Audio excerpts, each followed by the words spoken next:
Okay, we are back, and I shall change the screen to facecam. We are having a chill stream today. Hi, how you doing? I have got some of the ruffles we've made yesterday. Today is going to be, we're just ruffling. We're ruffling all day. I feel like this might become a theme. To those who weren't here yesterday, we started the wig.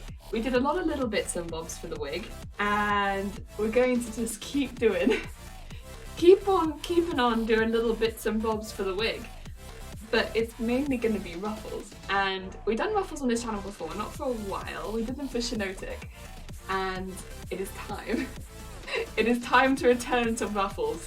Ruffles take a while. They kind of look like this when they're done. So you take big strips of fabric and like sew them down the center, like push that down to this. They become shorter, they become squishier, and they become ruffles. And I don't know how well the colour is showing up. This is green, not cream. It looks very light. It's very vibrant. Maybe if I change to this, you'll be able to see it. No, it still looks pretty light. But this is heckin' vibrant. This is the heckin' vibrant green. But yeah, that's what we're going to be doing today. We've got loads of greens on the mannequin right now that we need to go through. I actually had another couple fabrics come today. So we had this kind of mustardy yellow and another base green. Oh no. So like at the back, the base green is just going to be really useful for sewing these onto, which is why I got it for that. It smells like Play-Doh. Hi Jason, how you doing? It smells like Play-Doh outside, so like salt. It smells like salt? Because isn't that just what Play-Doh smells like? It's just salt? That's no good. That's not the best smell in the world. I mean, other than that, how you doing? What's going on, Mark Ruffle? Ruffles! But we need to make lots of them. It's just gonna be many ruffles today. How you doing, Zero? Lots and lots of ruffles today. Lots of ruffles. Probably for the whole stream is just going to be ruffles. It's Ruffle Marathon, but not a sprint. Not a sprint. Just lots of slow ruffles. Also, today is not the same. It's still Pretzel Rocks, as you can kind of see from the fact that it will continuously posting in chat. This is chill music apparently. Just putting it out there. Shrimp! Hi! Horns! So many horns. Yeah, this is apparently the chill section of Pretzel Rocks, because I was like, I really fancy some chill music today. I fancy putting on something just a bit more relaxing. And so far it's put on Looks Like Trouble and Resurrection, and both of them have been not chill. Not chill. Alright, just doing a bit of work. That's fair. Nice Wednesday work day. Right, I'm gonna put the ones we've done to one side. I've got like a bin of stuff. Oh, that was the other thing I was gonna say. We had a few things come in the post. So I did mention a few things were going to arrive. Let me go through what they were, because I wanted to get a few things for this. So because I normally like to have a few trims, I got a few trims. Oh, Larissa, hi, how you doing? Welcome. I hope you're having a good day. So one of the trims I got was this trim. It's kind of like a really, it's a color. It's kind of like a khaki color, like that sort of green. But it's got some gold on it too, so it kind of blends in with the colors we've got. I don't know how well I can show you, but it's like this sort of look. I don't know, it's kind of nice. I thought it'd work well because it is useful to have some trims occasionally, because there'll be bits where you might want to add a trim. I really didn't have any trims that kind of fit this colour scheme, so I got this one. I'm going to put this back in here just because it has got some sparkle on it and I don't want that sparkle coming off anywhere. That's that one. Oh, and this, I did get this lace for the same reason, in that I didn't feel like I had any laces that really fit. It's again sort of like a greenish sort of colour. It sort of fits the theme pretty well, and on the off chance that I needed something like this, I'd rather have it. It didn't cost that much, and I just didn't really have any any sort of trims or laces that fit this, and again, since we are going more princess-ish with this, not having any trims at all did make me feel a little nervous that later on I might come across something where I wanted to add a trim. I didn't have anything that fit. And then the last one, which was something that I thought I had in the house somewhere and I just sort of found. These are just beads, but they look like skulls. I have some of these. So I haven't shown you them, but I don't know if you'll be able to see them very well, but they look like skulls. And I think I mentioned these before, and I just never showed you. So these are beads, they look like skulls. They're quite dark, but I think they'll work well. They kind of match that, to be honest, so that's quite well. I made dinner earlier and I'm thinking about eating leftover semi-peckish. See, I'm kind of in a state of like I don't know, okay, actually this is a question. Does anyone else outside of the UK have Twiglets? Twiglets feels like quite a UK sort of snack. They're like crisps, but they all like, they fall into that category, but they're called Twiglets. And the reason is because I feel like they're kind of Marmite flavoured. That's like the only thing that I really have in the house right now that I'd go and eat. They're really nice. Yeah. I might grab some Twiglets at some point. They're really good. If you like Marmite, you'll probably like Twiglets or Vegemite. For those elsewhere in the world. But yeah, these are the news. Zay, hi! How are you doing? I hope you're having a good day. I'll put these back in the bin. I, at the very least, don't know them under that name. This is, they might actually, that's true, be called something else. They're kind of like, do you have knickknacks? They're kind of like knickknack shaped, but they're kind of harder than knickknacks. Knickknacks disintegrate quite quickly, whereas Twiglets don't disintegrate that quickly in your mouth. They're quite hard, and they are Marmite flavoured. Are these those things that Mr. Bean puts out during his New Year's party? Are they? Does Mr. Bean like Twiglets? Wait, I'm gonna have a look at this. I need to find the connection between Mr. Bean and Twiglets. Mr. Bean Twig. Wait, Mr. Bean Twiglets. They do go together apparently. Let me look at the images. Wait, yes! Mr. Bean does put out Twiglets, apparently. So yes, apparently Mr. Bean has got some sort of leg of Twiglets. Okay, I didn't know that. I was unaware that Mr. Bean did in fact like Twiglets. So there we go. Oh dear. I look like an SJW. Oh, that means I know this one.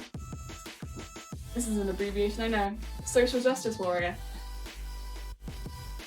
Is that because I have blue hair?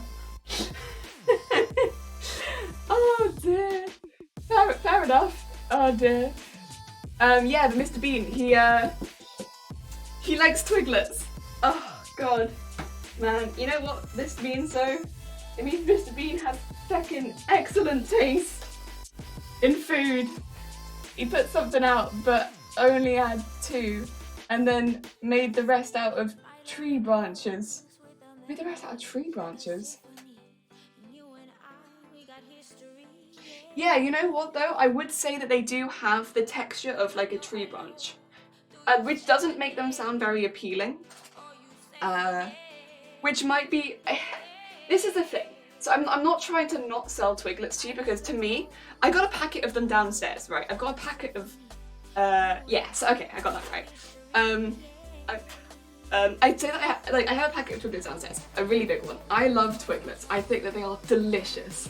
I think they're really, really good, right? Again, I do like Marmite. I'm a bit biased. I like Marmite, but I don't know, man. I don't know. They've got a really strong taste. They punch you right in like the jaw, and then what you get left with is like a crisp that stays with you for a minute because it doesn't just disintegrate. And I like that. I like a crisp that doesn't disintegrate. Or potato chip, I suppose. Although I don't think Twiglets are made of potato. They're definitely not potato. Oh dear. I haven't seen Twiglets before. I think because they are flavoured with Marmite, that was when, as soon as I said it, I was like, I wonder if these maybe are more of a British snack, because of the Marmite. Ooh, Lou, you stay upright, please. My mannequin is not well balanced right now. Because I've pinned all the fabric to the front, it's like, but how about we go forward, onwards, towards me? Oh dear. Yeah, I thought maybe in Australia, but branded differently would make sense, I suppose. People eat what sounds like the strangest things, but they can taste pretty good. Like, think seaweed, snails, rat, insects. Yeah, this would make sense. Like, I didn't think seaweed would taste that good, but then you get like crispy seaweed. Oh. And of course seaweed in sushi as well, like, although I don't think it's the seaweed that specifically draws me to sushi, but like crispy seaweed is delicious. I don't think they're popular here. Twisties are big though, and they're cheese flavoured, not Marmite. Okay, are they like a harder snack as well? I just like harder crisps, or like crisp, like style things, like closer to breadstick. Something that has a bit of a crunch to it, like a crunchy snack. Not something that just disintegrates in your mouth. Like, this is the thing. I don't know, do you guys have like Skips? Do you guys know Skips? Skips, the taste is fine, but what they do in your mouth, I feel like, is you put them in your mouth and they instantly take any moisture you have in there and it's just gone. And you're like, you just become a desert and you're just like, and it sucks. It just sucks. And like, I don't know. I know a lot of people that just love them, and I'm just like, I know, but like, well, you know what I like? I like having some form of moisture in my mouth, whereas like a crunchy snack, you can just chew on for a bit, and I feel like that's good. Are they? Things like prawn crackers, yeah, they're exactly like prawn crackers, and I have the same thing with prawn crackers, because like, I think they taste good. Prawn crackers taste good, and you get them free with like a lot of, what do you call them, like Chinese places near us, like they'll give you free prawn crackers, and you know what, they taste delicious. But as soon as it gets to like it's just, they're so dry, and like, I don't know about you, but I find Chinese food to be quite salty, and when you give me something that's that dry with it, I can't. It's so dry, like, it's, stop. Oh my god, to me, it seems a little bit unusual, right? Unusual.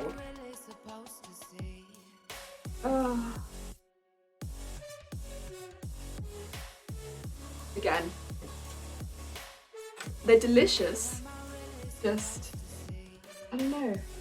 The mixture of salty food, but like with the driest thing, it gets me. At the end of it, I'm just like, I'm drinking, I guess I get well hydrated from it because I just drink gallons of water. So it can't all be bad, because I'm probably never quite so hydrated as after I've had like a takeaway from a Chinese. I'm just like the most hydrated version of myself, which is a good thing, I guess. Can't complain about that. It's a good thing. Oh dear. Unusual but good tasting. Yeah, this is true. I'd say yeah, skips and prawn crackers. Skips are like miniature ones. But yeah, very, very much, prawn crackers is a very good comparison. Very good. Oh.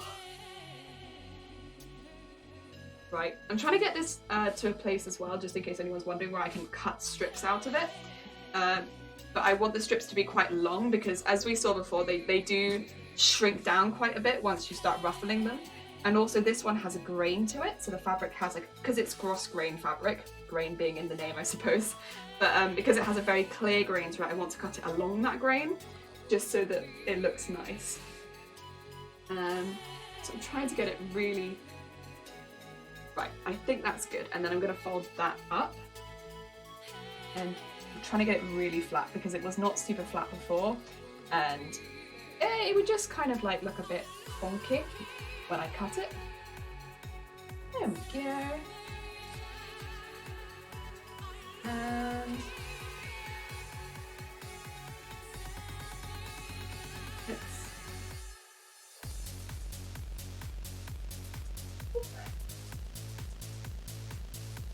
That's better. Okay. Looks good to me. I can still feel like a couple lumps and bumps, but they're smaller. It's not on the outside is the annoyance, so it's like I can't. Oh no, I see it. I see the lump and bump. There's like a tiny lump and bump just in here, which I think I can pull out from there. I just don't really want to cut along it because it would be like a bit of a pain. Try and make my life easier if I can. Why not? And then I'm not going to worry too much about the edges because the edges of this particular one are not in the best condition. So I'm just going to go actually from slightly inwards on this particular one. Oh yeah, I remember that Pepsi once had the 6th largest feet in the world. Pepsi had the 6th largest feet in the world? What were they doing? Pepsi, why? Oh dear. Oh. And then we just keep flattening and going a little further, and then I'm going to stick my hand in this bit and just flatten it. I can feel a lump there. I feel it. I feel that lump and bump. Get out of there. There we go. That feels a bit better. And I don't know if I want to draw lines. Or if I don't want to draw lines. Transport fleet, I assume, not assault fleet. Oh, okay, yeah, that would maybe make a little bit more sense. I was like, wait, Pepsi, what are you doing? Why do you have an assault fleet? What happened? Right, I did have something like over here. Snipping out of you. I decided with this thing that I was actually going to just use one of the arms, one of these long tendril arms, and just, instead of using it for this weight thing, I'm just going to use it as a guide, because I just think it's going to be more useful as a guide, rather than using the tiny bit. Use this bit. It's just more useful. It's just more useful. Oh, they're gonna make some food back in a bit. Fair enough, Zero. Also, hi Chi-Chi, how are you doing? I am good, thank you. We are making more strips of this. More and more strips. It's gonna be a long journey, but we will eventually get there. I'm just deciding whether or not I want to draw on the fabric. I mean, I don't think there's gonna be a lot of negatives to drawing on it because it's going to fray at the edges. So those bits will probably fray off, the bits that I draw on, but also I'm like, drawing on the fabric that I'm not going to hem. If I'm going to hem it, I don't mind so much, but it's like, Oh, it turns out I don't think I can draw on this anyway. It doesn't want to draw on the cross cane. Oh no, I can. I just have to push really hard. Okay, that's fine. I can do that. But yeah, we're not going all the way up to the edge on this one because it has a weird fray bit. No, I don't want that. That's not in the design. I wanted to fray, but not like the manufactured fray. Not that. Diesel fueled subs, a cruiser and a destroyer. Wait a minute, that's not a transport fleet. That's different. That's not for deliveries. Happened. Pepsi, what are you doing? That's intense. Oh dear. Yes, that's better. Okay, that's what I want. How about giving washable markers? Yeah, Chi-Chi, you know what? That's a really good idea. And it's one that I did actually have washable markers before we moved house, so a few months ago. And I immediately lost, I think in the move, all of my washable markers. So I threw away quite a few pens, right, when we moved. And I have a feeling that I threw away my washable markers because I was just like, oh, okay, I don't need all of these pens. I'll throw these away. And I think I threw away my washable markers at that point. It's the only time that I can think that I must have thrown them away because I'm like, well, why would I throw them away otherwise? There's no reason for me to throw them away. But then we moved the day before lockdown, so there's really been no way up until very recently for me to get new ones because online, so many sewing materials in the UK have been just out of stock or like not orderable or like not available online. Like you have to come into store, but then all the stores have been closed, of course. So it's been like really difficult to get hold of these like really small things, which is why it was like I struggle with sewing needles and things like that. So I've just been kind of like making do with what I have. Now I could go and get some, but up until like a couple weeks ago I had a really good excuse of, I think I threw them away. Oh dear. Oh, I think I just chucked them. Imagine using fabric fringe, making things easy for yourself. I know, right? Imagine if I just made things easier for myself. That'd be great. But instead I'm just gonna use a biro. Pepsi traded $3 billion worth of Pepsi syrup for the Soviet fleet. What happened? Pepsi, why? Pepsi, why you do this? Oh dear. Don't I know that situation I bought one tees for embroidery. I only had it for like 20 hours. No! Oh, I see. But then again, like, I would normally be like, I feel like the normal situation is like, oh no, I wouldn't have thrown it away. Something must have happened to it. But I'm also the kind of person that will like put a tea bag in the sink and then throw away the teaspoon. So I'm like, oh no, there's no way I didn't throw it in the bin. Like, I definitely threw it in the bin. I'm so used to just throwing away the things that I want, like, in the bin. Like, that's just what I do at this point. I just throw away the things that I love. I'm just like, oh, you wanted that teaspoon? In the bin. Oh, but the tea bag, that can go in the sink for washing. What are you doing? This is not what you need. It's so unnecessary. Oh my god.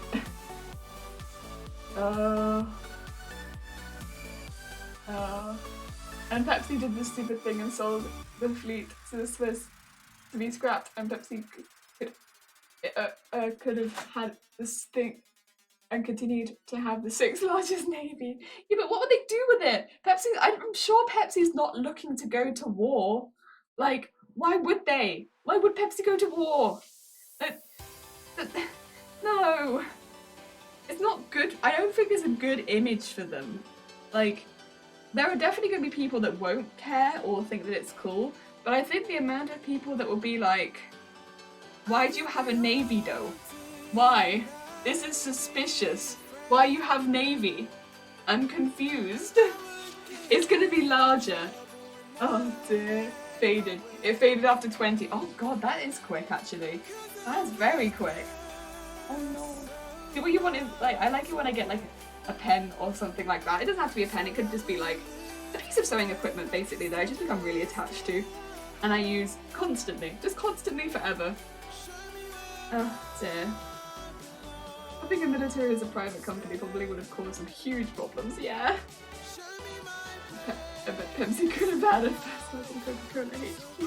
That's not a good thing though. That's like really bad for public image. That's like, they would have just been screwed. Like, Coca-Cola would have called them out. They would have been like, hey, I wonder who did this. Maybe it's the company with the giant navy. Oh, maybe. And then Pepsi be like, I don't know who did it. Could have been anyone. No, I think it's the company with the literal navy. Oh god. I mean, don't get me wrong, like, the media would have had like a field day, but it would have been ridiculous. Right, let's get this pinned and cut.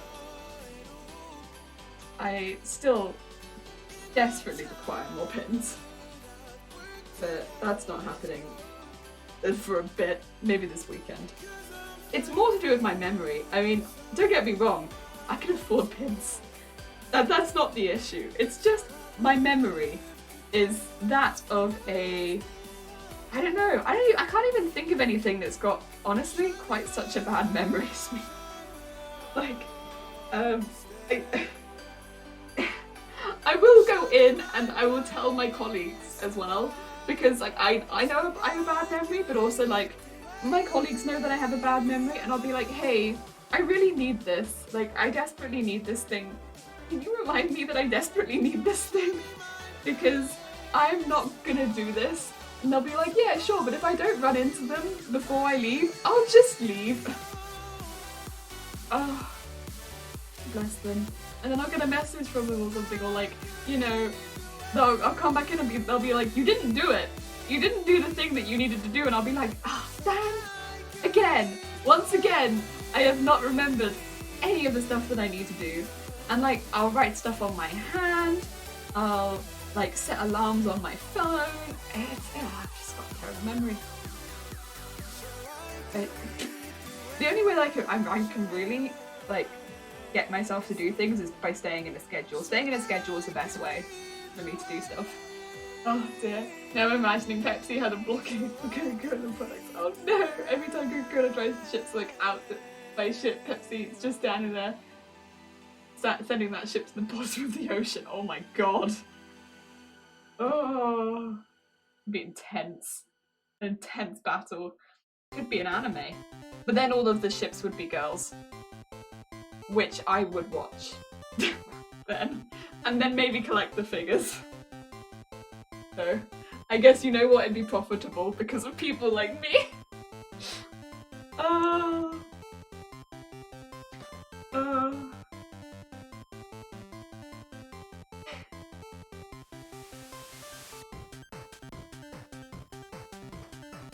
I don't think any of these musics are particularly chill, also. The more that I listen to this, the more I'm like, this just sounds exactly the same as all the music we've been listening to before, which was happy. But this is meant to be chill. And I don't know, it just doesn't sound chill to me. Nothing about this sounds particularly chill. Like, don't get me wrong, I like it, but like, you know, when I've put in like, the requirement of chill, this is not chill. It doesn't sound chill. It just sounds like the same as everything else that I've been listening to. Oh, yeah. I mean, it's fine, I suppose. I still enjoy it. Lassie, hi! Harris Hello's chill.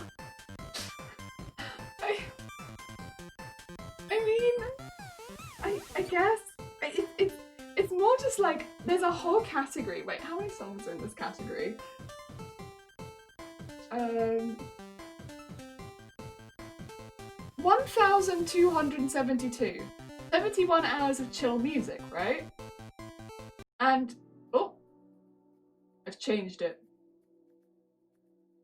This one is actually sounding more chill than the song we had before. Well, maybe I fixed it. Oh dear. There's just a literal trade war going on between Coca-Cola and Pepsi, so Pepsi has to smoke with Pepsi and both subs. I am now imagining them all to be anime girls though, Jason. In my mind, they have all now just become anime girls. Very sorry. Well, this is now very chill. Like, I can barely hear the music.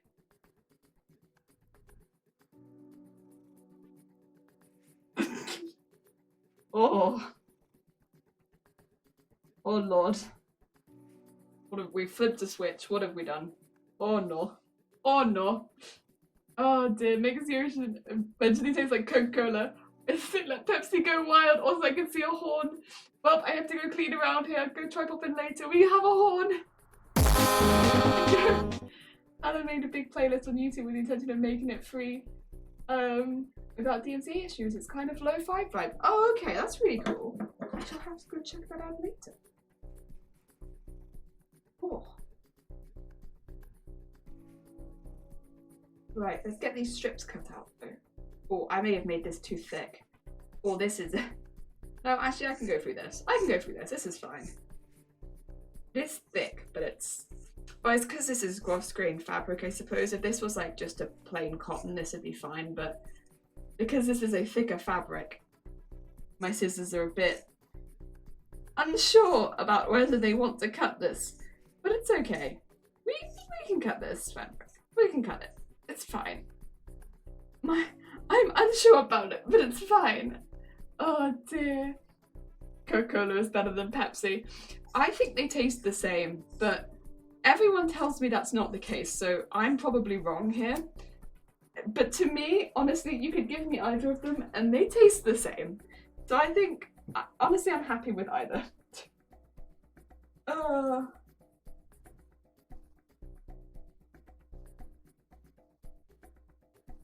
But then you could also give me like Diet Coke or just normal Coke, and I would also say that they taste basically the same. Well, exactly the same, to be quite honest. So my taste buds aren't great, is what we've got from this, I suppose, is that I just can't taste the difference. It all just tastes the same. Oh dear. Oh dear, Pepsi HQs. Poison up the ocean. My Coca-Cola could do a strike from the ocean. Oh no, do we have Dr. Pepper there? Yeah, I like Dr. Pepper. Dr. Pepper is good. That's a good. I like a good bit of Dr. Pepper.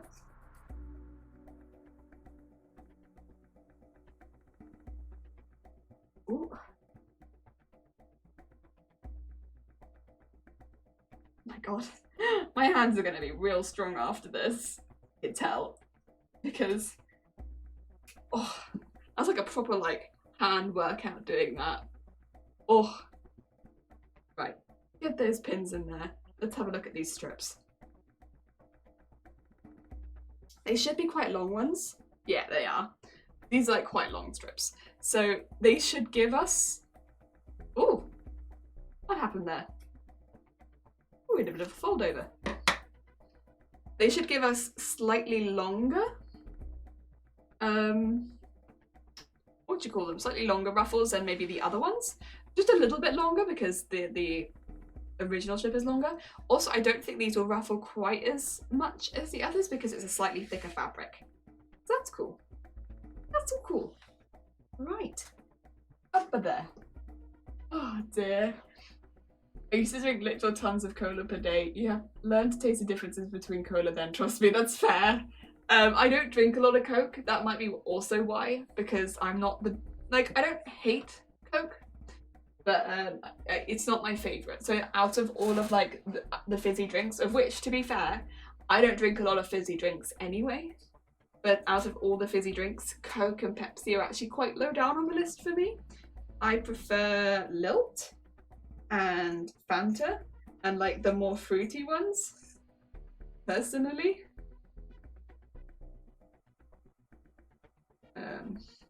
And then probably right on the low side is like, I really don't like I actively don't like vanilla Coke. Vanilla Coke to me was like, ooh. I don't know why, because I like vanilla, but I didn't like vanilla Coke. I don't know what it was. Something about it to me was just like, that's a no. That's a no from me. And cherry Coke as well, I'm not super keen on. Like regular Coke's okay, that's fine. But when you start adding things to it, I was like, nope, I'm out. But yeah, normally I prefer like Fanta and Lilt and like the more tropical and fruity ones are my goods. And like lemonade's pretty good. What about Big Red? I don't know Big Red. No, that's one I've not heard of. I've not even heard of that one. So that's completely out of my knowledge range. I don't even know what that is. I don't have no clue what that tastes like. Whoa, an unknown fizzy has appeared.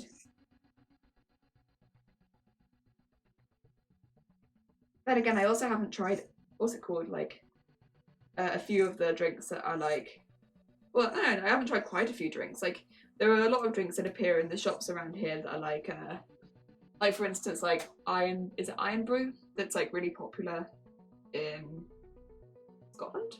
Well, it's like one of those ones that's like from Scotland, and I haven't tried that one as a drink. I should probably give that one a go at some point. I should probably just try it. It's just because I don't regularly buy drinks, I suppose. Because I was like, you know, I have cups of tea and I have water. That's about it. That's about it. Like I don't really drink fizzy drinks very often. So it's like I don't buy drinks. I buy tea bags and I buy basically and milk. And basically nothing else. So it's not even like a section I go to. But if I was going to get something, I'd get something that I kind of knew. Oh dear. Cherry Coke is good. I don't know. To me, I think it's just because it adds a lot of sweetness. Same with vanilla. And that's probably why I didn't like it that much. But it turned me off of it. And that's why I didn't like it. And cherry isn't my favourite flavour either. So that one I could kind of understand why I didn't like it. Whereas like with vanilla, I really didn't like that one at all. Whereas cherry, I can kind of like, I can drink that one. But vanilla, I can't. Whereas I actually like vanilla flavouring. Like, I like it in other things, but like vanilla Coke, I'm like, absolutely not. I don't know what it is about that drink, but I won't drink it. I genuinely dislike it, but I actually like vanilla. Like, I actually like it in other things a lot, but in Coke, I don't know what it is. It just upset me. I was just like, no. I went into it fully expecting to like it, and I think that's also the thing. I guess maybe that's why I don't know, maybe that's why I disliked it so much, was because I fully expected to enjoy that one. I kind of expected to like that one more than I liked Coke, and I just didn't. I really hated it. I like cream soda but with red. Oh, okay, 90% of what I drink is Arizona Ocardiga green tea. Officially old now, I guess. A ginger ale has become my favourite carbonated drink. I haven't tried ginger, like ginger ale or anything like that, but a lot of people have told me that I probably like it because I really like ginger. Like, I love ginger. Ginger flavoured things is quite often one of my favourites. You like vanilla Coke. I don't know, man. I thought I was gonna love it, and I didn't like it at all. And yeah. I guess that might be part of the reason why I do dislike it so heavily, though, is because I was expecting to like it. So that disappointment might play a factor in why I dislike it so much. But yeah, we were kind of anticipating it when we did get it, because I know it was in other places before it was over here. But yeah. Yeah, it wasn't for me. Sadly enough. Arizona iced tea, ginger ale are also good. Arizona iced tea, is that? We have Lipton iced tea. I think Arizona iced tea I might have had once from the, is it the American section? Wait, let me have a little look, because I think if I might recognize the packaging of this one. Iced tea. I feel like, yeah, okay. So Arizona, yeah, the Arizona iced tea. Have I had like the, wait a minute. Yeah, so I have had, I've had Arizona iced tea, but I had like the blueberry one or something like that. It was like iced tea, but it was like a different one. It was like, I'm trying to find it now. Yeah, like white blueberry tea or something like that. It was like a slightly different version, but it was like that. Yeah, so I've had that specific one, and it was actually delicious. I know it's not like the original one, or like the one that you're maybe talking about, but it was really good. But it was the one that they had in Tesco. They had when I went in, at least, they had the blueberry kind of white tea one. It was really good. It was really good. It was quite expensive though. It wasn't 99 cents. If Pepsi would train all of their employees the same as Arby's, Pepsi's would have 99. The 44th largest Arby, Jesus Christ. It's similar to Lipton but thinner, not as sugary. Yeah. Although I feel like the white tea was quite sugary. Oh dear. Ooh. I'm sorry if anyone can hear any like honking in the background there. There is like a large van reversing. Oh dear. But yeah, it was good. But, and I remember like going back and getting another one, and then they weren't in the shops anymore. And it was like, oh no.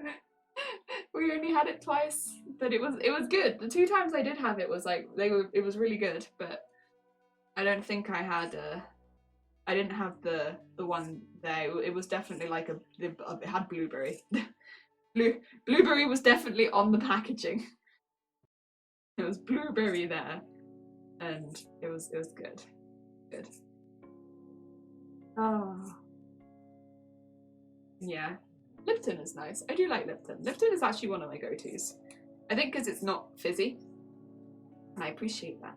I appreciate not a fizzy, and I really like the lemon Lipton. The lemon Lipton is something that I really enjoy. I don't know. That's a good. I do like the peach one too. The peach one is more common in a lot of the shops around us. We don't see the lemon one as often, but I actually prefer the lemon one.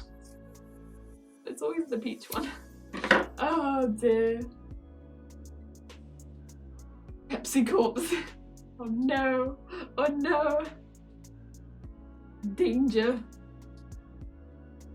Go. Oh. Yeah, they're good. They were good. They were good. I enjoyed them. I mean, I think out of all of the things that I've had from the section in like the supermarkets that are like because we have those sections where it's like you can buy stuff that is not British, it's like the American food section. Probably that tea, like the Arizona tea, that was like the blueberry, is probably one of my favorite things, if not my favorite thing that I've had from that section. Like I haven't had too many because quite often they are quite expensive. Just I guess because they have to get flown in across the ocean.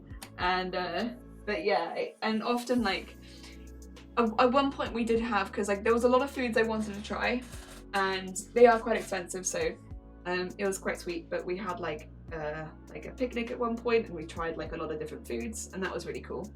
But like that was when I tried like Twinkies and things like that I hadn't tried before, and I wasn't really a big fan of those, and like a few of the other smaller foods that I tried, like snack foods, but I did, you know, the tea was great. And the thing is, a lot of the time it's not like it's a completely different food. I just feel like you get a lot of different flavors of the same food. Like we might have the standard flavors, but like for instance, a good one is Oreos, in that we have like the standard Oreo and we maybe get like the double stacked Oreo, but you have like a million different flavors of Oreo. We don't have that, and stuff like that. And like again, like Ben and Jerry's is one. We get a few of the flavors of Ben and Jerry's over here. You have so many flavors of Ben and Jerry's in America, and it's like stuff like that. And occasionally we'll have ones that come over from, and they'll go into like the American section, and that's cool. Dear. What's a discontinued drink you miss?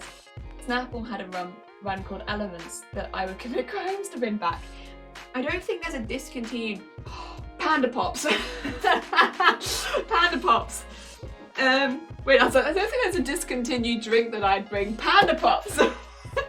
Only just so that I could try them again, because I don't even remember if they're that good or not, but I drank them as a child and I loved them, but they're not around now that I'm an adult, and I can't be like, oh, they're good or they're bad, because as a kid I loved them, but I don't know what they're like now that I'm an adult, and I would definitely want to try that as an adult. Panda Pops would be my answer. Do you have a favourite beer? Favourite beer? Oh no, that's a cider. I give a couple of favourite like go-to drinks when I did drink. Bear in mind, I don't drink right now, so one of my migraine meds is really quite strong, and it's like the preventative. So you don't drink on it. It's technically also like, it's one of those meds where it's like you use it for migraines, but it's also technically like an anti-epileptic med. It's just not one that you drink on, basically. It's just not a med that you drink on. Especially because I want it to work. So I haven't drunk for a while, but my go-tos would have been it's got a name that that I feel like could be taken, but like there's one that's a Welsh kind of brand, that cider that's quite strong.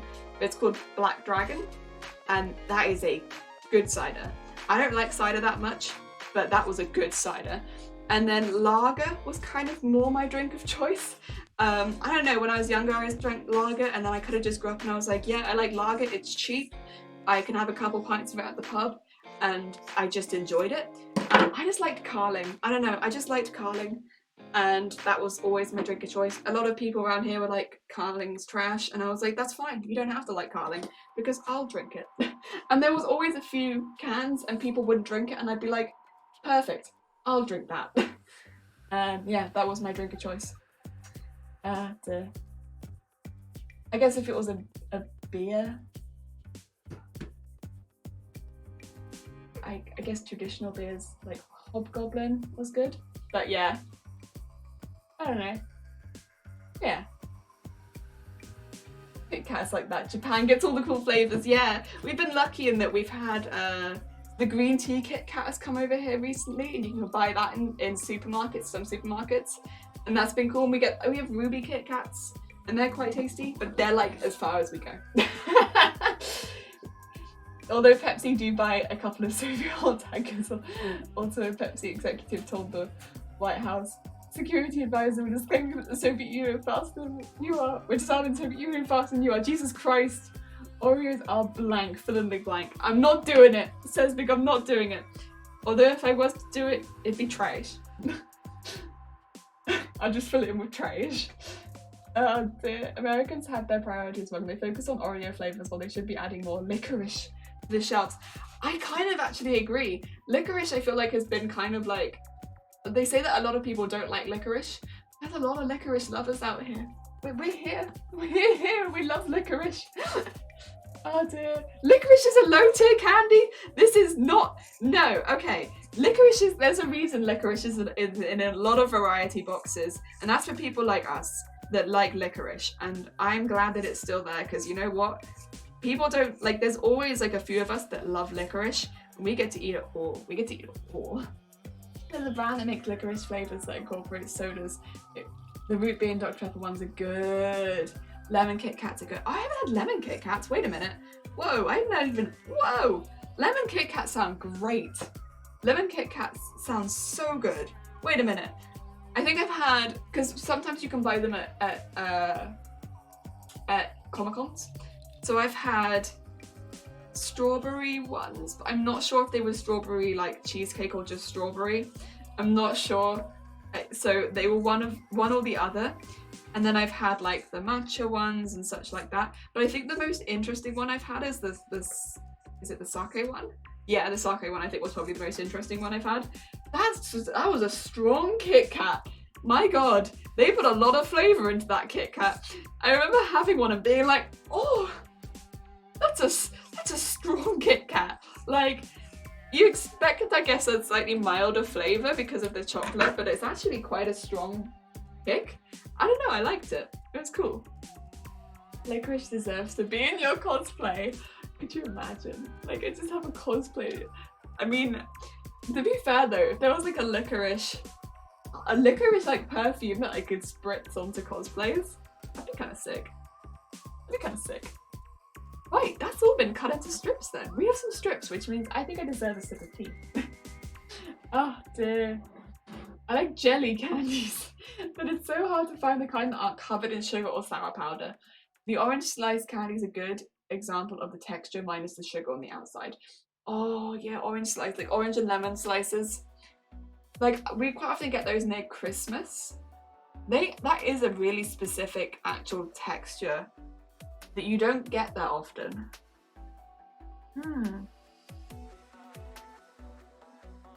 Yeah, I don't know too many sweets that mimic that kind of texture without having that kind of stuff on the outside. I mean, maybe Jelly Babies would be the closest I can think of that would have that kind of texture. Because it's quite unique. Us Dutchies love our licorice. There's usually a few shells of just licorice in the store. Oh. See, over here I feel like it's kind of associated that like old people like licorice, young people don't. But like that's just not really the case. And like I think also it's like the idea that licorice is the only thing that tastes like licorice, which is also not the case. Like a lot of people will like licorice, they just don't realise that they like licorice because like they might like aniseed and then like, oh, you might like licorice if you like this. Like, you know, just give it a chance. You've probably not had it because you associate it with like this other thing that loads of people don't, they like say they don't like, but like give it a go. If you like this, you might like this. They taste very similar. Oh dear. Oh my God. It's just, yeah. There's a can that has chocolate sticks with Wait, what is that? There's a candy that's chocolate sticks with the jelly inside. Chocolate sticks with the jelly inside? I don't know that I'd like that. I don't like that much the idea of chocolate mixing with like a jelly sweet. I don't think I like that. That to me is like a weird mixture of like I think to me that would be like, I don't even like it. So like when I'm doing like a pick and mix, I will normally get just hard and like jelly candies rather than like any chocolate sweets, because I don't like getting chocolate sweets with them. But that maybe is just me. Maybe that's just me. Hungary is a navy, that's a landlocked country. They want to take part. Remember, they want to take part.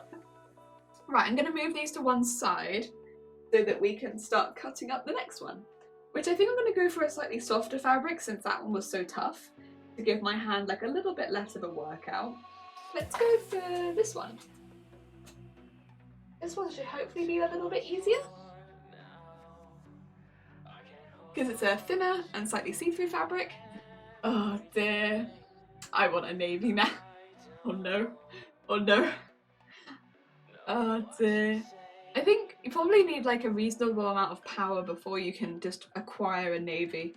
But I mean, there's, I guess, ways you can acquire power, but I don't know if I don't think I'd want control over a navy personally. Like, that's a lot of people's lives to have control over, and I don't think I'd ever want that. Like, you know, make a wrong move and that's a lot of people's lives lost. That's a really scary thought. I mean, just like, I get that that's kind of what war is, but also, no, I couldn't make those decisions.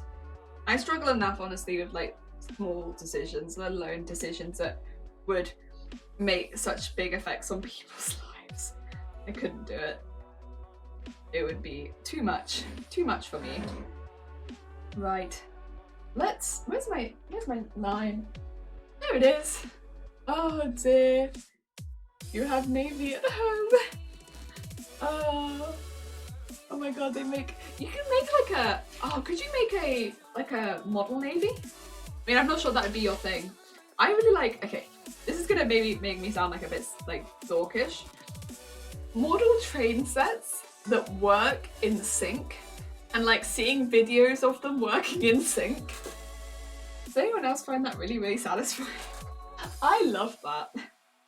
I realize this is not a navy, but like model trains. Does anyone else like watching those? I really like watching those. I find that very satisfying. I just love watching the time and effort people put into it. I just think it looks really, really cool. And I think it's a really cool pastime. Like, I don't know. I think it's really interesting. I realise that it's not for everyone. I just, you know, if I grew up a bit and like I was like, I'm not gonna do cosplay anymore, I'm gonna do model trains, I kind of would be proud of future me and be like, you know what, you've settled into trains. And you made landmarks, and you somehow managed to settle your hands down to do all those tiny little fences and such. Good on you. Oh dear. Oh my god, they made chocolate covered jelly rings. It's basically a donut sized jelly ring covered in chocolate. I don't think I like this. I don't think I like this. Owning one boat is a hassle in terms of maintenance. Imagine owning a naval fleet. This is actually very true. Boats are a nightmare, but also that's a lot of boat. That's a lot of boat. Oh dear. Shall we build the Bismarck? Oh, no. What's your dork? Wait, who, me? No, I like trains. I think they're really cool. A mortal train. Is that what I said? I meant model train. Oh no. Plus 100 respect. Yeah, I really think they're really cool.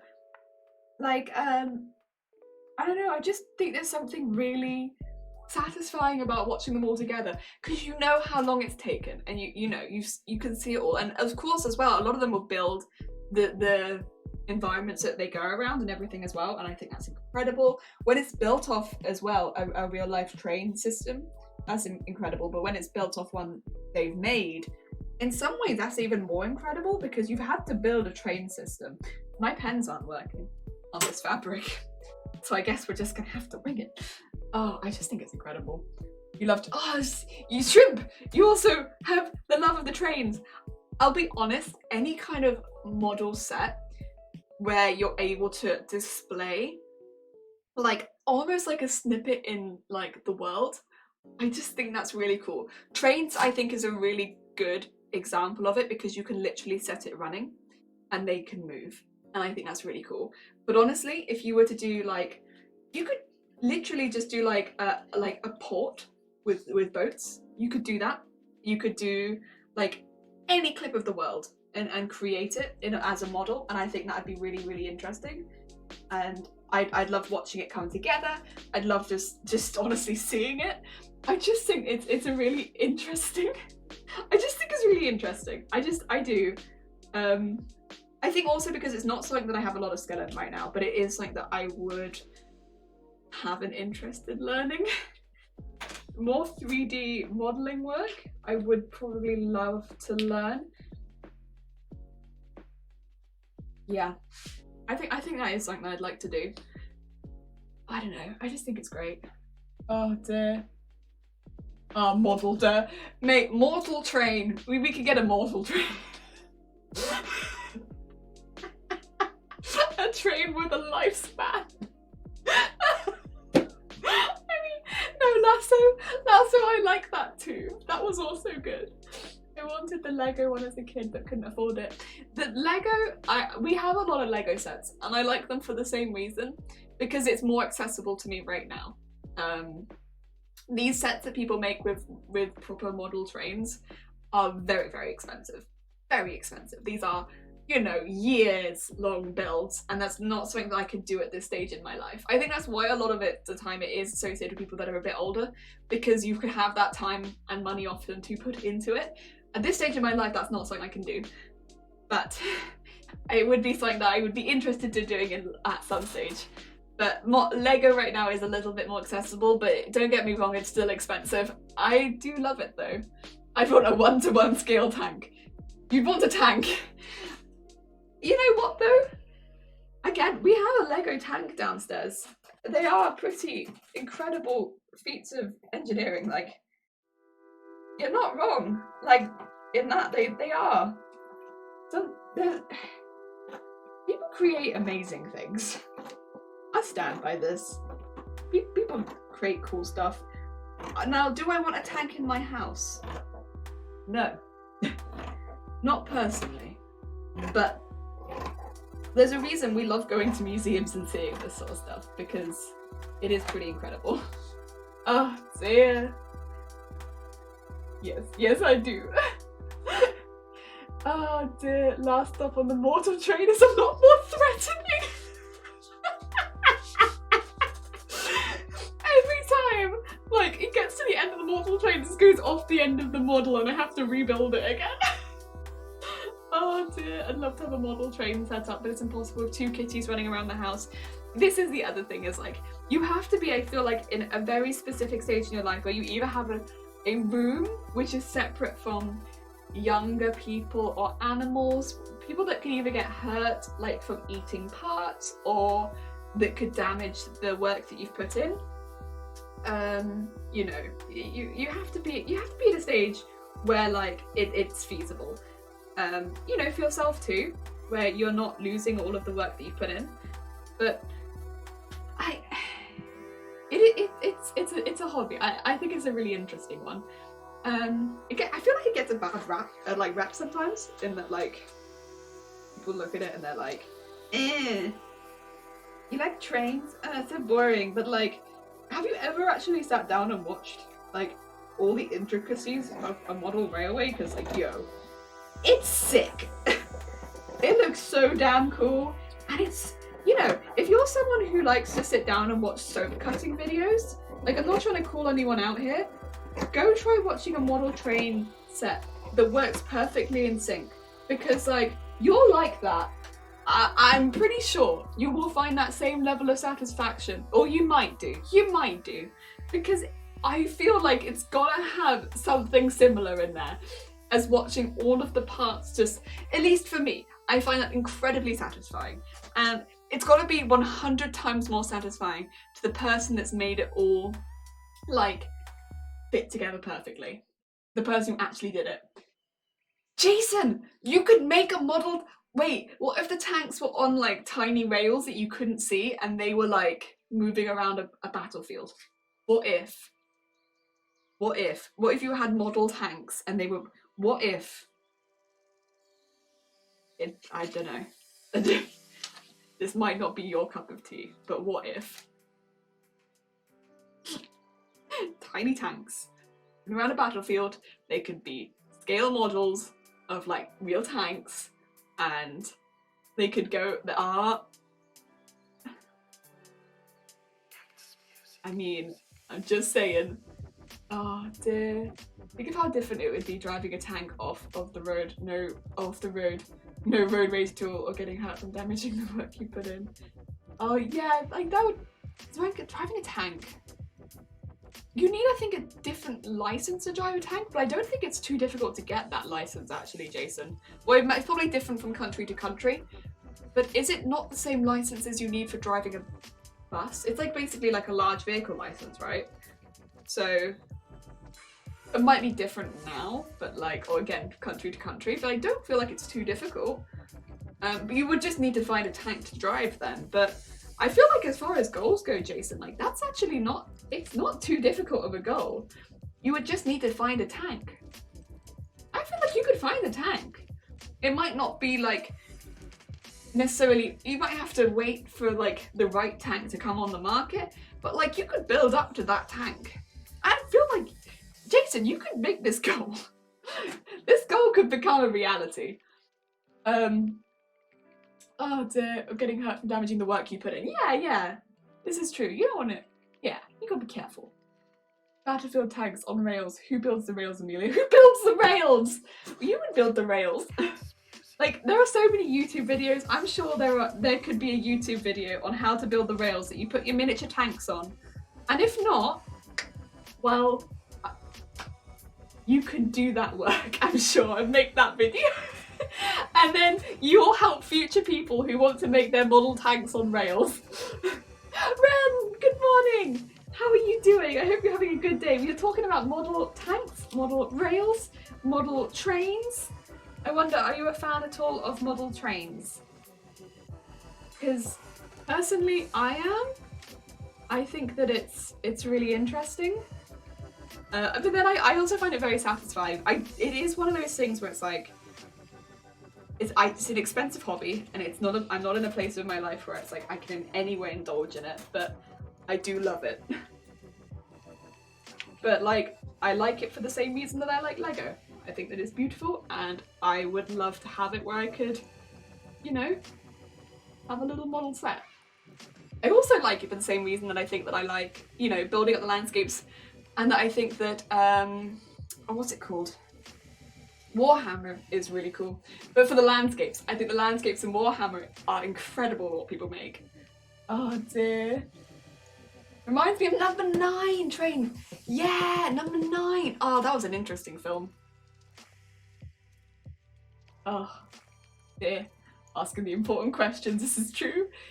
You think I could find a tank? You think I know people, Jelly? I am this mysterious person who has all these connections. Well, this is the thing though.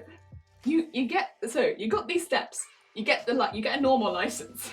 Then you get the large vehicles license, which should include tank, but again, it's different from country to country. So I can't be sure on that. You might have to check to make sure you get the right license that includes tank. And then once you've got the license, you just have to start talking to people that might own tanks, and then they should give you the contacts normally.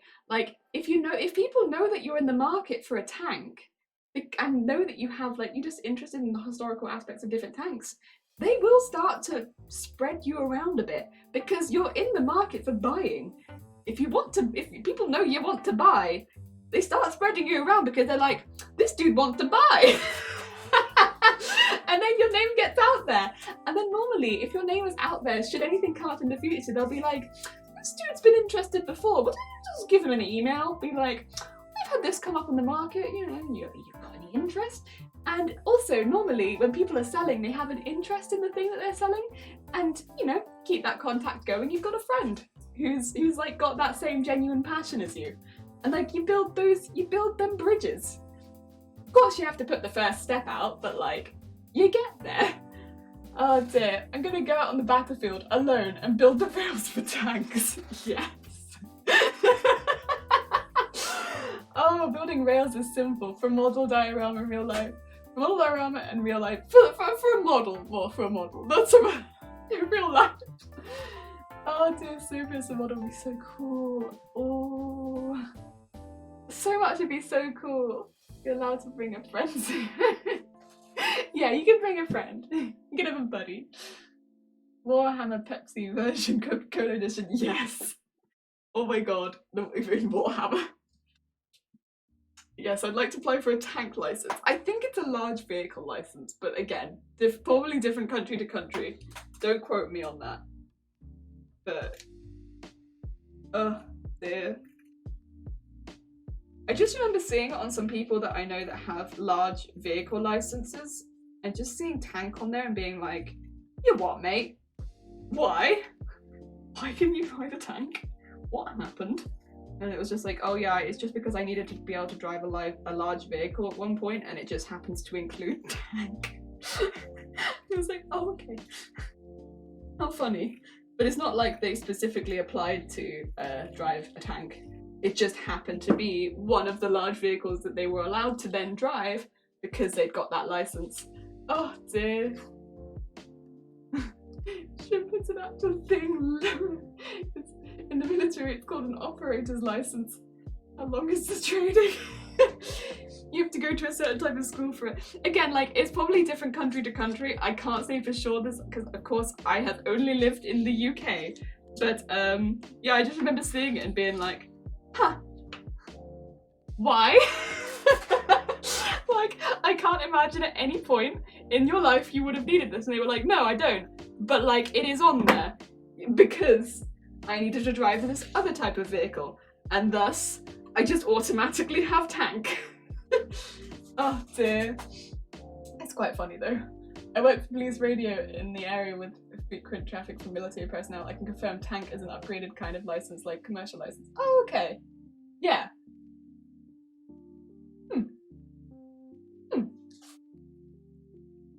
Oh dear. But yeah, it's like, I feel like it's not an unobtainable goal. Should this be something that you wish for? That you want to drive a tank? There are steps that you could do, and I feel like there are also steps that you could do. If this is something that you want as a hobby and not as a job, then you could do as a hobby. You could do these things alongside other things if you had other goals that you wanted to do. It's not like this has to be your whole life. You can apply for a license on the side of doing other things. Oh dear. It's a pretty fun little thing you could do. Guess who destroyed a hunt? Oh no, $200 worth of Gundam models? Was it a cat or a dog? Oh no, that's a lot. It's a lot of, oof. Was it a tank? It was me. Oh, Red, I am sorry. That is a lot. I am sorry to hear that. But were they completely destroyed, or were they just dismantled and you'll have to rebuild them? Oh. Oh. Maybe like a new, or is it just like a you know, pop an arm back on, fresh paint job kind of a deal? Or is it like a complete start from scratch? You fell asleep at your desk last night. Oh, it's no good.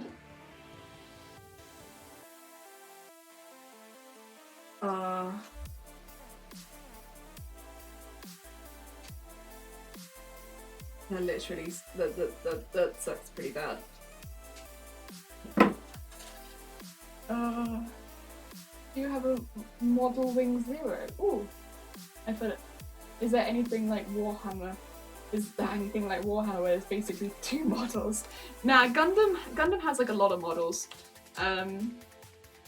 And they do vary in size and price. It's not so much my fandom, but because it's kind of like, I feel like with anime and with Gundam, they are not necessarily the same, but like they're reasonably close. If you're a big anime fan, you wouldn't not have heard of Gundam. So it's like I've dabbled into the Gundam fandom. There's a lot of different sets. A lot of different sets, and they keep coming out with new ones. Oh dear. Oh dear. When my dog came up and barked, which scared the hell out of me, caused me to flail and sling them into the wall, which Wing Zero have a few. Endless Waltz is cool, but my favourite was the first model. And Phallus, no, it was one model. Oh dear, Kapiti. Oh dear. Perfect Strike. Oh no. Oh. That is a sad. So it's been like full on lobbed at a wall then. That sounds more like utter.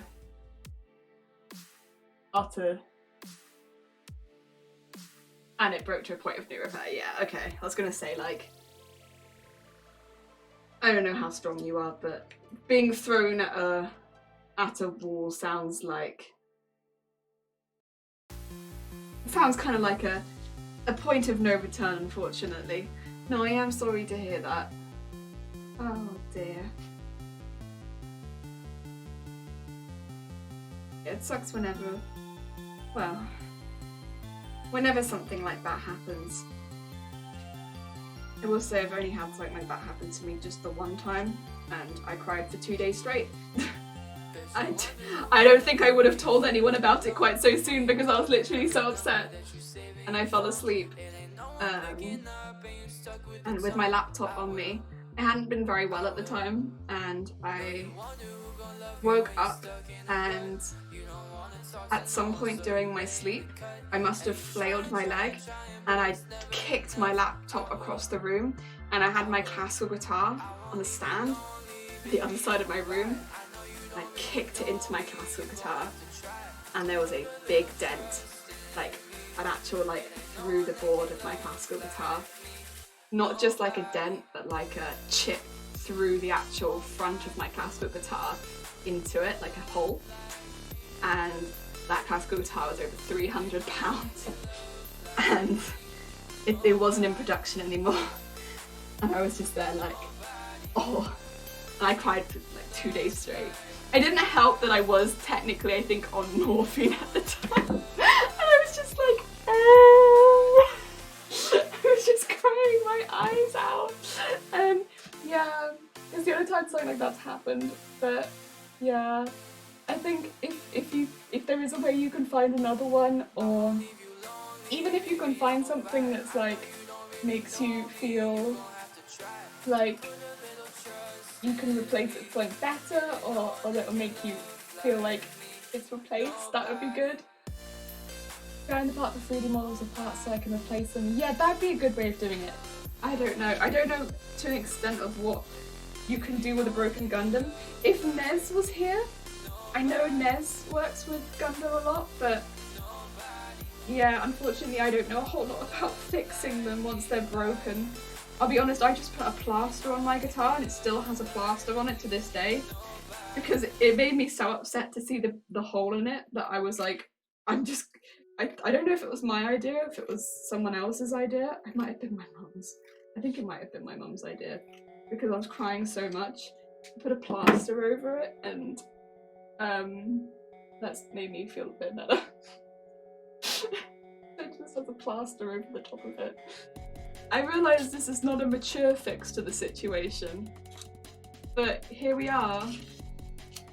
God, it's been like 7 years later, and my guitar still has a plaster on it, so I guess it fixed something. Oh dear.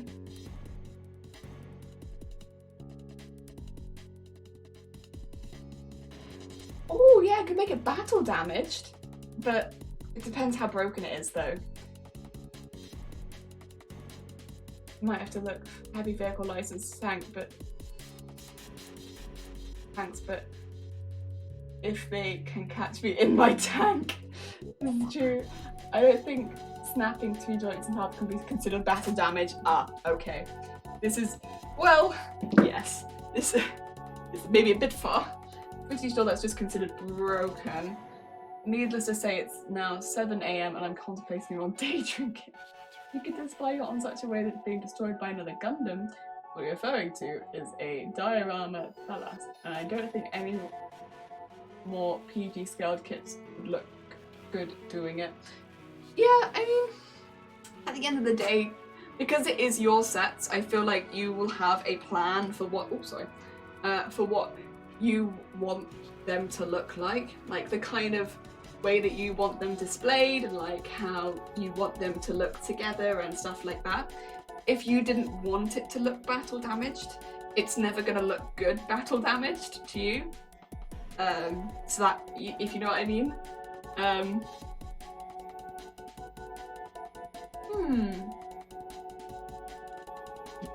heavy are Gundams? Like a slightly more expensive Gundam. So this is going to be just a straight build with minor colour corrections. Yeah, exactly. So if that was your plan for it, I'm assuming that... I don't know how far ahead you plan these things, but like, having all of these changes, would that make you happy? It might do. If it does, then do correct me, but like...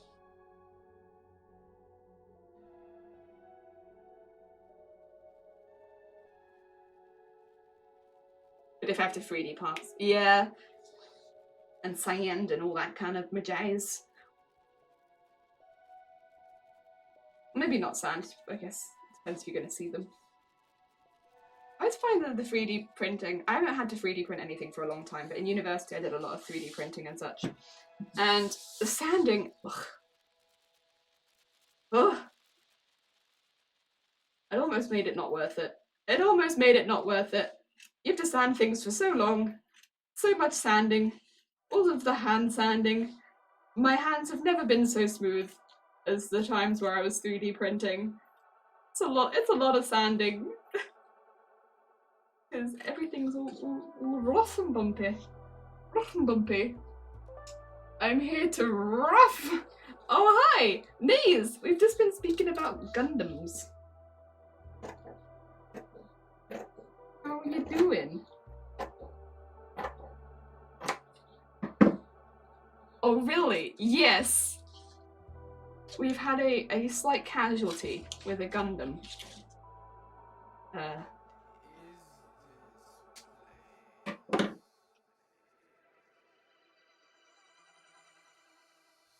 From how much sanding you're saying, did I assume you weren't using a resin printer? I don't believe we were, no. So this was about...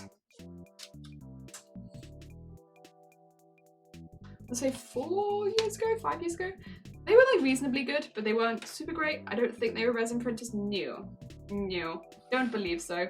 There's just a lot of sanding. I think they were just a nightmare. They were just a nightmare, and they created like a lot of, like when they were printing, they created the rings as they were. It was yeah. They were fine. They did what we needed them to do, and yeah. My UV resin printer saved so much of my sanity.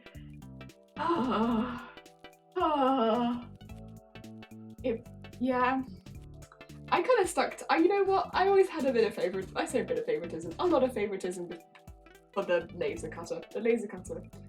That was where my true love lay. I love the laser cutter. So much yes with that machine. That machine I loved. I was not keen on the 3D printer. Maybe my 3D printer parts will come here one day. Maybe. I know a few people have modified their 3D printers. That always interests me quite a lot because people get it and then they'll be like, I like this 3D printer, it's great. Now I'm going to change everything about it. And I'm like, oh my god. And they'll go into it and they'll make it print faster and more efficiently and I'm like, How are you doing all of this? How are you doing this? Oh dear, yeah, I fell asleep at my desk last night and my dog scared me and I'm barking and I lost my PG Perfect strike into the wall. Yeah, that's the casualty. Yeah. And it's had a proper break.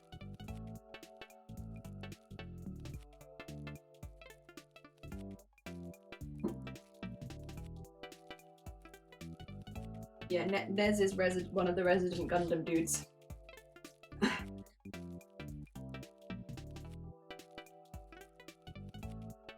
Oh dear. Oh dear.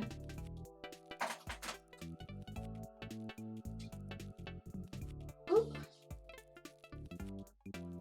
What is this place? Yeah, and it is a lot of money to be fair. Unfortunately. No. I get the money and I get the time because we have been talking about it. I am aware. I'm aware, but this is not my first time hearing about Casualty, but I am aware. Oh dear.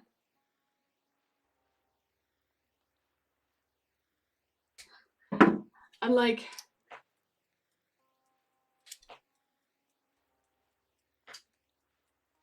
hearing me, this song is very plinky. Yeah, we've had a lot of, I don't know how I feel about the chill playlist, to be quite fair. And like I've said before, I know, to an extent, I do know what it feels like to unfortunately launch things that cost hundreds of pounds and break them indefinitely. It's not quite the same, but it was a hobby and it has never been fixed. But yeah, let's play more ball. Yeah, we want a chill playlist today. It's hit or miss, but it's because we're doing chill stuff. It's not quite, but it's okay. I just didn't want quite the same playlist as normal, and I'm kind of okay with it. Oh dear. Yeah. Oh dear. In fact, it's oh dear. This is how it always is when you try something new.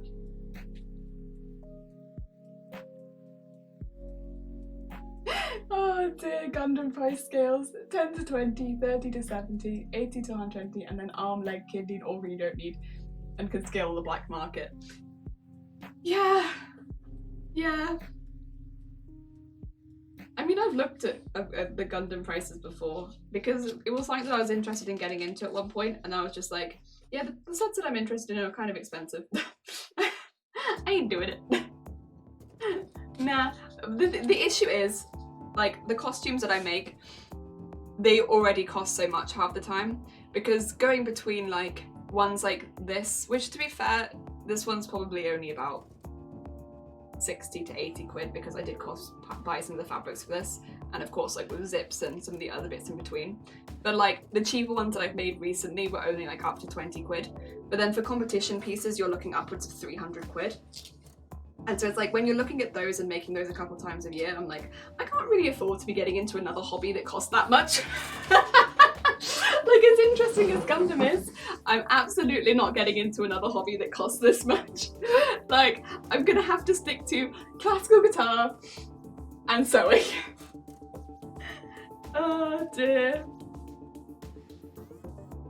Like, sewing's gonna have to be it, I'm afraid. As much as Gundam is definitely like, I like building things, and like, we've talked about models quite a bit today actually, which has been lovely. And like, I've got a big interest in building like model landscapes and trains and stuff like that. It's the price that really gets me. Should I become a millionaire at any point? Yes, sure. But since I don't see that in my short term, I can't imagine it. That was Pac-Man dying. Yeah, there he went. They're simple to build and customize really easily. But if I was to do that, the thing is, that would take time out of me doing my other hobbies. And the difficulty then is like, what hobby do I pick to do? And if it became a hobby that I really enjoyed, I would then have to invest more money into it. And I just don't think that it's something that I want to commit to. So I had a good hard think about it, and I was like, as much as it is interesting, I don't think that I want to commit to it that much right now. Again, should I become a millionaire and be able to quit my job and stuff like that, I would have that extra time. But because I work a job and I want to sew and I still want to practice classical guitar and stuff like that, like I just don't have the time. I mean, that's just kind of, I guess, how it is in life, is it? Like, if it was possible to practice every hobby I had an interest in, like, that would be great, but that's just... there's not enough hours in the day, unfortunately, to be able to practice every hobby that I have an interest in. It's not possible. Otherwise, there are even more things that I think that I want to be able to do. Like, there are games that I want to play and that I haven't played because I just don't feel like I have the time to play them right now, and also like keep up with the hobbies that I want to do. And like things like, you know, guitar, if I don't play the guitar then I will lose the skill of playing the guitar. Sewing, not probably quite so much. I don't know that because I haven't taken a break in sewing, but like I make the assumption that maybe sewing, if I don't sew for a long time, I might forget certain bits and bobs. You know, I just... And also, like, I do most of the cooking in this house, so it's like, you've got to put like a fair amount of hours every week aside for like doing all of the housework, and I also work. I don't know, I just don't have the time. If I could though. If I could just add like an extra 6 or 7 hours onto every day, basically the sleep time, that'd be great. But no. And also there's the issue of, I guess, every week I have to take about, I don't know how many hours of my week out just to have migraines. Which does, to be fair, unfortunately cut in a fair amount to my hobby time. I mean, I don't, not so much that I have to, but like, that is how it is. Like, I have migraines pretty damn regularly. It still happens maybe like this morning I woke up with a migraine, but I took medication for it because I didn't have to take anything this weekend because I was not at work. So I had some extra meds, which was great. But normally I would have not been quite so awake today because I wouldn't have been able to take the better meds. And yeah, it's all the intricacies of I don't have enough time in the day to have all of the hobbies I want to have. I'd also like to take up baking because I like cooking. I don't like baking as much, but I think I don't like baking as much because I'm not good at it. Oh dear. I wonder how much these scale 4K Space Marines cost. Yeah, most of the stuff I build is high grade, and those are around £20. Most higher quality stuff is the same as real grade, and that's 30 to 40. And then there's the big boys, master grade, yeah, and then finally perfect grade. And you have to shift mad bricks to afford them, yeah. I mean, that's why most of the cosplays, again, it's just like to compare to something that I do more regularly, most of the cosplays I make are small cosplays. Because then I can spend less than 50 quid on them. And then every now and again I'll do a ball gown. Ball gowns cost more because they have more fabric. Like, I've had to go out and buy fabric for this because I wouldn't have had enough otherwise. You know, fabric is cheaper than foam, but fabric does cost money. And then for the competition pieces, it's, you know, there's reasons why people make, like, you know, they do things like, you know, I spent $1,000+ on this cosplay, and people be like, that's crazy money, and it's like, that's so easy to do. It's so easy to spend $1,000 on a cosplay, especially if you're making it out of foam or Warbler, because Warbler is like 10 quid for an A4 sheet. If you imagine like a whole cosplay is made out of Warbler, like, oof, like that's a lot on the bod. And you know, there's a reason I've stuck to like sewing, but one, because I love it, but two, because like it is a much cheaper like, you know, material to work with generally. But yeah. I do not have the funds to be a Warbler competition cosplayer. Oh no no no no no. Oh no no no no. I mean, don't get me wrong. Do they look incredible? Absolutely. Absolutely look incredible. But like, it's incredible in many ways. It's incredible because of the time that it takes. It's incredible because of the like intricacies you can get into Warbler. It's also like incredibly expensive. Like, it's in many ways a good thing that it takes so much time, because it's likely that it's like, you know, you build that up over time. Like, you get a paycheck from work and then you can invest a little bit more into it. Just, oof, buying that all at once. That would be like, oof. That's like buying a whole new PC and then wearing it maybe like 2 times. I don't know. I mean, I guess if you're like a famous cosplayer, you can maybe get away with that much easier, but I feel like most of the people that compete in these competitions, that's not the case for, because it's done out of love. Like, it's love for cosplay, which is great. I mean, that's the same as me. We love this. This is the love. But, oh, if only it wasn't so expensive. That'd be great. That'd be great, thank you very much, yes please. Oh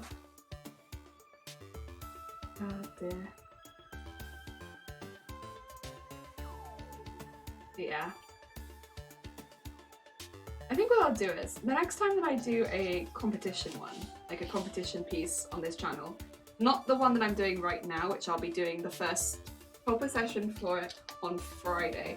I've already started this piece, by bear in mind, so the bard which we're doing on Friday, I've already started that, so it's already like kind of done, but like not kind of done, but like I've done bits of it, and I've already done bits of it on the channel as well. So like bits are sewn, bits aren't sewn. I will try and calculate the price of it, because I will probably end up having to buy most of it from scratch. Not all of it, but like most of it will get built from scratch. And I will try and calculate how much it costs so that people can get like a good idea of it, because it might not be interested for everyone, but if other people are interested in like maybe entering some of these competitions or like making some of these bigger pieces, it gives you maybe an idea of where you can cut corners, or you know, how much you might be looking at investing into a piece like that. Because I definitely didn't know when I started. And it definitely hits you kind of like a ton of bricks when you're like, oh, I kind of want to enter competitions, but I'm gonna make costume, and then you start buying stuff, and then you keep buying stuff, and you suddenly realize that you spent like 400 quid, and you're like, how did this happen? And you're like, oh, this is how this has happened, because I needed all of this. Oh no, how has this happened? Oh god, I remember the first time that happened, I was just like, ah! It was, oh, a time, because I didn't buy it all at once, and that was my mistake. Oh dear, wonder what I should have to do to be able to drive the tanks on the road. I don't know if will they let you drive the tanks? They're very wide vehicles, Jason, so I'm not sure how they'd feel about you driving it on the road, because would you not? I don't know if you'd block the traffic. Now the music is background music for Space 4X games. Yeah. Also, this is all of these ones cut into strips, so we have the next one. Cut strips. These are all going to go really small as well, but these are quite, I don't know if I can show you how see-through these are, but these are quite see-through. Quite see-through indeed. Do tanks have blinkers? I don't know.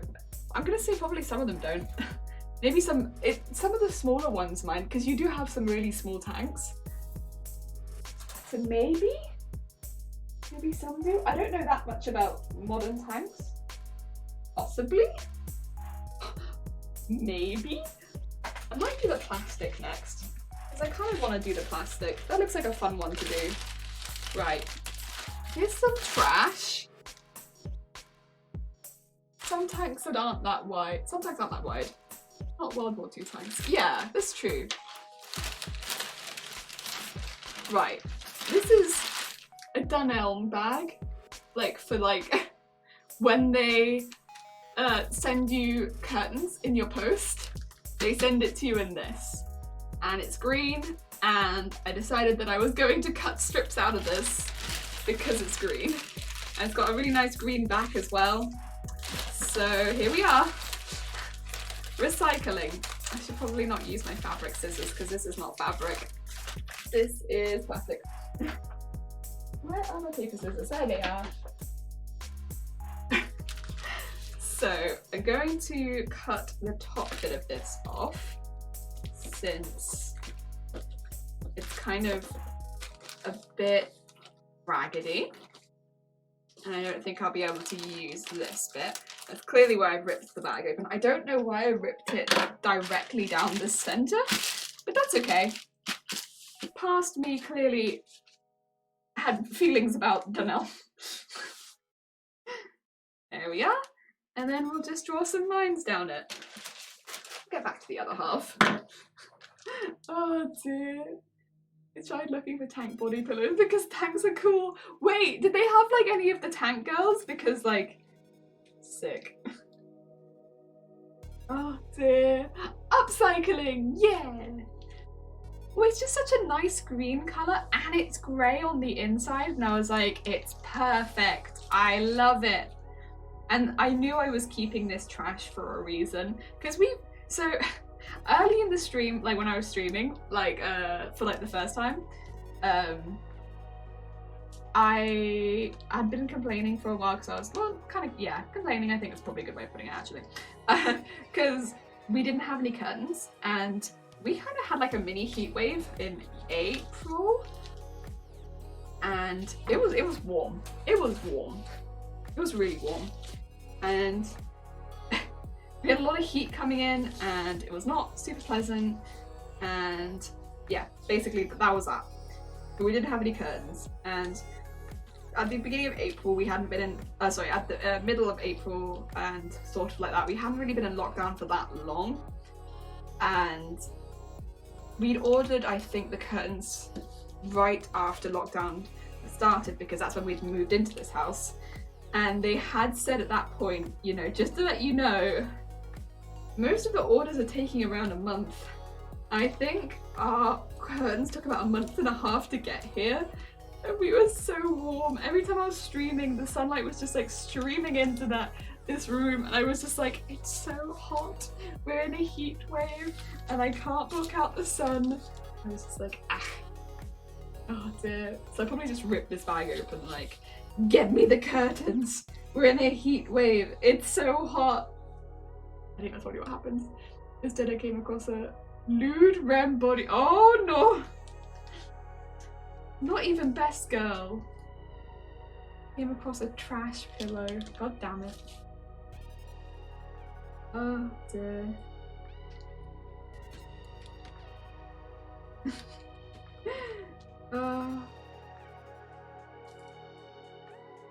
I have I think I mentioned this yesterday, but a REM figure, which is kind of lewd. I didn't, so here's the thing, I would actually like Rem as a character is the thing, and I do really like this figure. I just instinctively think that Amelia is a better character, but I do like Rem, and I like having the Rem figure because I'm like, I can be like Amelia's a better character because of it. But I have Rem in like this wedding here, and that's the figure that I have. It's an interesting one.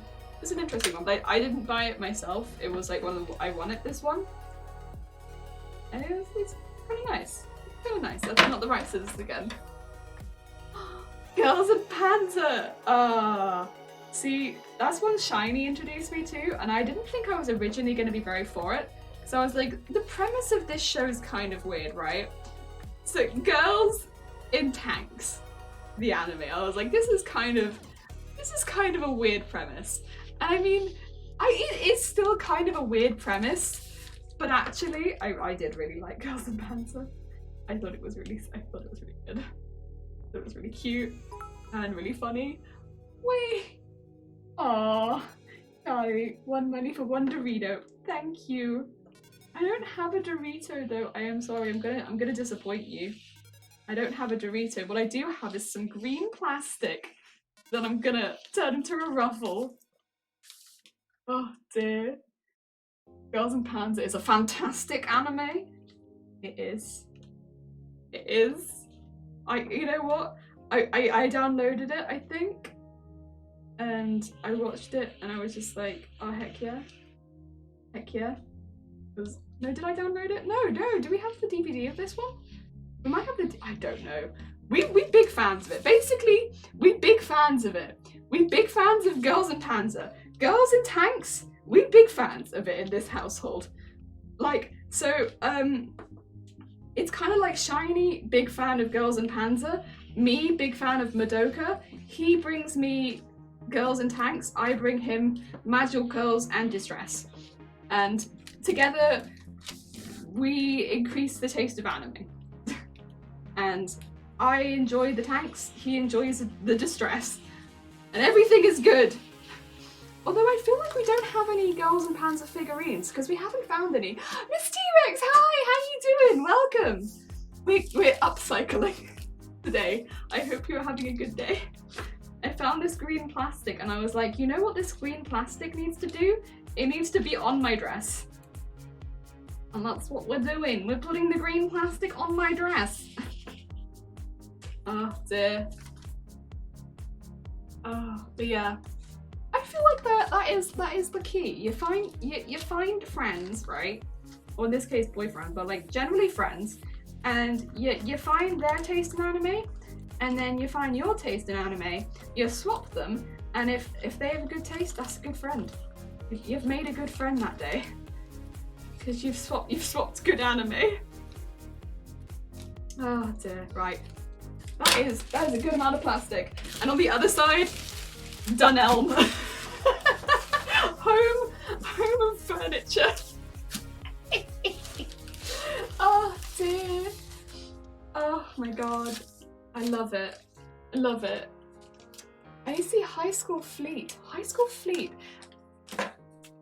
See, I've seen Azure Lane and I've seen Kantai Collection. Kantai Collection is the one that I've got a couple of figures from. Kantai Collection I think I preferred to Azure Lane. Azure Lane just felt like a bit, to me, the anime at least, just felt a bit, I don't know, a bit too fantastical. Whereas Azure Lane, I just really like that the girls, the floors that they had were based on the ships. So like one of them was just, I don't know, I just liked it. They were just like, consumes too much food, not fuel efficient. I was just like, top tier girl. Oh dear. Anime friends can be best of friends or the worst. No in between, this is true. Oh, so yeah. That was kind of, I don't know, I also really like the design of Kantai Collection. I thought that was kind of cool. Like, don't get me wrong, it's not my favourite anime by any stretch of the imagination. I do tend to go towards more drama. That's my tea. I like the drama, which is why I like March Comes In Like a Lion and ones like that. But you know, from our home to yours. I'm just gonna put that like on the dress. Perfect. I think I have a bit more actually that I can probably scavenge some stuff from though. I did really rip this top bit, is the only thing. And this bit's got some glue on the back, so I need to be a little careful. Oh, but it's double layered as well. Okay, maybe we won't use that bit. It's not quite the premium grade of plastic. I'm gonna take off for a little while. I want to get away from the computer. That's fair enough, Zero. I hope you enjoy the rest of your day. Oh dear. We'll just be here cutting fabric into shreds, occasionally plastic. It'd be like that. I'll do this sparkly one next. I feel like some sparkle after the plastic. But yeah, I like the drama ones. But again, like, March Comes In Like a Lion is not one that's gonna ever have. Oh wait, no, it has one figure. It's very expensive. and I do kind of want it, but also I don't want to spend the money on it. But like, you know when you really like an anime series and you want to support them because you're like, I like the anime, but like also the figure is very expensive, and I not only is the figure expensive, it's not available in this country, and I would have to pay like half the amount of the figure just to get it over to this country. Like, ooh, that's expensive.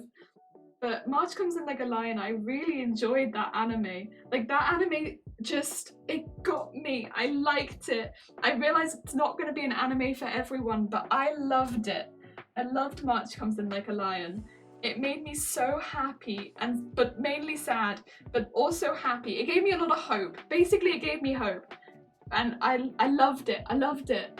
Oh, dear. Dark Abyss, hi! Good morning from across the pond. How you doing? Welcome. We have cut a lot of strips, and we're going to keep cutting strips. Black Rock Shooter! Oh my god. Okay, so Black Rock Shooter. I watched it. One of the, I want to say like one of the first, that's probably up in the first like 10 animes I watched. And I didn't get it. I didn't get it at all. I was just there like, I'm confused, I'm lost. Where am I? Where is this? Who's this person? Who's this person? I don't understand. And then I went back and I rewatched it. I ended up loving it. But the first time I watched it, there's a piece of hair. There we go, we got it. The first time I watched it, I was so confused. I was just like, where am I? I don't understand. Who is it? Who are these people? Who am I supposed to like? I don't get it.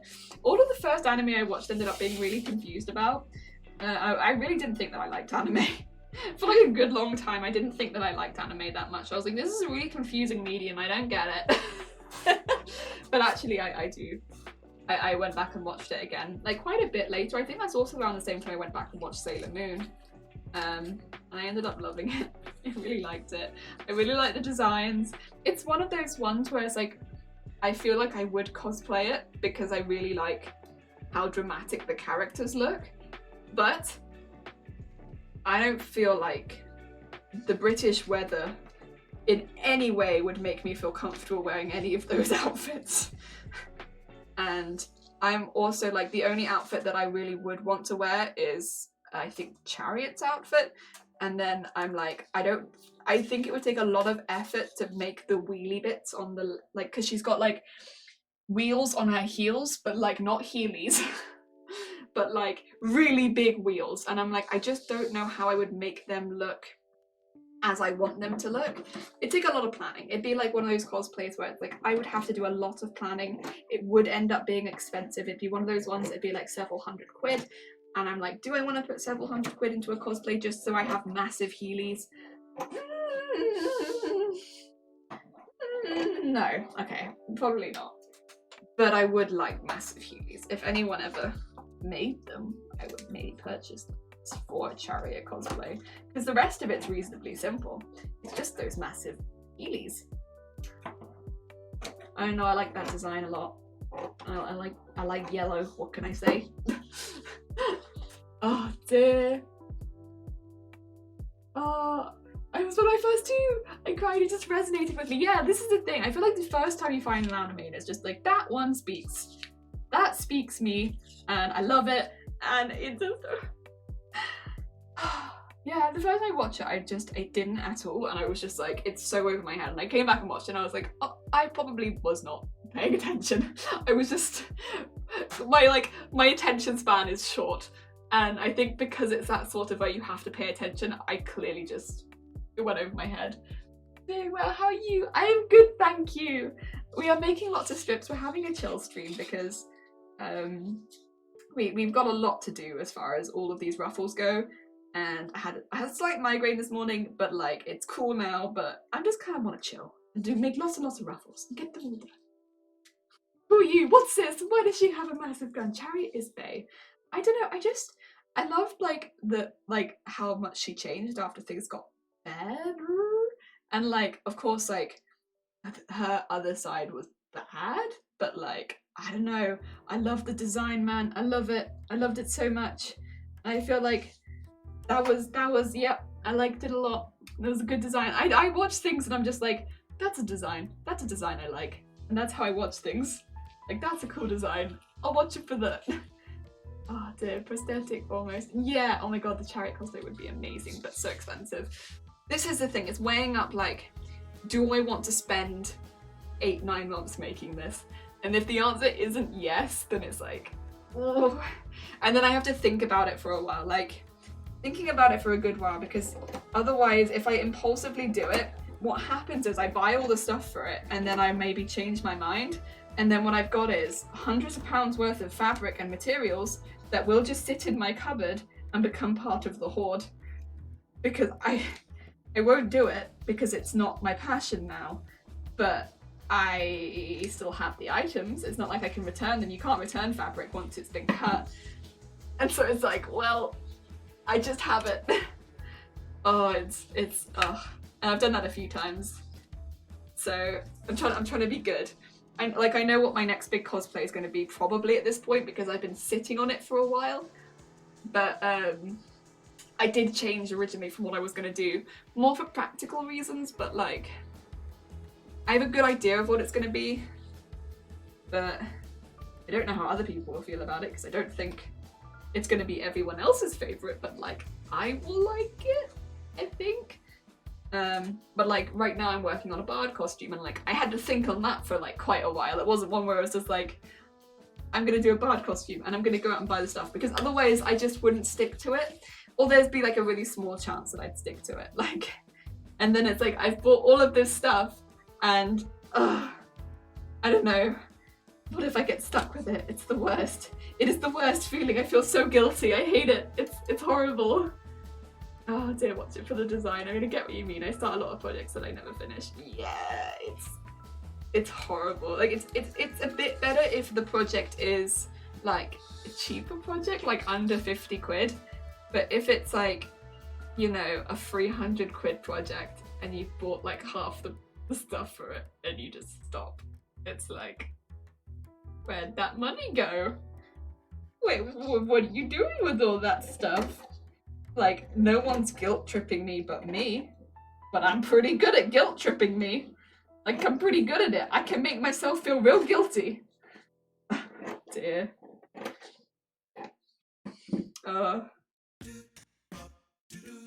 Oh my god, I like this one.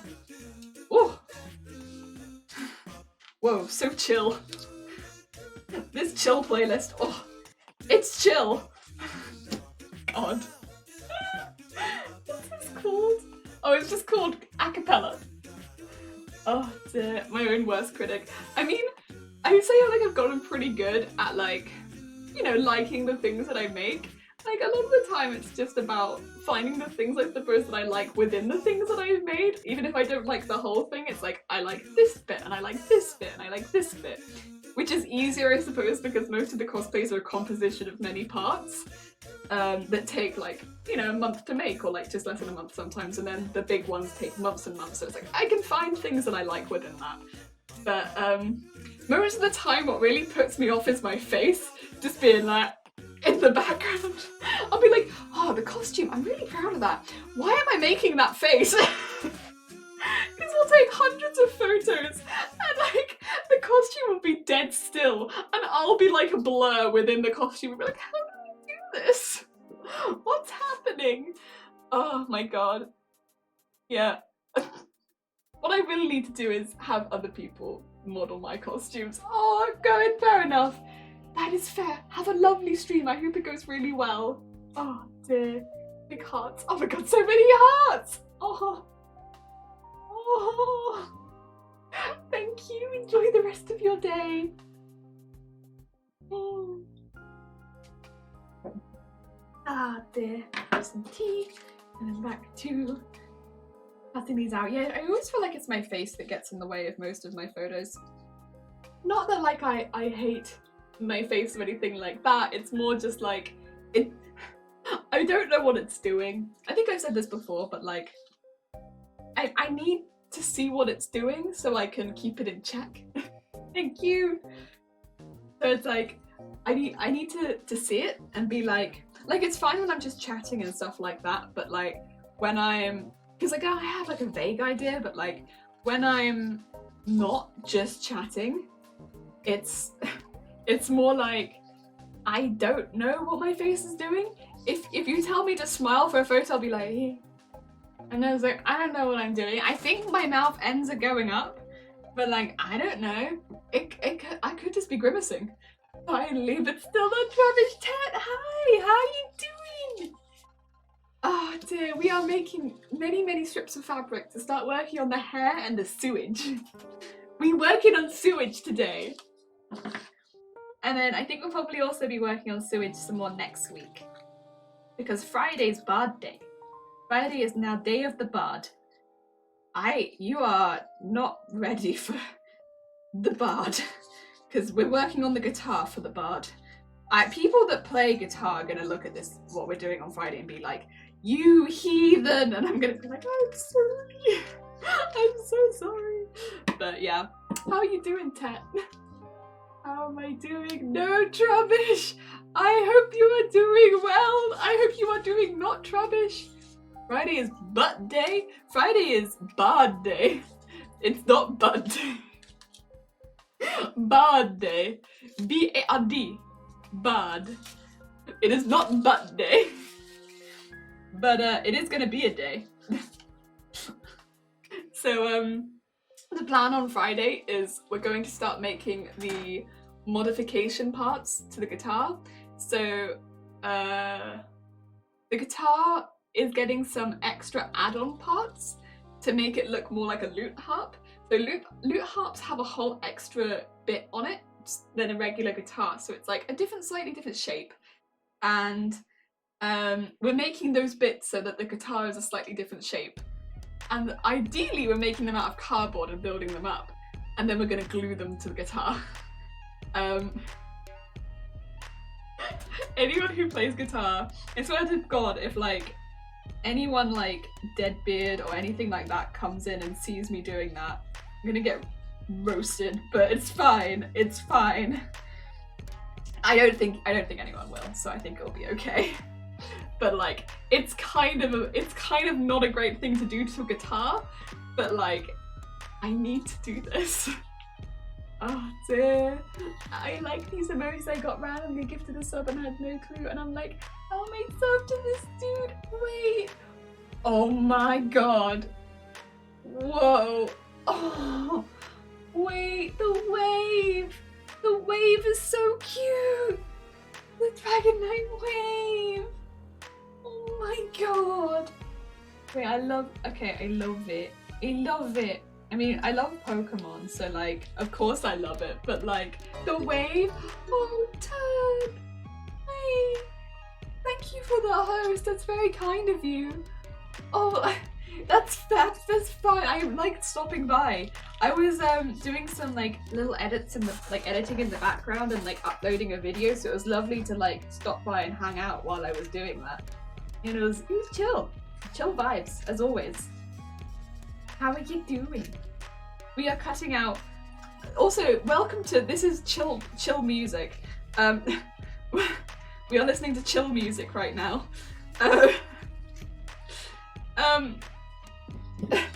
We are cutting out loads and loads of pieces of like strips of fabric with the intention of like then sewing up all of them. It's good. It's a ride. I don't know how many more I'll do today, or if this might be like, we'll do one more and then start sewing up all of them. Oh dear. Because it's quite a lot. We have quite a lot of strips right now. Oh.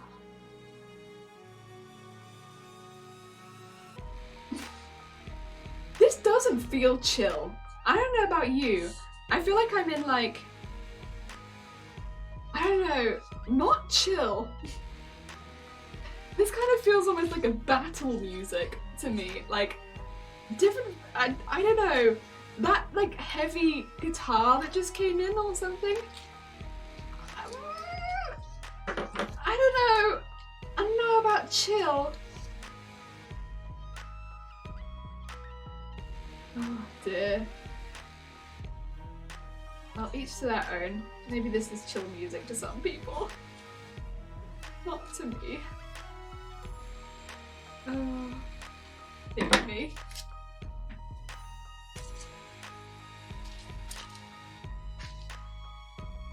And get that over there. I didn't get to watch the Nuzlocke stream. Have Spud and Flex Swift who got knocked out, and where did you get? Please tell me. So Flex Swift is fine. So nobody's been knocked out yet. Actually, we beat Bede really easily. We didn't even what do you call it? We didn't even grind anything at all. Like, we just ran straight up to Bede, and I guess because we have a few dark moves, he kind of just got slaughtered. He didn't get a single hit in on us, I don't think. Bede just died. Technically, all of Bede's Pokemon are dead now as well, so he can't use them. Is what that's how it works. We got up to the first gym. We did the story before the gym. We have not done the first gym yet. And we have a couple new additions on the team, but no one has died yet. I'm not super hyped about the new... No, I was hyped about one of the new additions. But we filled up the team at the very least. We haven't,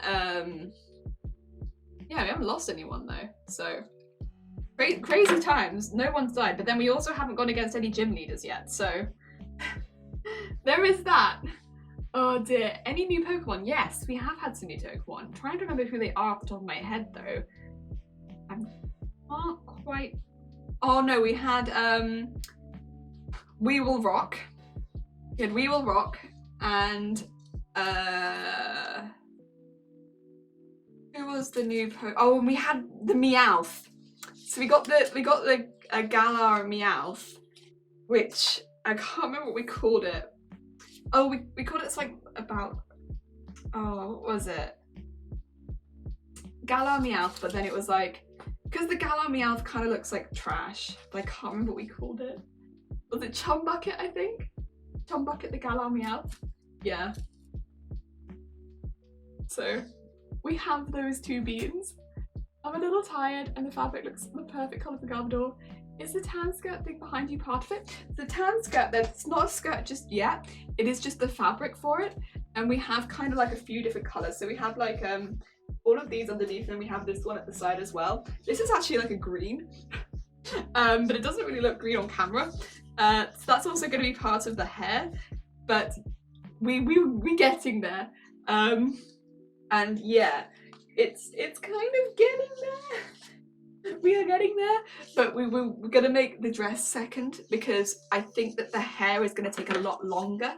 And so I'm like, we're going to get the hair out the way because the hair is probably going to take, considering how much space the hair takes up, longer for the surface area. And also it's a lot more time consuming for doing all of these things than it has any right to be. And yeah, so we're going to do the hair. I also have a feeling that the time lapse is going to be split into two, because when I was editing it down last night, I was like, this is still taking quite a long time. It's still quite a lot of time to, like, even with it all edited down and at like, I think I got it at like 1 to 7.5 speed, so it's like, it is sped up quite a lot, but it does, you know, it's still quite a long edit down, but yeah. No Flex Swift left behind.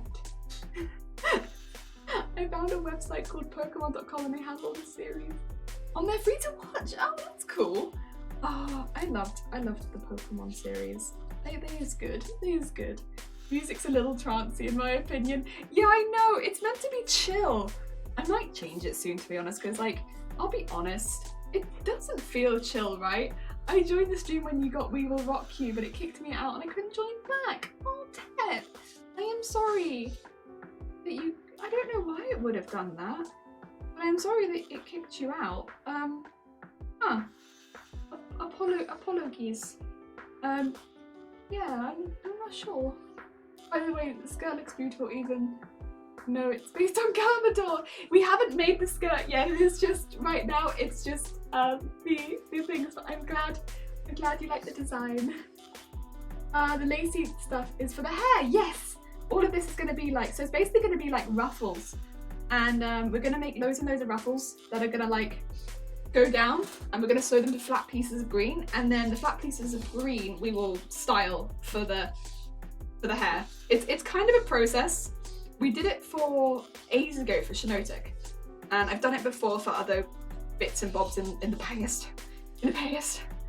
And yeah, it's pretty good. I like it a lot.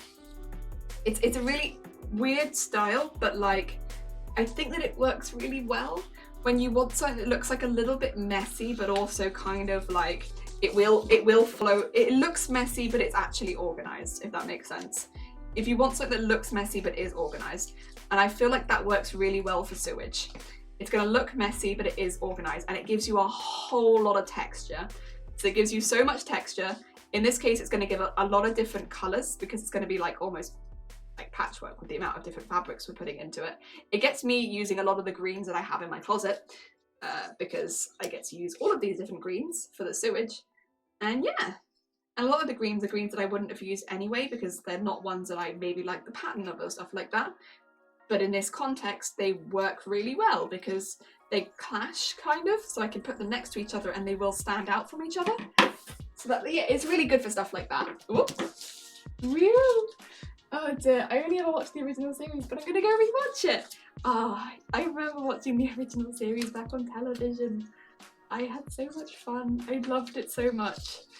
I was like a really big Pokemon fan. I still am a really big Pokemon fan, clearly, but yeah, I loved it. So yeah, what you have to do is you basically cut loads and loads of strips. You sew down the center of them, and then we'll be doing it in a minute to be fair. But you sew down the center. This one's not a very good example because it gets smaller at the end. Let's try to find a thicker one. But yeah, you sew down the center, and then you kind of take those threads and you pull it tight on one side, and it will, yeah, kind of pull it through, and you get a ruffle. There's an app by official Pokemon called Pokemon TV, and the store is free. It has all the Pokemon movies. Ooh! Oh, yes. Yes, Pokemon. Men, hi! How are you doing? Welcome! We are making messes of strips of fabric so that we can make ruffles from them. I feel like as well, at this point, we might have got enough ruffles or like strips to start sewing hundreds of lines up all of these. The next step, it is ready. Hi, how are ya? That's what I was watching it on. Nice! I kind of feel like watching movie 13 again. Movie 13 again? I'm not sure what that is. Which one happened in movie 13? Oh man! Thank you for the follow, it's very, very kind of you.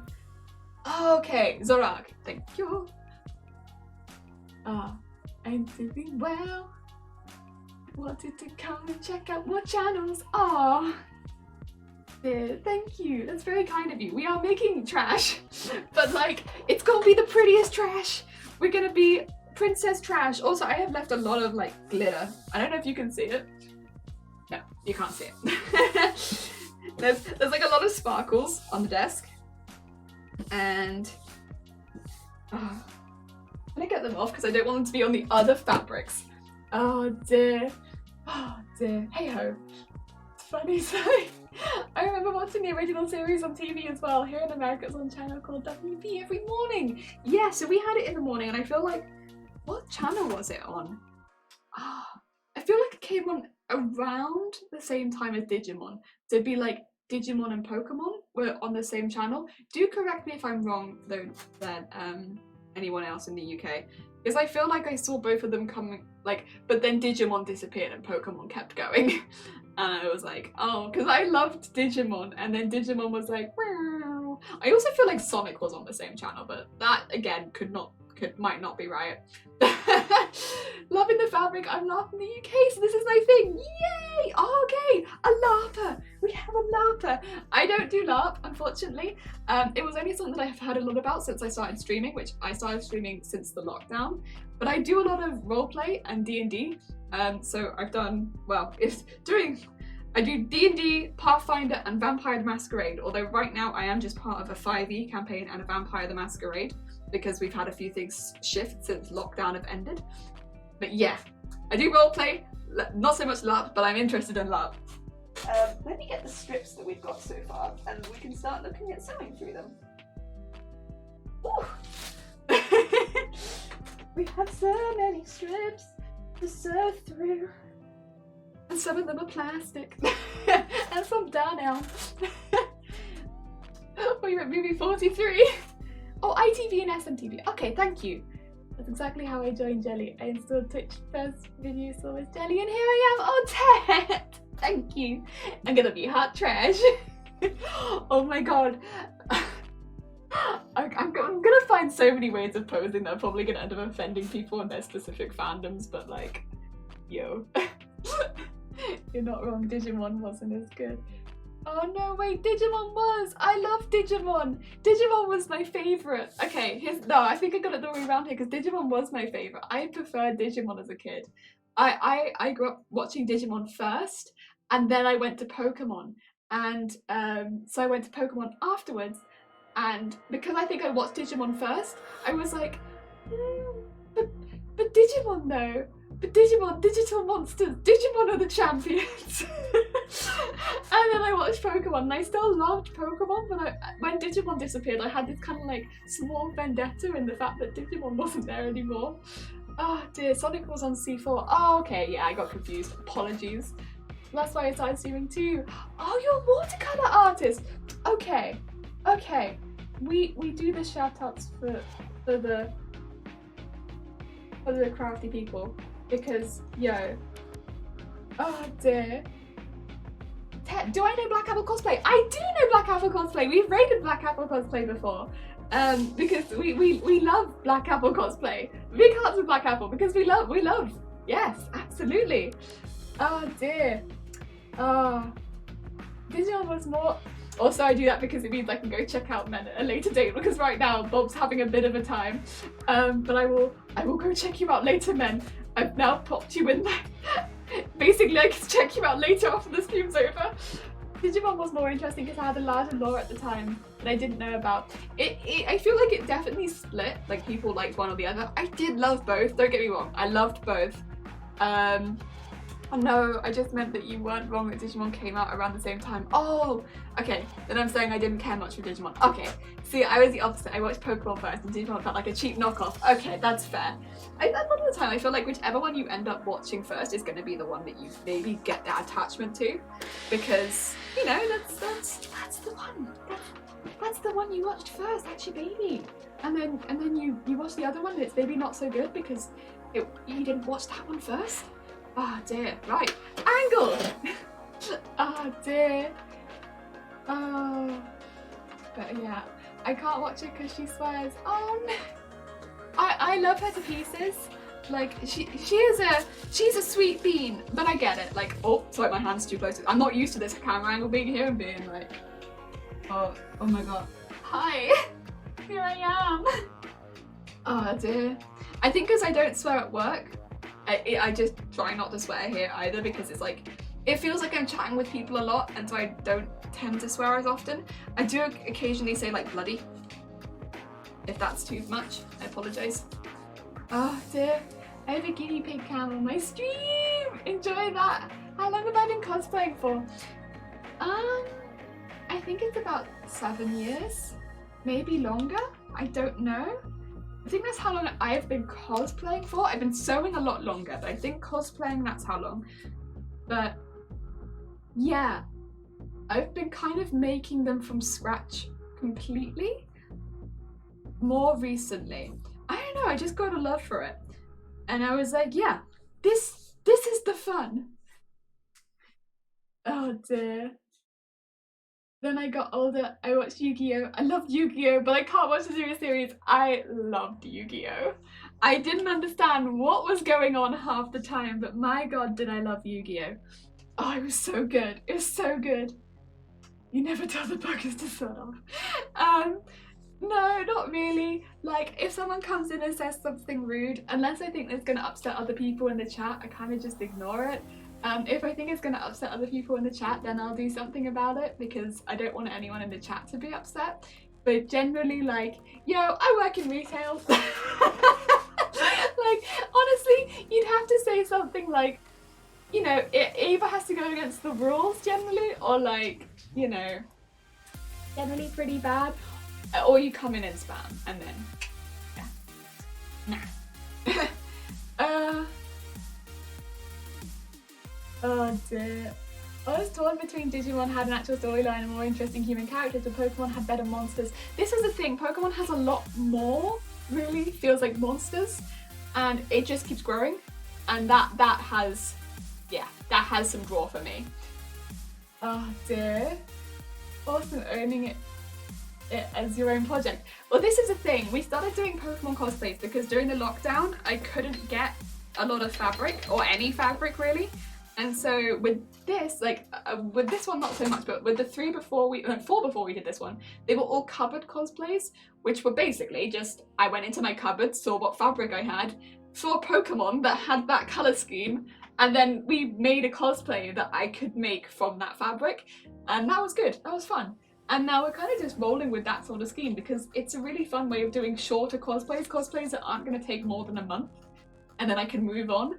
And it's really nice. It's really nice just to do those like shorter ones because, you know, it's like a brush up on skills, like taking a bit out of the comfort zone but not too much. And then on Fridays, work on something that takes a lot longer. Like, you know, these are the cosplays that take a year, maybe like, you know, a few, like 8 months to a year, like the much longer cosplays, which really, really challenge me. And so a bit of both. I like working on more than one cosplay at once. But thank you. I followed when she does drawing and stuff. Go check her out. Yes! Yu-Gi-Oh! Is on US Netflix at least. I loved Yu-Gi-Oh! It's crazy, crazy dramatic, and oh, so good. The drawing is great. Oh my god. Okay, I am excited. I'm gonna have to go look at this later. Oh, yeah. Oh, thank you. That's very kind of you. Like, you don't need to go follow me on any social media, but it's very sweet of you. I'm like pretty bad at social media, but thank you. Right. You Kurt. I liked oh, I can't remember his name is ever. Like, the giant stone man. I can't remember his name, but he was my favourite. Right, I'm gonna start this. I've just put this on the, like the widest width it would go between the stitches, and I'm not doing an end stitch, I'm just gonna go straight into it. I'm starting with the plastic because arguably this is gonna be the most difficult one. Because, yeah, plastic is like not a normal sewing material, but like, I'm gonna make it a normal sewing material. I feel like in school they make you sew with plastic so regularly. Like whenever I'd see my friends sewing projects, they'd be like, yeah, we're sewing with plastic again. I'm like, what are you doing? Why do you always sew with plastic? What's happening at school? And then if I just switch to, oh, sorry, that's my arm. Big arm. If we just switch to this again, just so you can kind of see, and also because I want to test this to make sure that it actually like works. Pull out my fire. Put out my fire. I don't know, never seen Yu-Gi-Oh, but it became quite the meme, yeah! It's time to do. You kind of just pull it down for people that didn't see it yesterday, but this is the plastic one, and so I'm being really careful because as you pull it down, you might end up ripping holes between the stitches, which would not happen on fabric. But on plastic, this is a different ball game. And I really need this to get to the halfway mark, which is that lump there. Yeah, so I'm just sort of taking the top thread. I don't know if you can see that. The top thread there. And pulling it, and then pulling this down. And it creates like this pretty ruffle.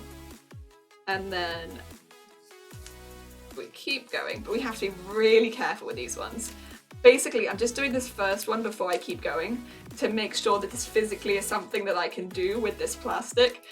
Because you know how plastic be, some of it's thicker than others. Some of this is going to be really susceptible to this, and some of it is not. And before I sew all of the plastics and waste a lot of thread, I'm gonna just check that it's like, yeah, we want a ruffle today. We want a ruffle.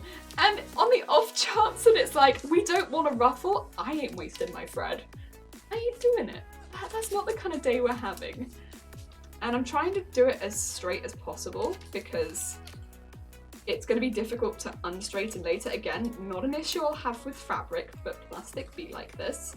And we just keep pushing and pulling and like using that and pulling these down. And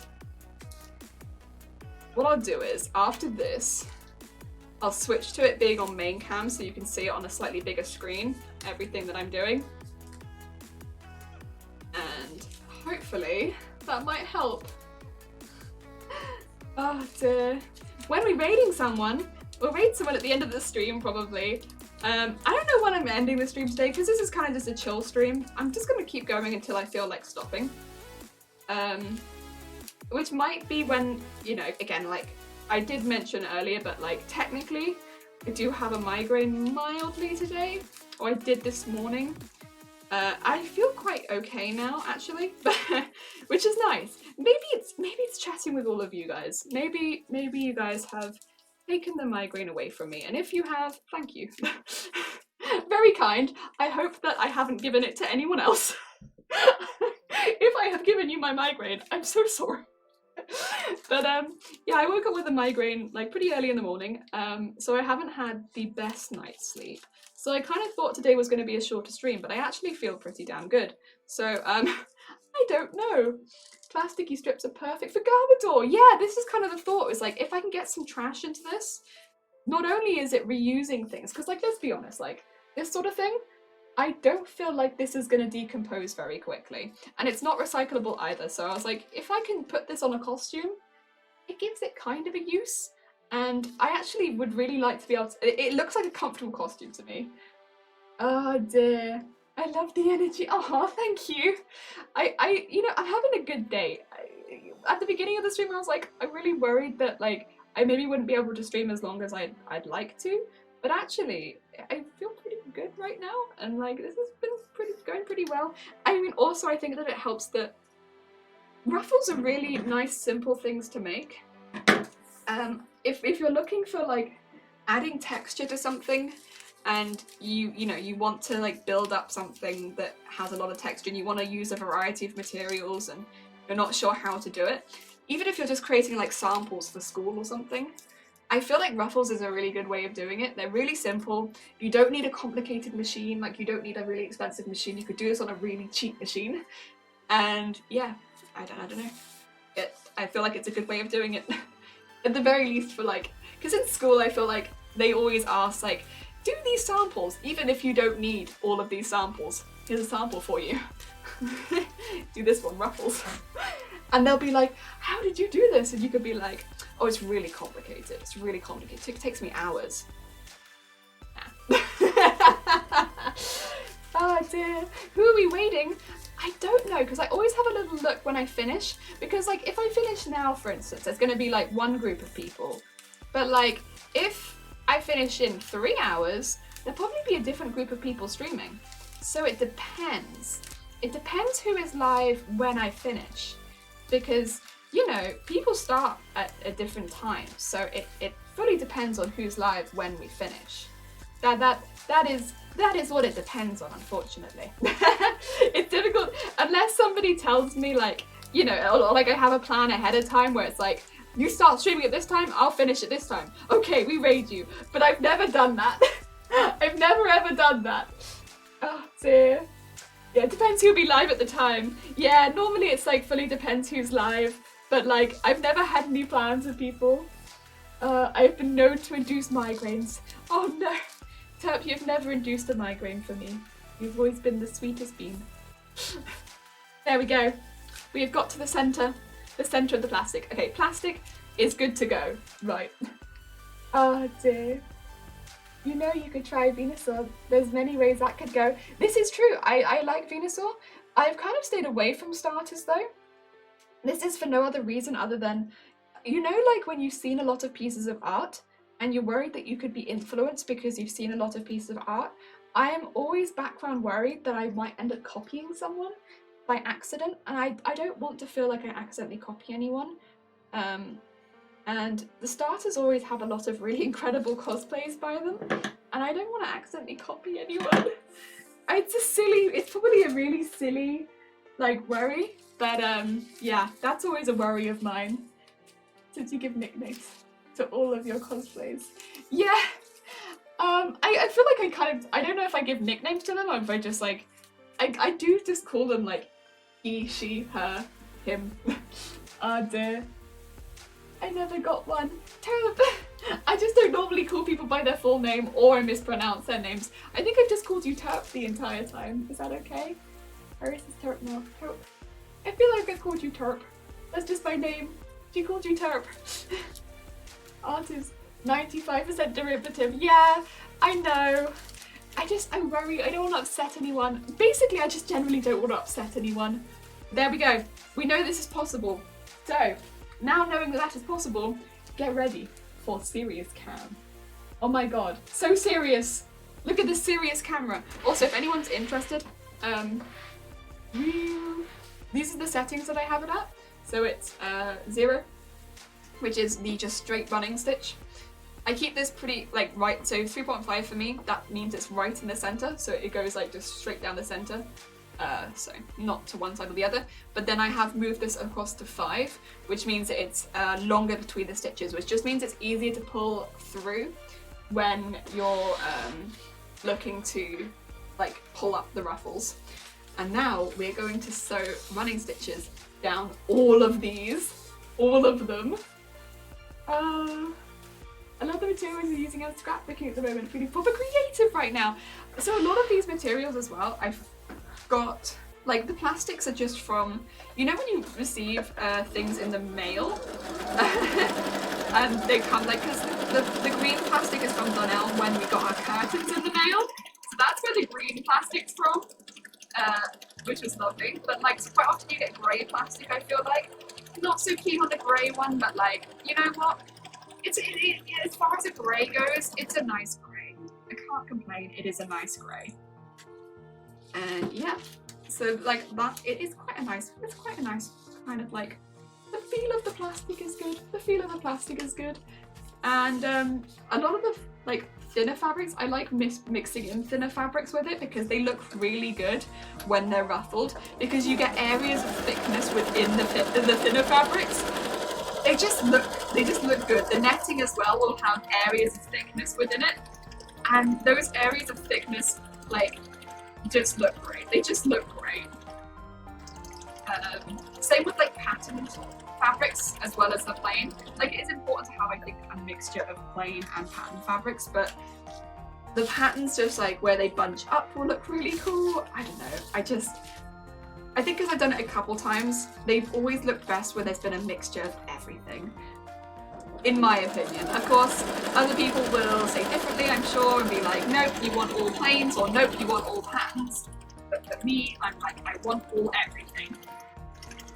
All everything is where it's at for me. Yeah.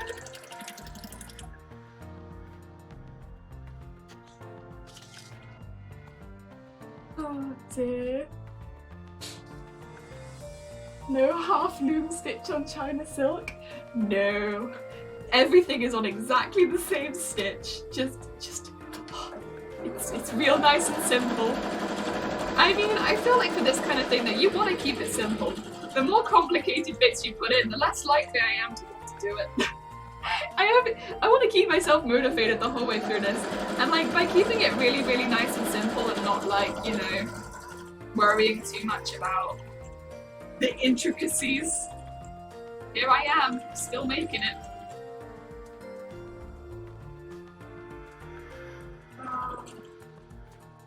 Oh, the only thing I guess that I would mention is like none of these fabrics are stretch fabrics. I don't know if that's important, but none of my fabrics are stretch fabrics. I don't tend to have stretch fabrics lying around, so it's never really come up that they would be stretch fabrics, but yeah, they're not stretch fabrics. I just don't have stretch fabrics lying around. I only ever have stretch fabrics if I specifically need them for like that. I think I have like 1 or 2 in the cupboard. They're not in the colours that I need for this anyway. I think they're like leftover from a couple of gloves. But I just generally, I don't have them. I don't keep them around. I don't like stretch fabric and I don't keep it around.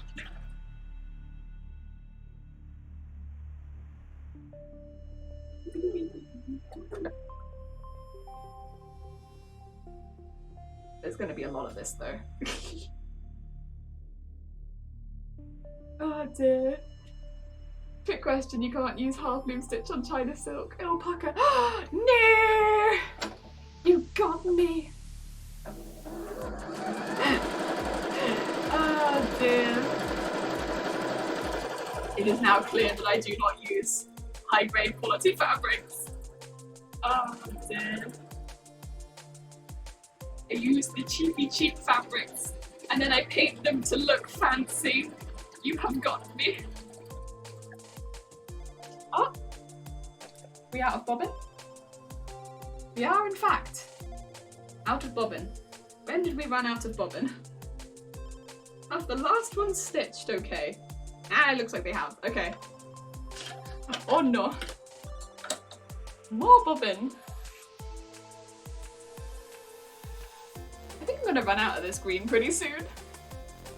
Simple is the way to go though. You did a great job manipulating even non-clothing materials into— oh, thank you. Appreciate it. Yeah, this is the thing, like, keeping it simple. I don't— I could— oh, this looks like a machine. I could go making it really, really complicated, but I don't really see there being a reason to do it. Because if it makes it less fun to make, then why have I done it? Oh dear. Oh, it's a quote from Legally Blonde. I don't think I've seen that movie. I know it's quite a famous movie, but I don't feel like I've seen it. There's a lot of probably famous movies that I don't feel like I've seen. Bobbin replacing tutorial. Oh, would you like— I don't know if I can show you the bobbin replacing. It's up here.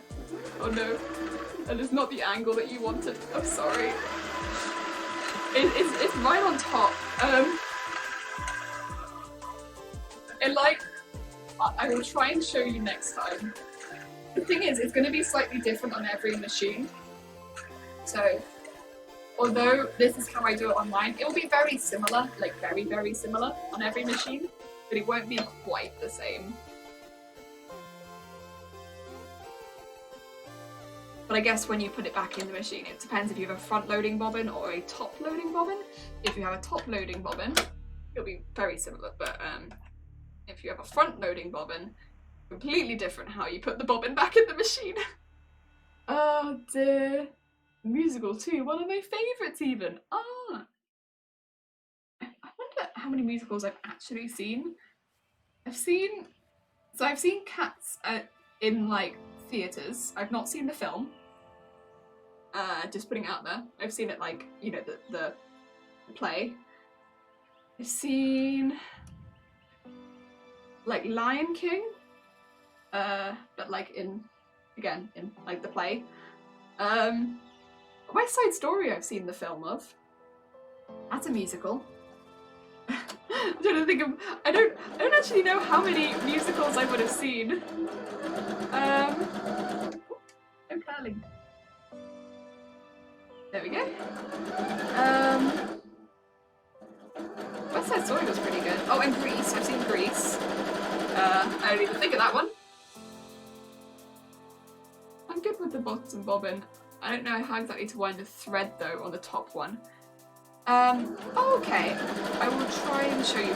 It's one of those ones where like it's very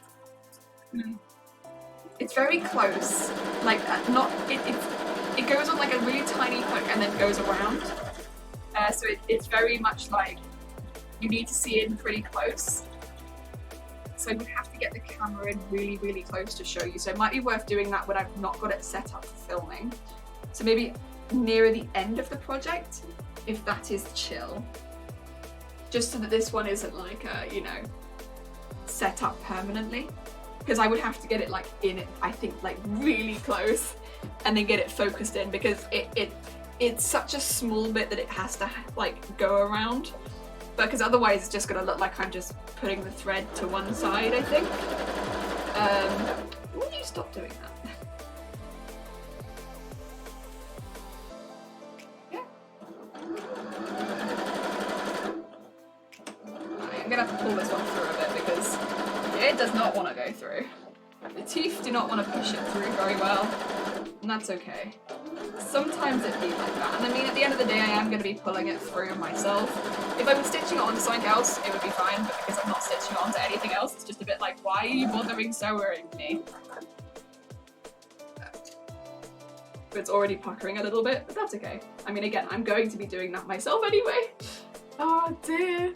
Oh, we saw Shrek the musical last year. Was it actually good though? Because I like Shrek the film. I think Shrek the film is actually good. Oh dear, Lord, Cats is a doozy. Les Mis is my other favourite. My sister got a degree in musical theatre, so I've seen them all. Ooh. Oh, okay. That sounds really cool. See, one I would really like to see is, because I've seen the movie of it, and I really like the movie, is Priscilla, Queen of the Desert, which I don't know if is it a musical? Would it be? I assume it'd be a musical. I know it's a play, so I'm assuming it's a musical. I don't really know a lot about, like, theatre, to be quite honest. Making the assumption, but I've heard a lot of good things about it, and I really would like to see that one.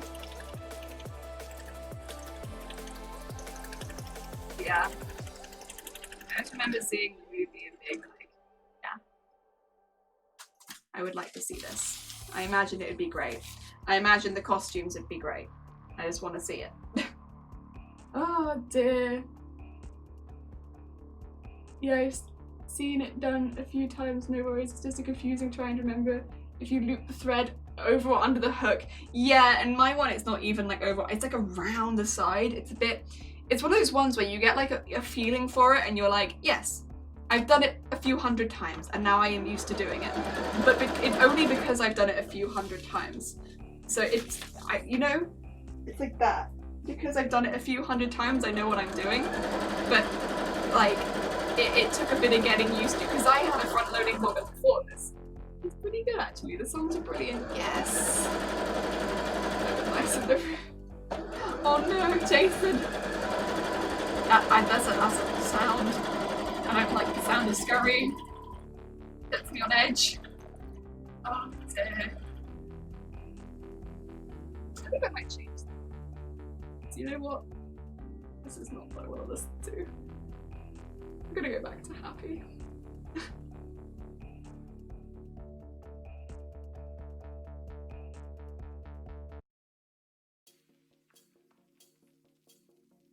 There we go. Yeah. I don't know how that plays. Don't have musical numbers, and musicals are pretty songs every few minutes. Yeah. I don't. That's fair. I'm not sure which one it would be. I think it's a musical. I do think that it's a musical, but I don't know. And I could very easily be wrong because I do have a pretty limited knowledge of musicals. But yeah, whenever it is on, I see so many posters about it and I'm like, I really want to see it. But it's like trying to get like time off work and then travel to go see it quite often. And it's like, well, that's difficult.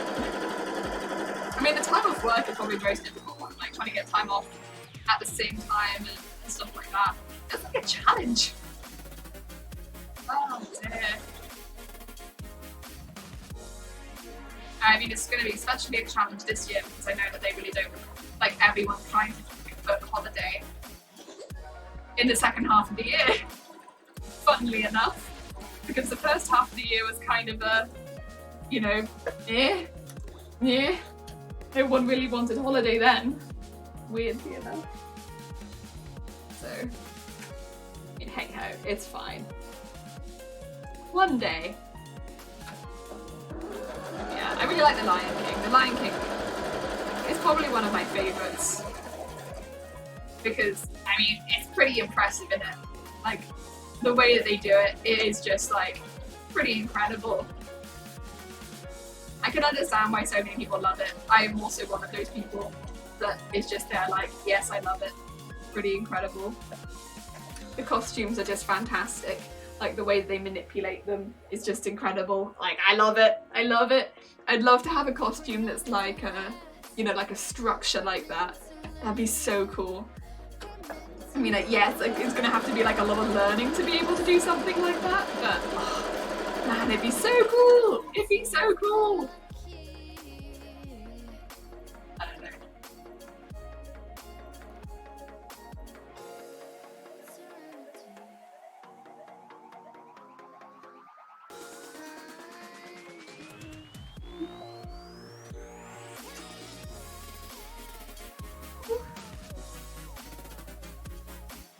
my god.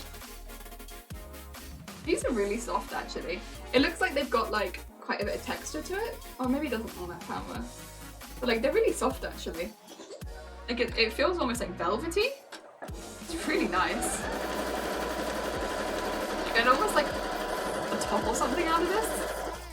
Maybe not in this colour. So I don't know about this colour on my skin tone specifically. But I do like it. I say I don't know about this colour on my skin tone. This colour's about to be all over my skin tone. Oh dear. Oh, I did see the Lion King. I do remember the costumes were almost like large puppets or something, right? Yeah. So like, so many of them are like larger than life and they just have somebody at the bottom of them who is also part of that like puppet, but like a small part of the puppet.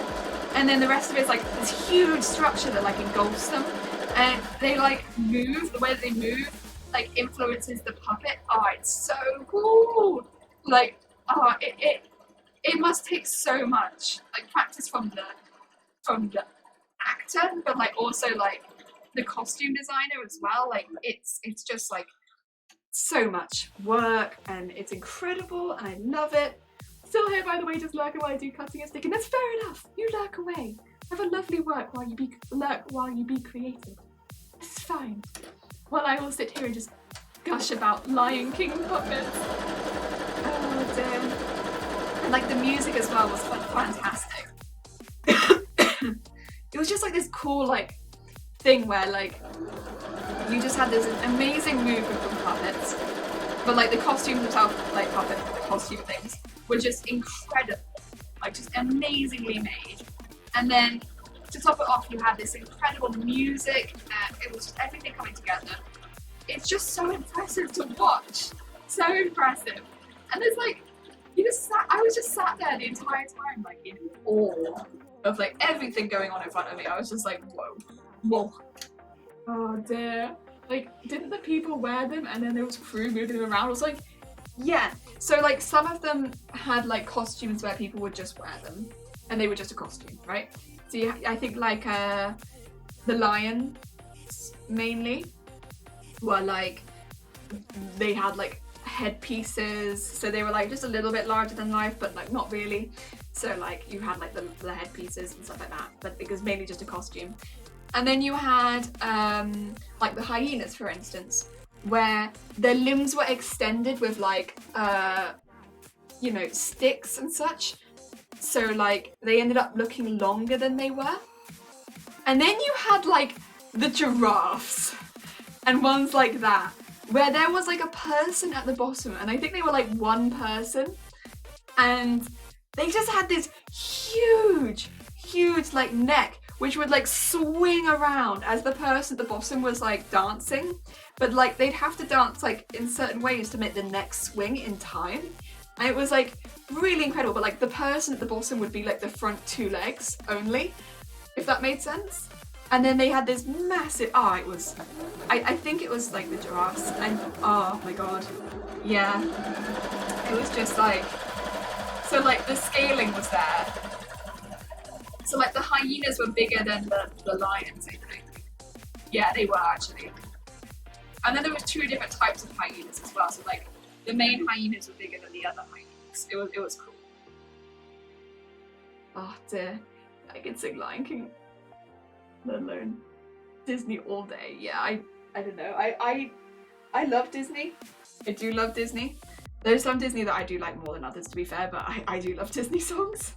I do. I could sing a lot of Disney. I'm not good at singing, so I won't do it to you, but I could.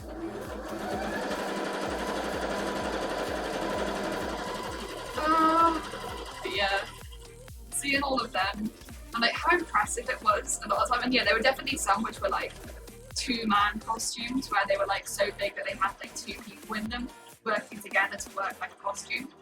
It was like incredible. And then you had like Timon and Pumbaa, and Timon was like fully a puppet, and you had like the person behind him was dressed as like reeds, so he was like part of the scenery.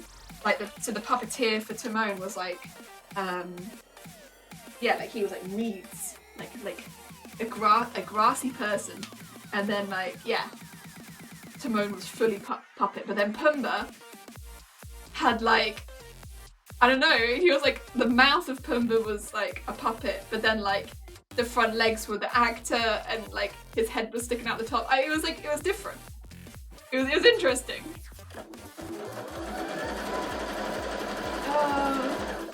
Yeah, the costume design was definitely unique and groundbreaking, I feel.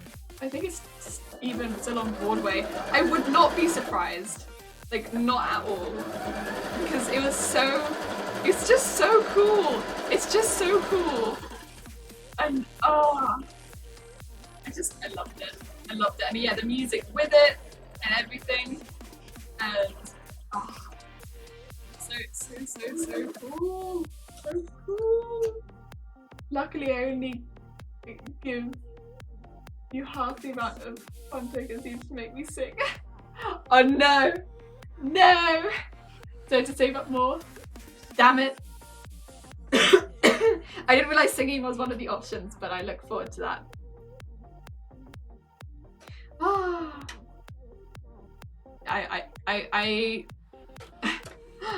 I'm more one of those people that's like, if I can interject a Disney song into like just an everyday situation, I will, but more for like annoying other people.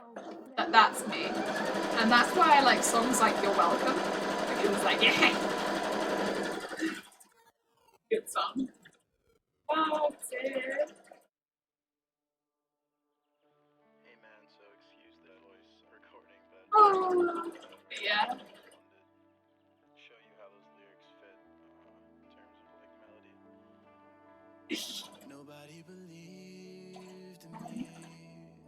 I always said myself, whatever you see. Oh, You're Welcome. Yeah, that song, man, I love it so much. I know it became kind of a meme, and I love the memes too, to be quite honest.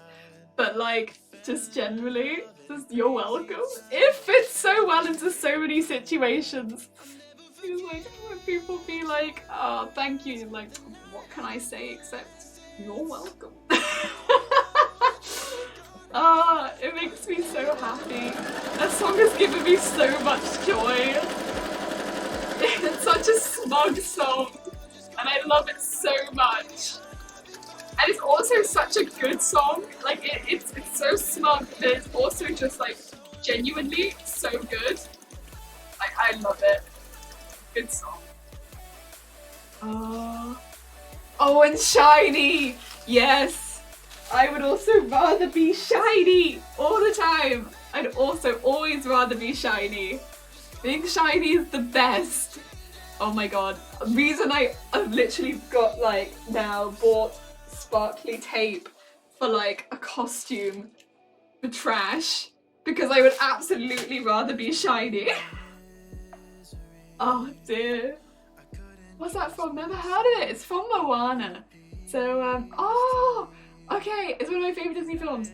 It is, it's really good. Okay, so you have You're Welcome. It is the smuggest song, and it can be used in so many everyday situations, Turp. So many. So people be like, oh, thank you, that's really kind of you. And you can be like, what can I say except You're welcome? And you can be the smug person. And this is why I don't sing on this channel. But yeah, that's what you can do. As somebody who works in retail, you become an asshole real quick. Oh my god, it's great. It's just great. It's just the best. And then yeah, you have shiny, which is just, have you ever, would you rather be shiny? Because there's a whole song about someone who's just basically devoted their life to becoming shiny. Because yeah, absolutely I would rather be shiny. And do you know Flight of the Conchords, Turb? Because it's done by Jermaine from Flight of the Conchords. If that gives you any energy to go by. It's got heavy Jermaine energy. Oh, it's a good song. Basically, it's a good song. Heavy, shiny energy. Oh. Oh dear. I don't think I can sing it again. No, because I have a feeling I'm gonna get clipped. When driving to LARP, my friends and me would just sing stupidly loud to Shiny and you're welcome. Oh my god, they are good. Don't get me wrong, like the rest of the songs from Moana are really good as well. Like I really like a lot of the songs from Moana. Like the song about like sailing, I really like that one. Like How Far I Go, like good song. Like genuinely, they're good songs, they are. But like, as far as being applied to daily life, Shiny, you're welcome. I can use those. Yeah, I'm quite a fan of the Shinies. Yeah! Oh my god. I would rather be Shiny. Oh, all the time I would rather be Shiny. It just, every day, I would rather be Shiny. You know, I mean, in this particular case, I suppose I'd rather be trash, but like, also, I would rather be Shiny trash. Oh my god. Oh, yeah, it's a good. Moana is one of my favorites. It you know what? As far as like the newer Disneys go, like Moana is up there. It really made me so happy. There were so many bits in Moana where I was like, yo, yes. No spoilers, but I love how the song gains more verses as the plot continues. Yeah. Oh yeah, here we are. Dunelm. Let's sew that, Dunelm. Dunelm.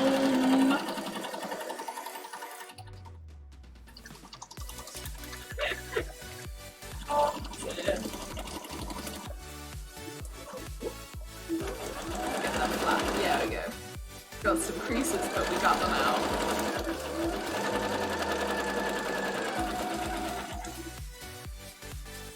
Oh, it's good film. Oh, man, I love the chicken. Is it hey? Yeah, a chicken. I love it. I love the chicken. The chicken makes me very happy. It's just a silly chicken and I love it. Oh. It's the little things sometimes. I like the silly chicken. I love the silly chicken. It made me very happy. Every time I saw it on screen, I was like, yes. Oh, I'm sorry. I have a feeling that might have been a link. I can't see it on my end because stream must be like that. If it was a link, apologies. We have things turned off. Because we had some issues with spam at one point. People coming in. Oh wait, you clipped something! Wait! Oh no! Why does it... Wait! It stops people posting clips? Huh. Yeah, go on then. I don't know why it would do that.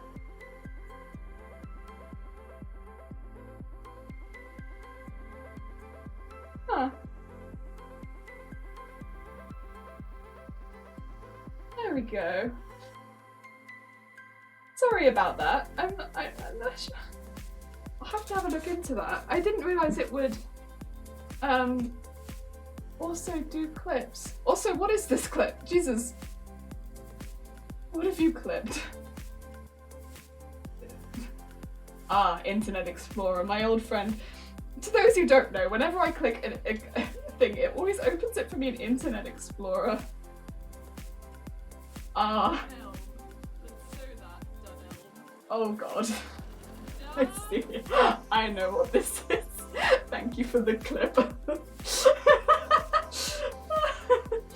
It's cool, which is always playing up somehow. I'll have a look into that. Yeah, we turned them off because, you know, people coming in and just spamming, you know, basically spamming to sites that weren't great. But yeah, Oh dear. Sorry, not sorry. Helm. Oh dear. It's fine. You know what? I stand by as long as there are no clips of me just singing, we're good. Because the internet doesn't need it. I'm not a good singer. You have a whitelisting the settings to allow certain sites. That might be a good way of doing it. Because yeah, what we had before was like, not certain sites. Sites that had bad energy. The bad energy. Also, the reason I keep doing this is because my bobbin is low. And I'm like, I don't want my bobbin to run out halfway through. That means I have to basically redo the whole thing. So, being a bit vigilant. I think I might just undo the bobbin and redo it. Yeah, it's basically got nothing left on it. Yeah, put my camera under there. More bobbin! Oh dear, I don't even know if there's a specific movie for the music I like the most, but there's like 2 to 3 songs that I love and can sing from a lot of classic Disney movies. Yes, Mulan is one where I'm like, the music from Mulan, because we had it on video growing up, and it is also one of my favorite Disney movies. I got that. I also think that it's got some proper good songs in Mulan, and I like it. I'm trying to think of other ones where I'm like, yes, but we didn't have a lot of films on video from Disney. So I don't know if there's many others where I'm like, I have them on tap, but like, you know, I definitely could do Mulan. What are those Disney songs? I mean, I feel like Frozen. So when Frozen came out, I was working in a card and gift shop, which promptly got overrun with Frozen merchandise. And we did hear a lot of Frozen stuff, although we didn't have Frozen specifically playing in the store. So I feel like I did hear a lot of Frozen, but like, it wasn't so bad, but I do know a lot of Frozen. So probably I could do quite a bit of Frozen. I like Tangled. I'm a big fan of Tangled. I don't know the music from Tangled so much though, but I do like Tangled as a film.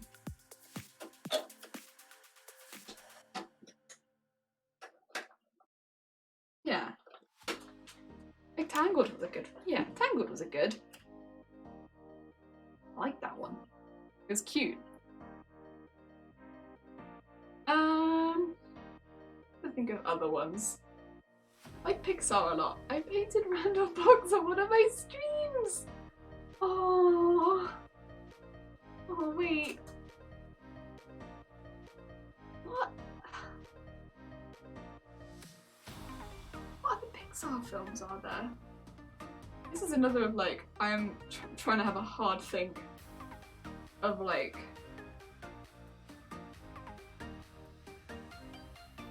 what other Pixar films? Because you have Monsters Inc., but then you have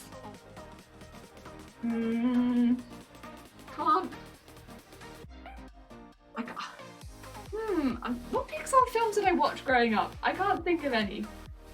I'm having like a complete mind blank. What films did I watch? I definitely watched films growing up, but I can't think of any. Oh dear. Oh no.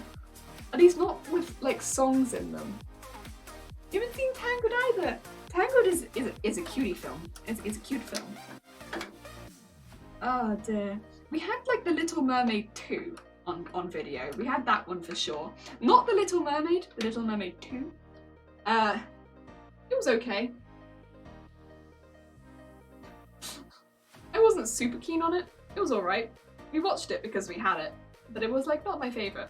Oh, we had like, I liked it, what do you call it? George of the Jungle. That was alright. But and I wouldn't say it was a musical. Oh dear. I like this song. Yeah, nice upbeat beachy feel. Yeah, we got some happier songs coming in now. We finally got them. We found them. We got there. It took a while, but we got there. Um, Disney and Pixar films. Oh wait, I know. I like Up. I don't know who did Up. I like Up. Up was good film. Enjoyed Up. Enjoyed Up for the rest of the film as well, not just the first bit. Enjoyed Up. Up was a cute film. Oh dear. Oh wait. Yeah. This is true. Okay. So I liked Finding Nemo and I liked A Bug's Life. A Bug's Life was a good one. Okay, thank you. You've jogged my memory. A Bug's Life. Oh, How to Train Your Dragon. Okay. I really like this one as well. I like this one as a slightly older adult. But yes, How to Train Your Dragon, when that first came out, I loved it and I still love it. And the music from those films makes me well up. I don't know why. It just makes me feel emotions. The music's from How to Train Your Dragon, I'm just like, emotions, oh my god. It's not even like, it's got lyrics. I'm just like, I hear the main soundtrack and I'm like, dragons. And I love it. It makes, I have feelings. Hi, how you doing? Oh, wait, Tangle, that was you, Nev. Hi. Oh dear. Yes, it has a great soundtrack. Yes. And it makes me feel things. It makes me very emotional, basically. This is kind of doing half the ruffling for me, this one. Like, I don't know if you can tell. Oh dear. Yeah, I love it. I loved all of them as well. Like, I've seen all 3 of the films and I love all of them. All of them made me happy. And a bit sad. Oh dear. I thought How to Train Your Dragon was DreamWorks, but it probably is. I'm just now talking about films that I like. I'm sorry. I've gone completely off the loop. I just really like that one. Sorry. Oh dear. Komishika, hi! Yeah, we are doing we are doing chill Ruffles stream, Ruffle4Days. Oh dear. We are just forever doing this. Nah, it won't be forever, but it's gonna be for a while. But you know what? It's very relaxing. Oh my god. Yeah. Oh, they're great. Need to watch them again sometime. I honestly would watch them again, but every time I watch them, I feel emotional. Then again, I'm also the sort of person that will watch like daytime TV and get emotional, so, you know. Like, DIY SOS get me emotionals. Actually though, to be fair, DIY SOS I think is meant to make you emotional. I get really emotional watching DIY SOS. I need someone else to watch the last bit, like the reveal of the house with me. Because like, I don't know if anyone else like has DIY SOS actually, but like for those who don't, people, they like, it's like a group of people that go to your house and they like, so like the big builds, they like get people from your neighborhood as well, and they find like families who are living in like less than great conditions often in their houses because they need some pretty serious DIY done to their house, and quite often it's like they'll need full rooms or maybe the whole house redone, and in a week they'll redo that house for them. And quite often it could be because maybe they've had like a lot of trauma in the house, like the family. Like maybe there's been an accident or like they've lost a member of the family. They've been put into like financial trauma because of it. So it's like quite a bad issue that's happened that's left them halfway through DIY or something. And they reveal what they've done with the house and I will break down at the end, and I need someone to be there with me because I just be like, look at this family who's had like a really hard time, like maybe they've like, you know, been battling cancer or like they've lost someone to it, or you know, they've got like a child with a disability in the house and they need the house to be, you know, in a state where the child can come live with them or like access both floors and they need lift put in, and people will come to the house and do it for them, and it makes me so emotional and I can't. I can watch the whole episode and be fine, but like I get to the end and it gets me. So I don't know how we went on this tangent. Like, if you haven't seen DIY like, and you like watching those kind of shows, it's a pretty good show. The big builds are really good. Oh dear. I'm a massive Lord of the Rings and Hobbit fan myself. They're my favourites. And what's with a takeaway and a blanket, they are good films. They're like good to like just like basically just get out of life for a bit and watch a film like that. It's really nice. Oh dear. You start relaxing and you need a lot of them. Yeah. Oh. Yeah, I need a lot of strips. I need a lot of strips at the moment. Oh dear. And yeah, the music for Lord of the Rings is so breathtaking but also recognizable, which is exactly what you want for a series like that. And it takes you there. It takes you to somewhere that isn't this world. And yeah, it's great. It's great. I mean, I feel like it can be difficult using instruments that are fully, like, obviously they're instruments from this world, and then, you know, take you out of this world using those instruments. It can't be an easy task. They've done a really good job of it. Oh my god. I love it. I love it. I think it's great. Good music can really, like, elevate a film. Oh, it made me emotional though. I think I'm very emotional watching all these things. But then you take it right back as soon as you hear the music and you get sad. Oh dear. I played a Hobbit a lot for a couple of years. It's drawn to my complete inspiration. Oh, it's amazing. I love that. Oh, so good. Oh.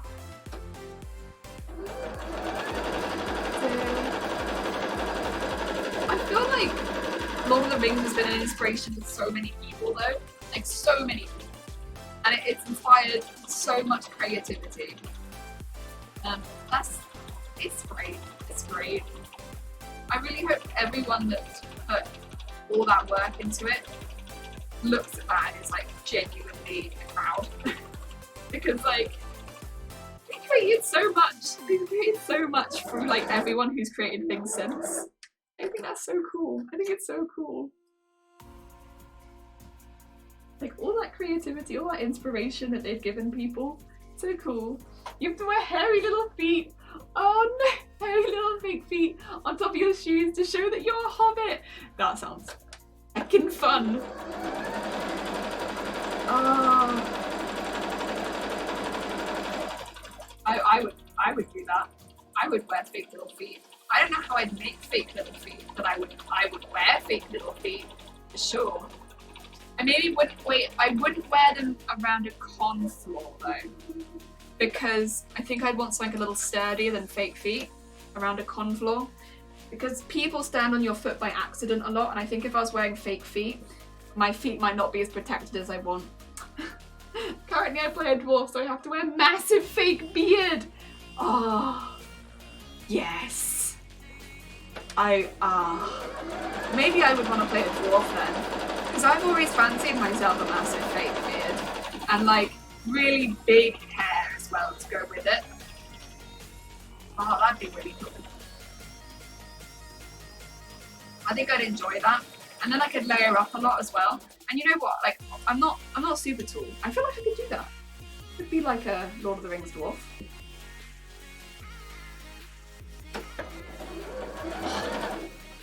I'd love to see pictures of you with these. Yeah, I'd also love to see pictures of these.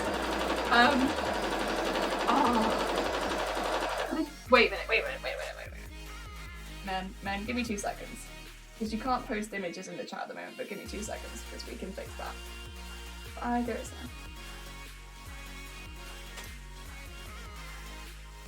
Okay, now you can post pictures in the chat. We fixed it so you can post pictures in the chat. And in the process, I think you might have got a really good close-up of my arm. I'm sorry. You did not need to see my arm so close.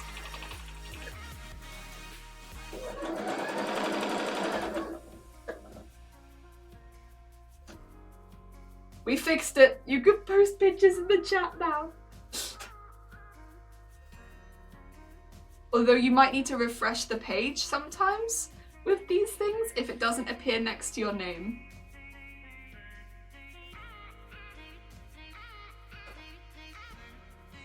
Men.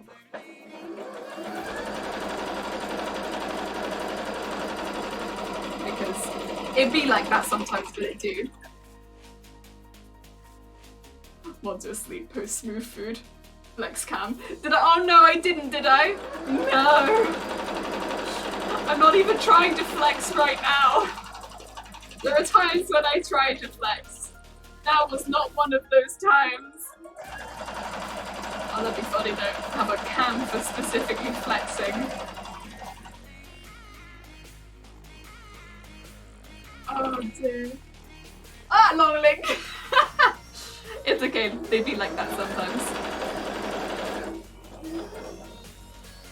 Oh. Right. Oh, Internet Explorer, here we go. Give me 10 hours, guys, I'll be right with you. Oh! Wait, oh, the little feet! The little feet! Oh my god! I love this! It's so good! Wait, and the layers? I love the layering so much. With the fluff? Yes! With them as well, the feet! It looks so good! It's so much fun to play. Yes! Oh my god, I love this. So good. Oh.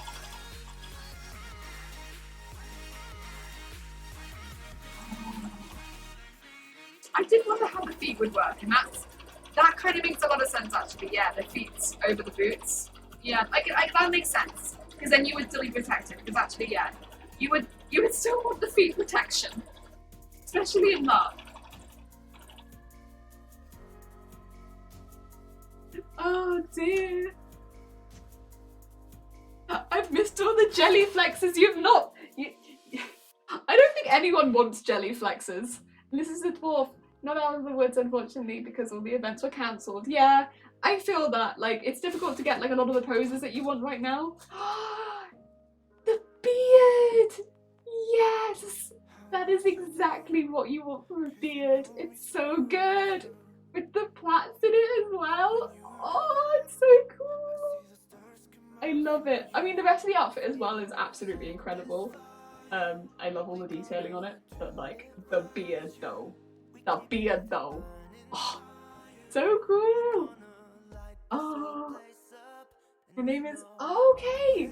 But she's a grumpy cow. Fitting, fitting. Oh dear. Dear, I love the coat in this one. Yeah, it's also absolutely beautiful. Like, once you get past the beard, which is stunning, you see the details. Oh, there's fluff on this one. Oh well, that's okay.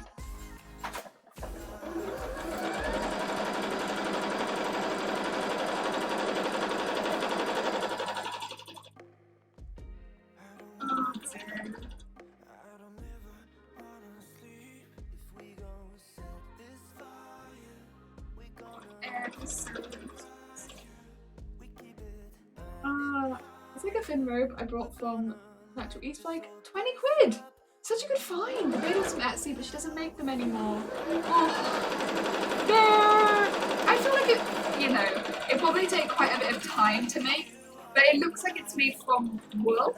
So I don't think the materials should be too difficult to source for it. It's just like putting the time into making it. I could do it. I could do it. Just putting that time in. Oh dear. Plus, I did say that if I was going to make a LARP outfit, I would probably make it because I've got enough materials in this house, you know, I should probably actually just do it. And stop buying things in and actually make stuff, you know. Oh dear. I love the pattern on the dwarf outfit. Yeah, it is stunning. For 20 quid, like, oh, that's not bad.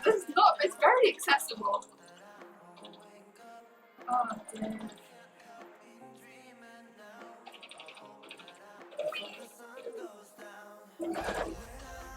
And out. Thank you. I make like bits and pieces, like a scroll for casting rituals and spells and patches, but no clothing yet. That's a good way of starting, to be fair. Like if you jump straight into, I feel like, making a coat as much as you definitely could, that might be a little bit daunting for a lot of people, but starting with pouches and bits and bobs like that, a lot more. It's going to be more fun for you, and you're going to end up with something that you'll probably be happier with at the end of the day and much quicker.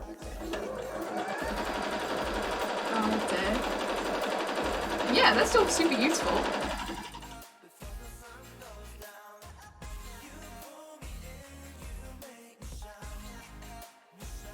Also, it's a lot quicker to make a pouch.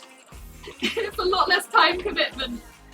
Ah, dear. I mean, even for me, because it's like, you know, making a whole outfit is a lot of time commitment. And while you're making that outfit, that time is spent doing that and not making other things, which you might want to end up making more. I might want to do something else. I might want to make bread in that time. Who knows? Who knows? I mean, in my case, probably not, because I do love sewing, but like, it's for everyone. Oh dear.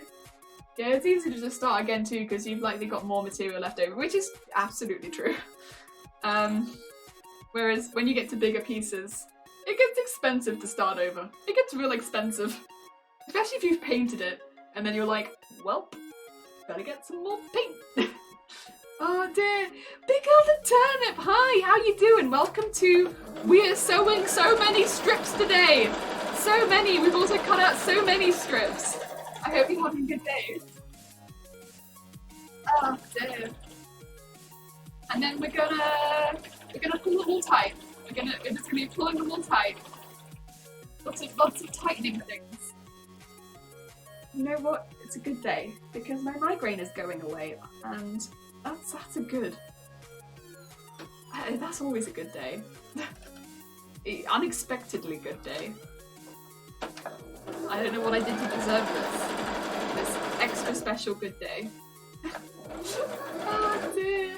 So many strips, but with sew. Oh dear. Oh you, Nev. Oh dear. Oh, that was a mini. There we go. And then we just, actually, we're nearly through all the interesting ones, and we're just, this big pile of this. Oh.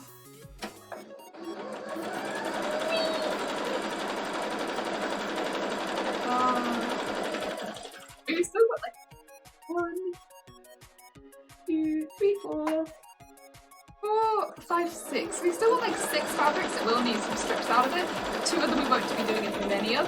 So we've still got like a fair few fabrics that will need some strips made out of it.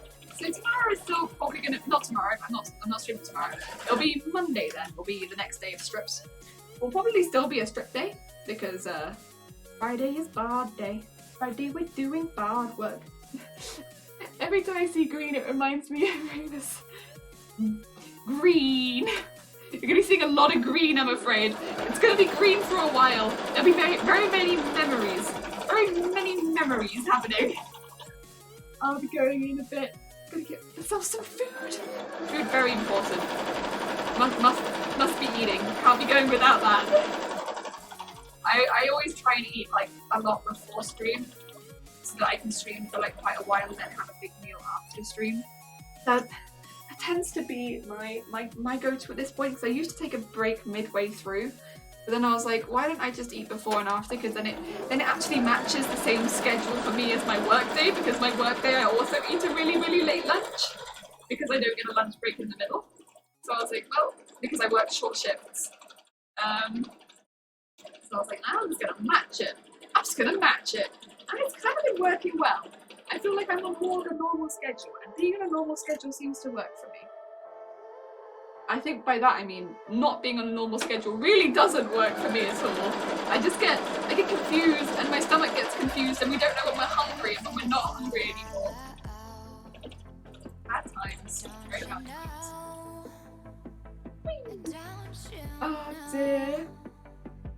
Oh. You say Bard Day? Yeah! So on Friday we're going to be working on my Bard costume. So I worked on it a little bit before on the stream, like ages ago, but I kind of had to stop because I wasn't able to get any fabrics for it, right? And I haven't really been, I still aren't able to get like a whole lot. But I'm able to start getting stuff again ever so slowly. And with that being the case, it's only going to be that I can get more and more now. And so I'm going to start introducing it one day a week because I do actually want to be working on that bard costume. Like, that is like my passion project going on in the background, and I do kind of want to work on it. And with the fact that I do so much of my sewing on streams now, it's almost like, you know, it becomes a lot more productive when I do it on stream, as far as sewing goes. So it'd be good if I can get back to doing this on stream. Yeah, that's right. So what we're going to be doing on on Friday is we're going to start working on the guitar modifications, because it's something that I can do with the limited stuff that I have right now. So that's going to be starting to cut out the pieces of cardboard needed for the modifications and going over that with people. It's a bit different, and it is a much more long-term project, so I understand if people aren't going to be as interested in that particular one, but for me it's something that I kind of want to do and I'm looking forward to it. Yeah. And those ones will be with us a lot longer than these shorter costumes will be. So like this costume will be finished and we'll still be working on the bard, and then probably the next costume will be finished and we'll still be working on the bard. But then when bard is finished, it will feel like a huge achievement, if that makes sense. Oh no! Okay. Okay. So we had this one finish a bit early, so what we're going to do is just going to trim this one because I can't really do. The bobbin has finished just a bit early, so we just changed this. That's okay. So we now need to redo the bobbin. Oh, you're also looking forward to it. Thank you, Nove.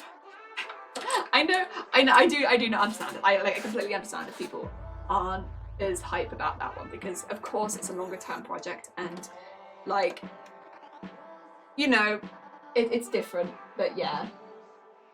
What does anyone know? Oh, wait, what does anyone know Sanders size? Was anyone know Thomas Sanders? What?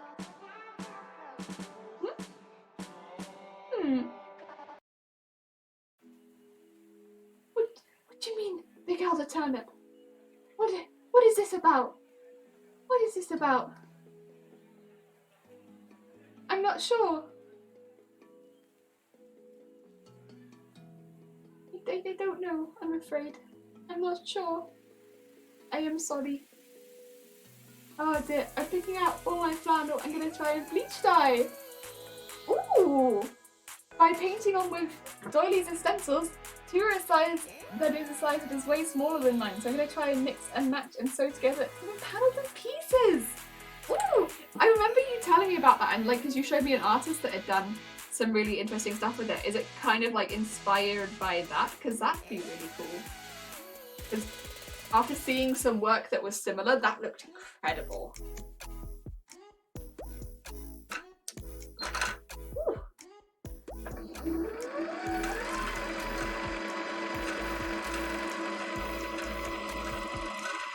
I mean, I'm not super great at bleach dye, and it's not something that I know a whole lot about, but like, I like seeing it. I definitely like seeing it and seeing pictures and stuff like that. I think it looks really, really cool. Oh, you're tired. That's fair enough, Elder. Oh, dear. Oh, dear. Yeah. It's really, really, really cool. Especially with the patterns coming through and some of it staying the same. And I've seen bleach dye on flannel before, and it looks sick. At first, I wasn't. When somebody mentioned it, I was like, I don't know if that's gonna look a bit like intense. But then when I saw it, I was like, actually, it looks the opposite. It looks like really good, but like because it creates patches, I suppose, of like less flannel, it looks really good. Like, really cool.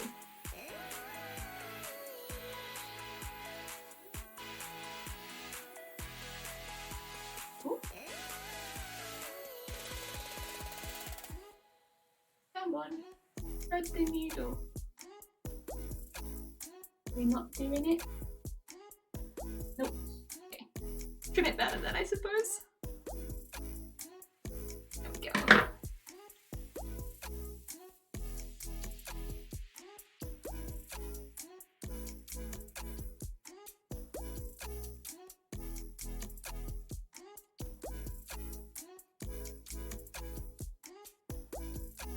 There we go. Got it. Did not want to thread it that time. Normally I'm pretty good with threading the needle, but woof, that time had to do severe concentration to get that needle through. My god, it did not want to go. Oh, pro concentration on the needle threading. Oh dear, sometimes it'd be like that, but it do. And all the way through.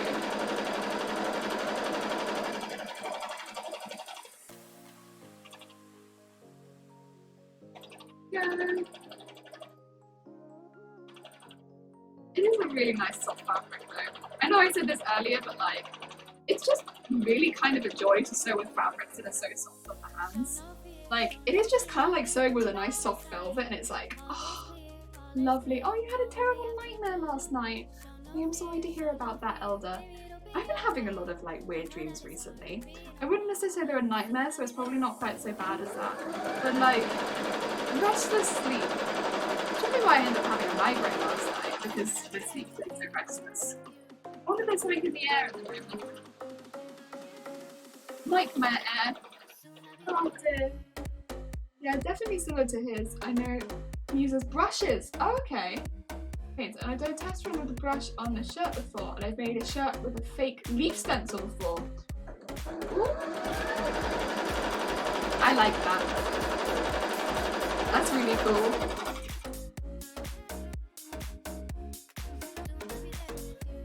Yeah, I have a picture of the first leaves that I found. I can post in the Discord, by the way. Tom, can I just give you like VIP at this point? Oh, sorry, that's my arm. Oh dear.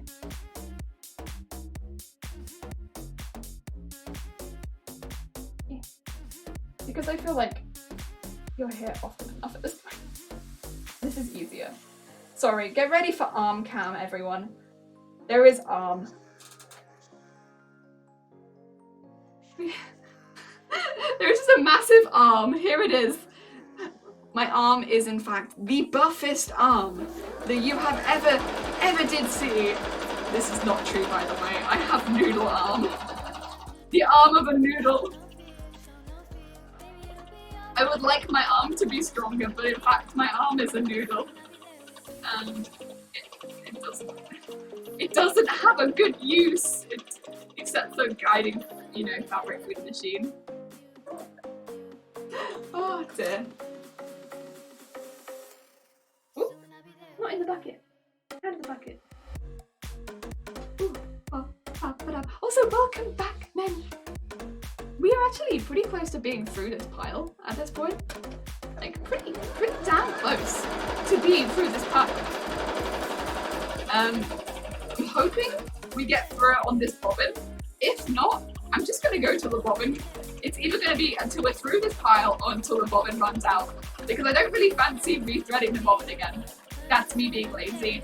But like, I kind of want to start ruffling soon. I feel like that's what I feel like doing. I feel like ruffling soon.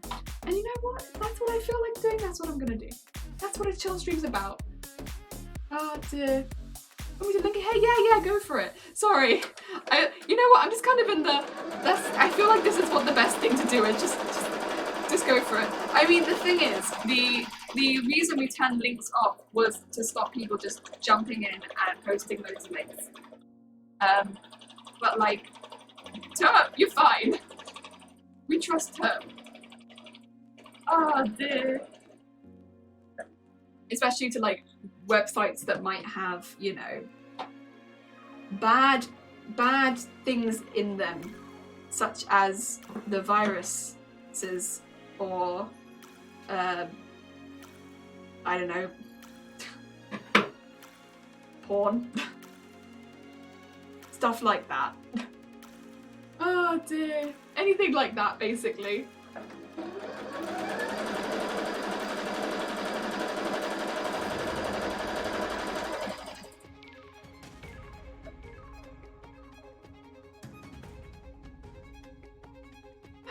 When's the Butchered Stitch redemption for the big point spenders? Yo, one thing at a time. I am notably pretty slow at everything. Like, I do my best, but I'm pretty slow. I think because I've been like, you know, I've been pretty good at doing one thing at a time, but then it's like, oh wait, but because there's like 100 things that I kind of want to do, doing one thing at a time means there's still 99 things that I should probably get round to doing at some point. Huh. Yeah. Oh dear. Oh dear. I only have pictures of art and psychedelic memes. Cool beans. Oh dear, no viruses. We don't have viruses. Oh dear. I mean, I don't think Bob can handle anything right now. I feel like the common cold would just tip over Bob. Like, he'd just be sat there like, being his little angry self, and then he'd get like a slight sniffle and it'd be like, bye-bye Bob. Bob being my laptop, by the way. Oh dear. And that'd be the end of him. Oh dear, no, so cool! You have a nice lurk. Thank you so much for lurking. It's very kind. Oh dear. Have a nice lunch on the toast. I have toast for breakfast. What is this music? Leaf shirt! Yes! Leaf!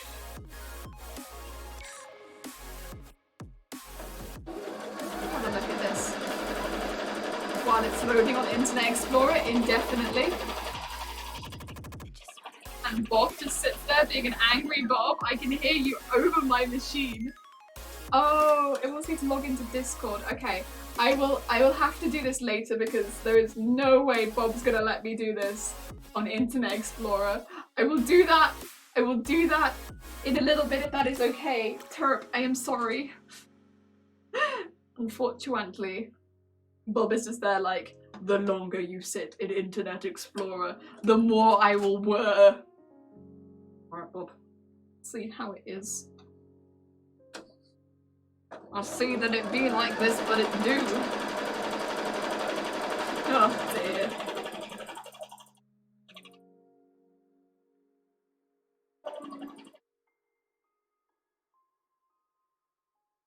Kind of crazy how long it takes to do like all of these ruffles. I mean, don't get me wrong, it's like absolutely worth it for the end result, which is just like a cascade of ruffly sewagey look, but like it is kind of mental though. It do be kind of mental. Like, all these ruffles take a very long time. And you're just kind of sat here for like a really long time, like doing line after line after line of stitches. And like, I've nearly run out of my thread. And that's 250 meters of thread. And all I've done is ruffles with the green. The green is only doing ruffles so far. And like, I haven't stitched them into anything. Oh, and the cap. Ruffles and the cap. Oh my god, do I want to be famous? I don't know, guys, do I want to? I don't think I do. But thank you for the offer. Yeah, that was what mine did. Let me retry because that was an old post. I'll post it in Discord and send that link. Oh, thank you, Turk. Oh dear. Thanks for the offer, friend, but I think I'm good. Oh dear. Honestly, there's no point in buying followers if they don't want to talk to you and they don't want to view the content and they have no interest in sewing. Like, what's the point? Or like anime. What if their taste in anime is trash? What then? What then? What if their taste in anime is trash? Pointless. Pointless. They come in here and they tell me who best girl is and I don't even care. What if they only like mecha series? Nerds. Nah.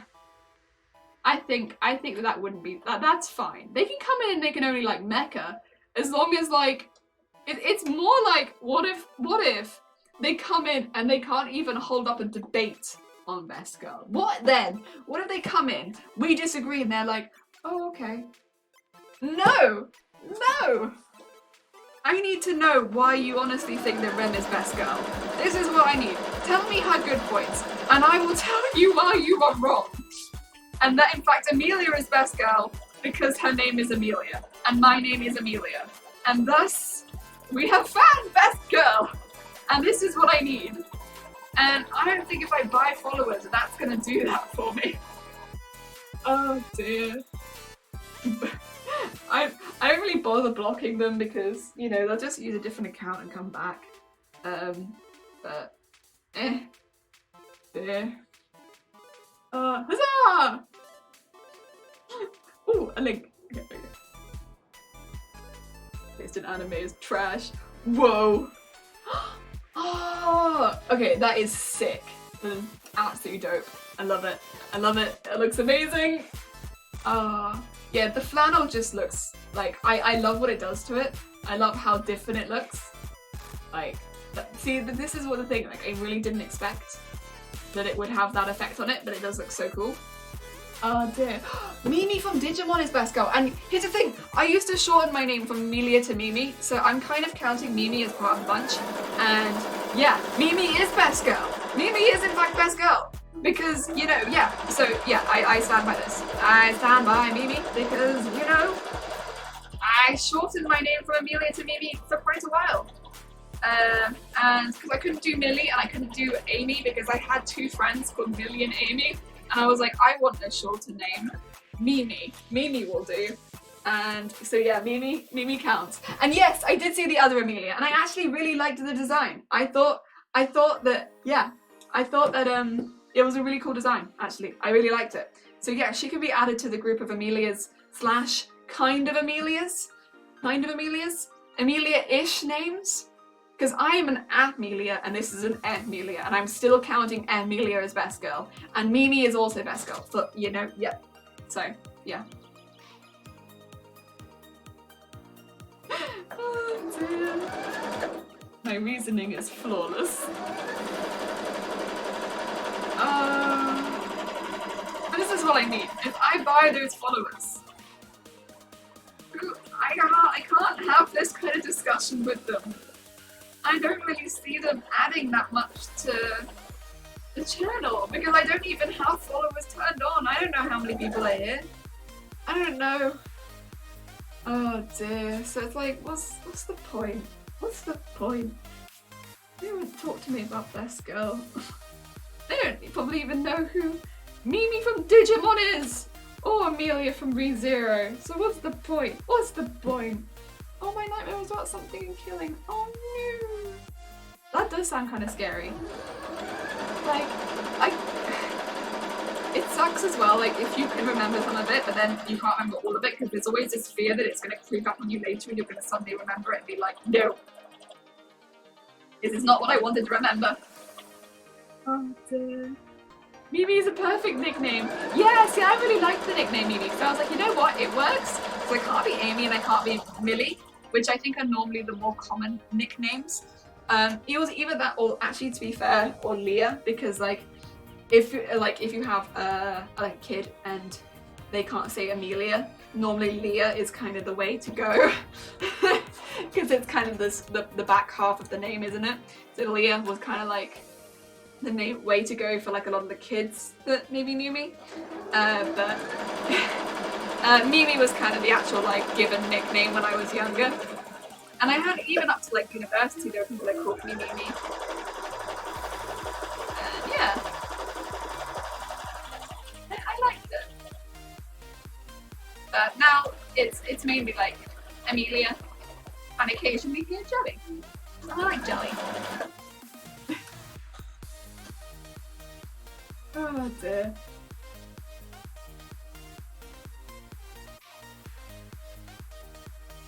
It is, yeah. I don't know.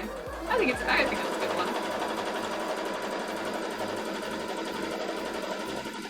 I guess by that logic though, if the character is called Leah, I would also consider that an abbreviation, or not an abbreviation, but like a shortened form of Amelia, because I've also been called Leah.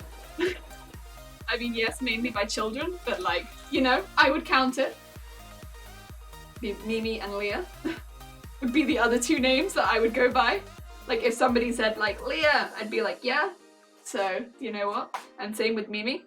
So, you know what? Yeah, sure. Again though, with Leah it is mainly by kids that are just like, Amelia is quite a difficult name when you are under 5.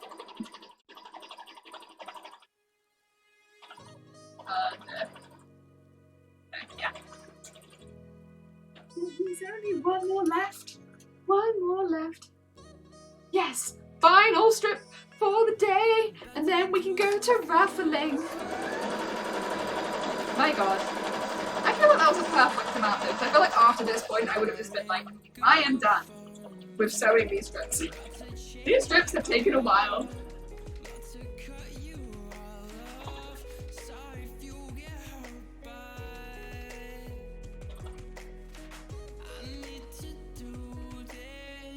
There we go.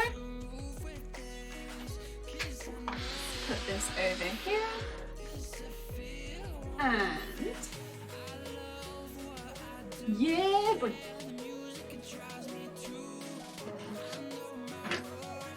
let's start looking at these, and should this be as simple as, oh god, Ruffles! Final strip! But now we have to ruffle them. And these thick ones are probably going to be one of the more difficult ones. When I woke up from the scary nightmare, I thought I was a terrible person. No! See, I hate those. Like, dreams where you wake up feeling like ill or feeling like really uncomfortable. Like, they're not fun. They're not fun dreams. I mean, it's never fun when you have to feel uncomfortable in a dream either, but I hate when any of it translates to the real world.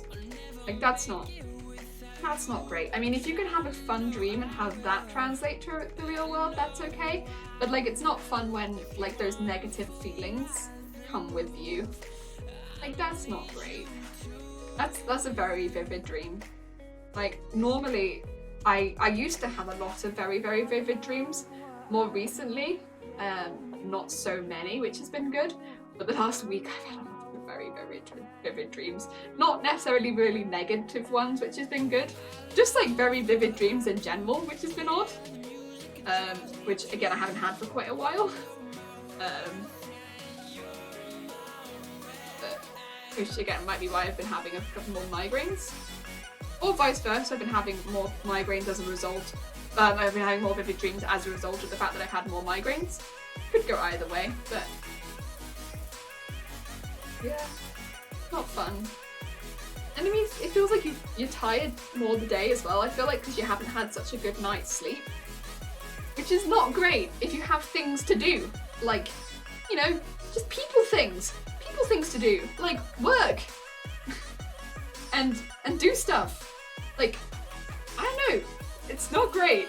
You want to get a good sleep so that you can do stuff. But then if you're going to sleep and then just not getting sleep during that sleep, not great. I don't know. It's kind of annoying.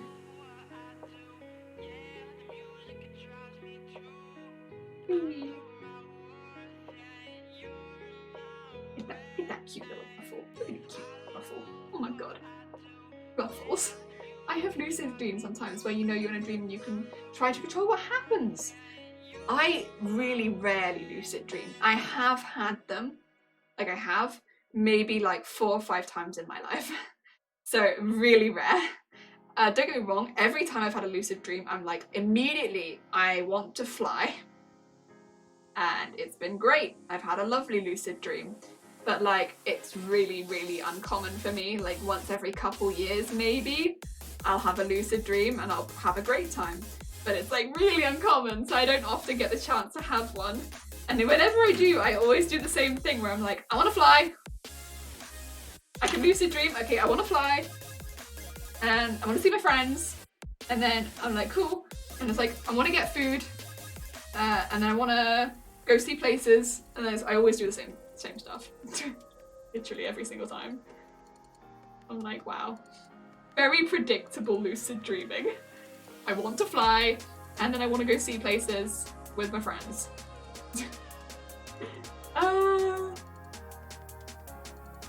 Yep. But you know what? I have a good time, so I suppose that's good. Oh dear. I mean, it's always kind of like the setting is never really my choice, I suppose, but like when I realize that I'm dreaming, but it's, you know, I can always choose to fly, so that's what I always choose to do. I'm always like, right, off the earth we go. And up, yep. And then I'm like, let's go visit people. I don't dream often, but I've gotten a few recently in the past few years that I've had really shaken me up the next day. Oh, that's no good. See, I have a lot of dreams. I dream nearly every single night. And I normally have multiple dreams a night. So I do wake up pretty frequently in the night as well, after most of my dreams. I wouldn't say they're all really vivid, and I do forget a lot of them. But I do dream pretty regularly. Like, I forget most of them by the morning, I would say, because I do wake up knowing what happened, kind of, but like by the morning I would have forgotten. But I do have pretty disturbed sleep most of the time. I think I've mentioned this before. It's kind of like we think tied in with my migraines, unfortunately, but because my migraines tend to be more prominent when I've not slept well. So like if I've had a bad night's sleep, I'm more likely to have a migraine. But I guess it kind of makes sense if you're tired. You know, your body doesn't cope so well generally. And thus, in my case, I'll have migraines. It just happens that migraines really suck. And I get a lot of disturbed sleep, so it's like, I have a lot of migraines.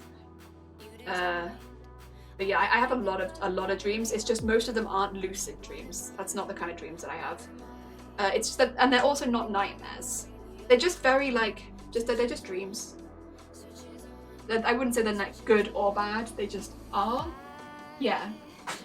The problem is I get so excited when I lucid dream, I end up waking up before I get to do anything. Oh no! See, I will always pretty much get to the point where I can fly and I can see people. I don't always get to any point past that, but I always get those bits in for sure. Yesterday, I think it was because I was stressed that I triggered the nightmare. Yeah, that makes a lot of sense. Like, I know that dreams are meant to be triggered by what happens during the day, right? And if you're in a bad place during the day or you're stressed out, it would make sense that could be the case, unfortunately. It sucks actually, because if you're having a hard day and then you also have a hard night because you had a hard day, that really sucks.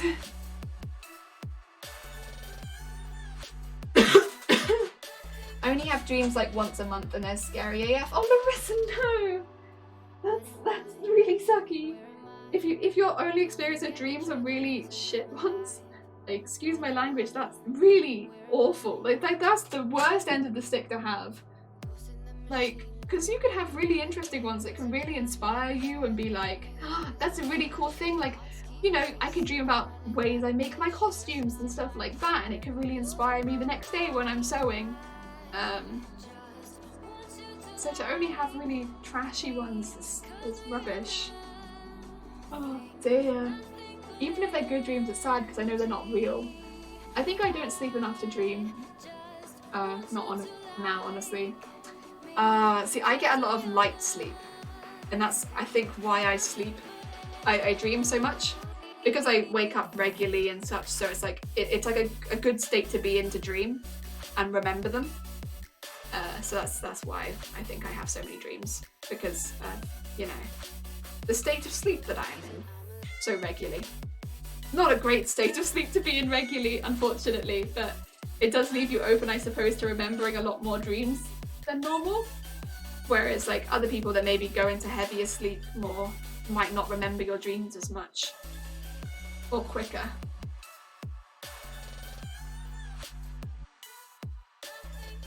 But it's like a certain state of sleep you're in, right? And then you get your dreams there. And that's the state of sleep that I'm in the majority of the time, because I do wake up a lot. Again, this week's been a bit worse than usual. Normally it's not quite like this, but yeah. Look at that ruffle. I said with these ones I really like it. These ones look so cool. So cool! I love these ones. Like the little organza ones, to me, they're like one of the best. They're not going to be everyone's favourite, but they're probably my favourite. Not that I want any of the others to feel left out, but like, oh, these are one of my favourites. Right, let's get that pushed a bit further down. They're also one of the easiest ones to ruffle, which just really ups it in the ranking for me. Like how easy they are to ruffle versus as well like how cool I think they look. Amazing.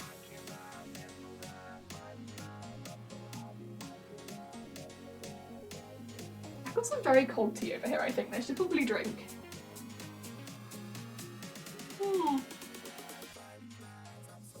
That is in fact very cold tea.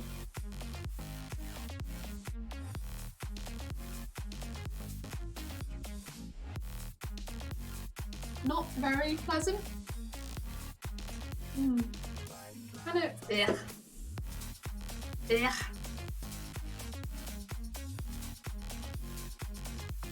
Right. Not my favourite. Probably shouldn't have left it for 4 hours. God. That's too long. I shouldn't have left it that long. God damn it. I get so distracted and then I don't drink it. Oh, it's bad. That was a long time to leave the tea.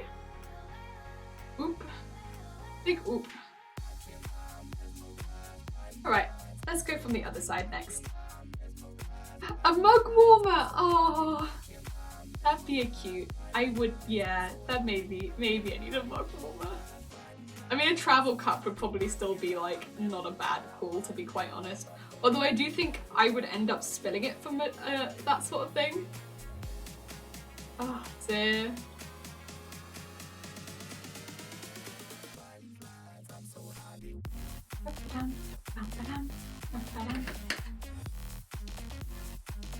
I'm just going to do one of each on this screen and then I'm going to go back to the regular screen again.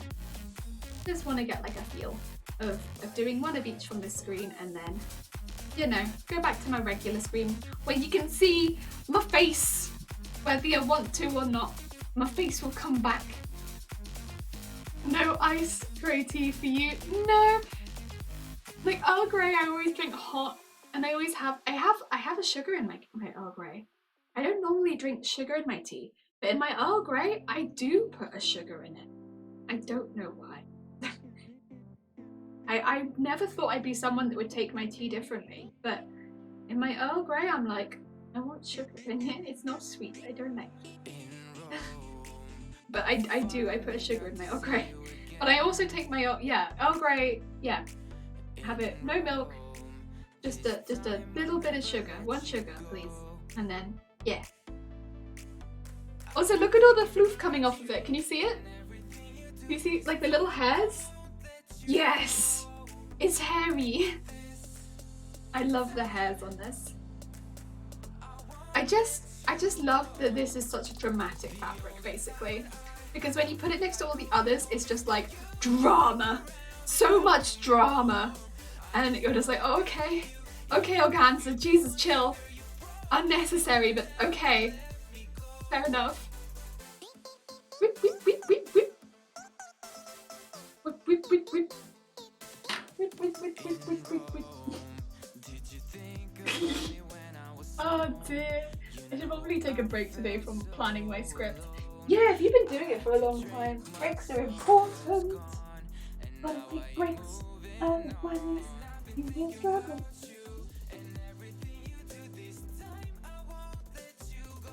Always take breaks. Always, always. Creativity requires breaks. For your brain to be like, what do I want to do next? And then you take a break. And you think about it. Oh, lyrics. Oh dear, I started putting sugar back in my tea. Haven't done for years. Yeah, I don't put sugar in my normal tea, so like my English breakfast tea. I don't have sugar in that. But for some reason in Earl Grey, I'm like, I've gotta have a sugar in it. And I don't know what it is. I don't know what it is about Earl Grey, but I'm like, yo, put sugar in that for me, please. Because like, I don't know what it is about that tea. It just or like a honey in it would be fine. Like I take honey. Like that's good too. But I gotta have one or the other. I'd probably prefer honey actually, thinking about it.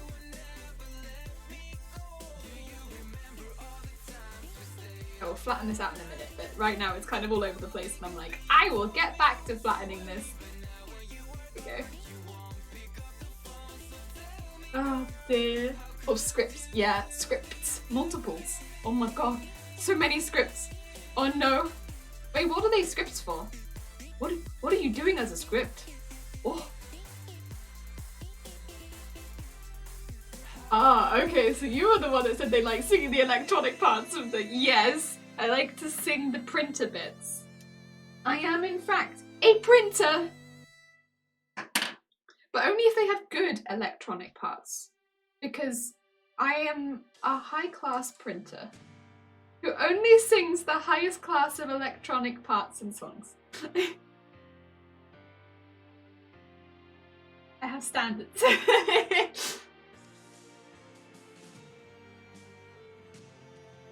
that all of them? So there we go, we have one of each. So there we go, like one of each of them ruffled, and then I will go back to my main camera. Yeah. Hi again, it's been a while, I'm still here. I've been slouching. Oh dear. Right, let's keep doing this though. I do some more of the plastic ones. The plastic ones are quite difficult. Dun elm. It doesn't even really look like dun elm because I think this is an exclamation mark. Oh dear. Like this one, I don't feel like singing this because it doesn't feel like me, you know? Like the electronic parts have to feel like me. Whereas this is kind of like, I don't know, it just feels very generic in its electronic parts. Like, don't get me wrong, it sounds good, but this doesn't feel like me. This isn't the printer noise that I was meant to be, and thus I won't sing it. I am very specific printer noises, and I don't think that this is the printer noise for me. Although maybe the woo bit is actually kind of more me. Like this woo bit is kind of good. I kind of like that. My OC spelled. Oh, okay, and maybe turning it into an animation. Oh, okay. I kind of love that. So anything that's with animation, I think is absolutely incredible. Like I know so much work goes into it, and it's like they're always such big projects. But like I love following them. I do love following them. I think it's incredible following the work that goes into it because again, it's such a big project. It's such a long-term project. But for that reason, following it is so rewarding. I wish the very best of luck with that. Dear. I love doing that as well. Some of the sounds are like are a bit hard to recreate though. Tell me about it. Like it is not easy singing as a printer. Like it's not. People don't do enough credit for the people that can create real printer noises. Like, oh, it's hard. It's hard. I aspire to one day to one day on Twitch turn around and like actually do some like legitimately good printer noises and people be like, whoa, where did she learn to print like that? And I'll be like, oh, actually good printer noises, surprise! And yeah, one day though. Oh my god, amazing. Look at Dunelm, look at him, all wrinkly. Oh dear. There is this one sound I love in a few songs. It feels like a digital cat meows and purrs. Yes. Okay, I love that. I do love that. I've heard that in a couple songs as well. There was this one song that we used to have that had like a it sounded like a squeaky door, and I really loved that sound. That sound was like one of my favorites. I've not heard it since, and it was one of my favorites. And I love that one. And then there's been a few others which were see, this is the sound where I'm like, I don't want to replicate this sort of like sound. That ain't me. But what I like is the sort of like if I can get my mouth like a box, I'd be like, yeah, that's what I want. I want my mouth to be, I don't know, printer. Oh, big elder, that's very sweet. I don't think that necessarily I do. After everything that I just did, I don't think that I do.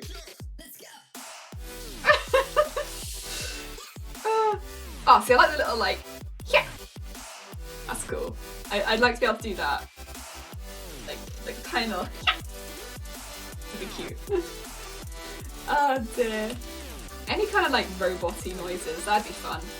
I mean, don't get me wrong. If I could also sing "You're Welcome" in like, I don't know, The Rock's voice, that I think might have been altered a bit, but like The Rock's fine, that'd be great. But like, you know, also printer noises, great. I'd love that. I'm a big fan of just becoming a printer. Or just an instrument, like, I could just become like, be mouth instrument, but like not singing, which, because I realized mouth instrument is also kind of singing. Mouth instrument, but like ideally not singing. Yeah, that'd be cool. I'd be up for that.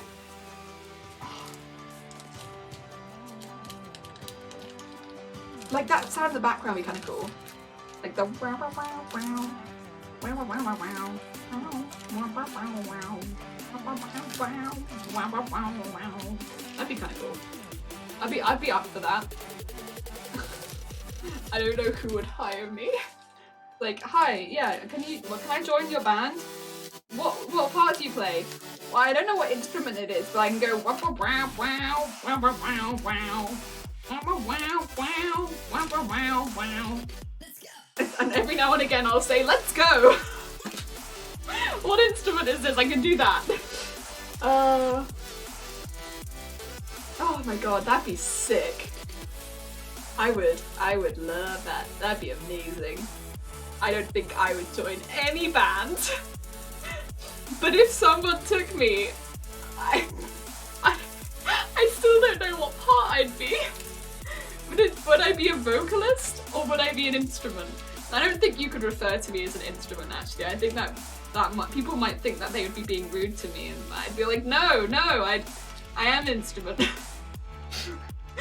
I ask for this. Oh, was this woman a lesbian? Oh, fair enough. Cool beans. Oh dear.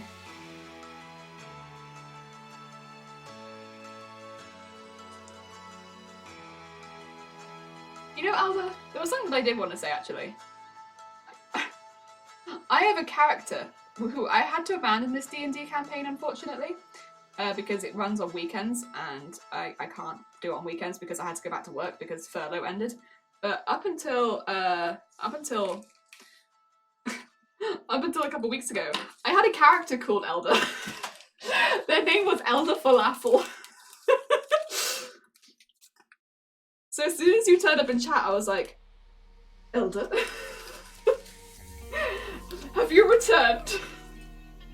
And he was a pyromaniac. I mean, my elder was a he, but... Okay.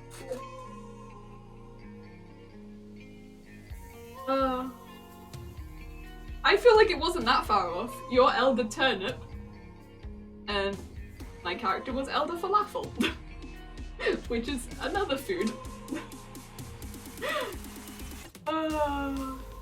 Deary me.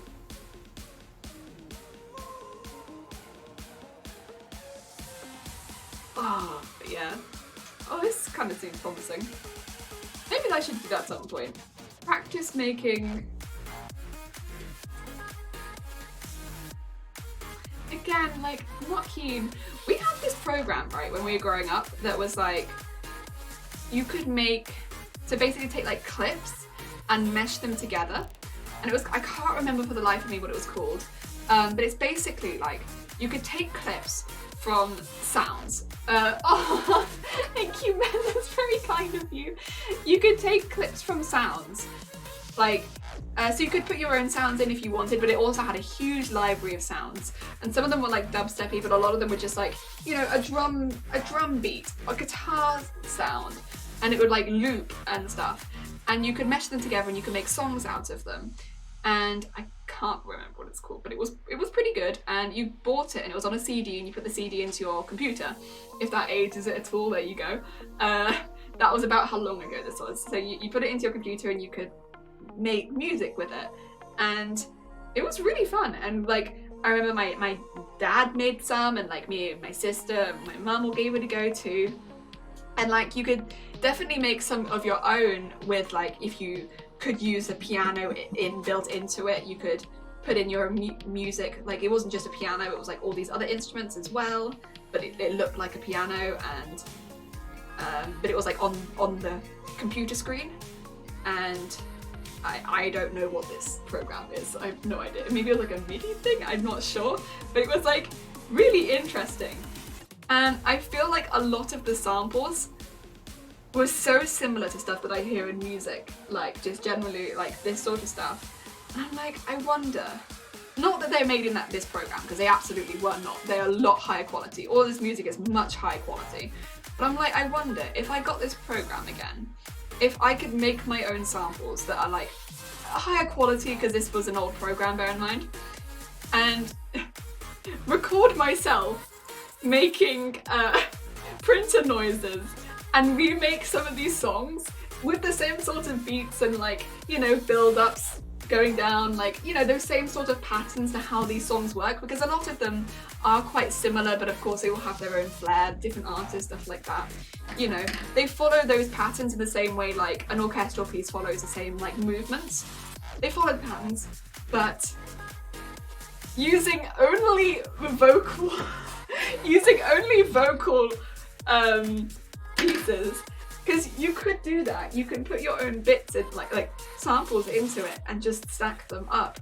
So like, I could do like a bum, bum, bum, and that could be like the bass line. Of course I would not do that, because that wouldn't fit to like the dubstep kind of aesthetic, but like, I could find like a track, say for instance, this track, and mimic the drums from it, but only I would be mimicking it, and then mimic this like, I guess do all of the lyrics and do everything else and just mimic everything exactly. But it's all me, and I'm doing all of the instruments and all of the everything and all of the printer noises. And this is a stupid idea, but like, I'm like, would this bring me joy? I think this would bring me joy. Ableton is the go-to music production software now. There's one for the Switch too. Oh, is there one for the Switch? That's amazing. What I really like is like how accessible this is for people. Because I feel like, okay, so I gave this one as an example, but I like this one. It just be, I maybe like wait till I have like an actual microphone, because me making these noises into this headset, it's gonna sound like trash. Like, just get on a stream, start recording samples and then layering them up. Oh my god, it'd be hilarious. Like, just for a day when I don't really fancy doing like sewing. Like, cause sometimes you have them days where you're like, you know, I don't feel like making stuff with my hands. I feel like making music with my voice. And instead, just like, I don't know, do this.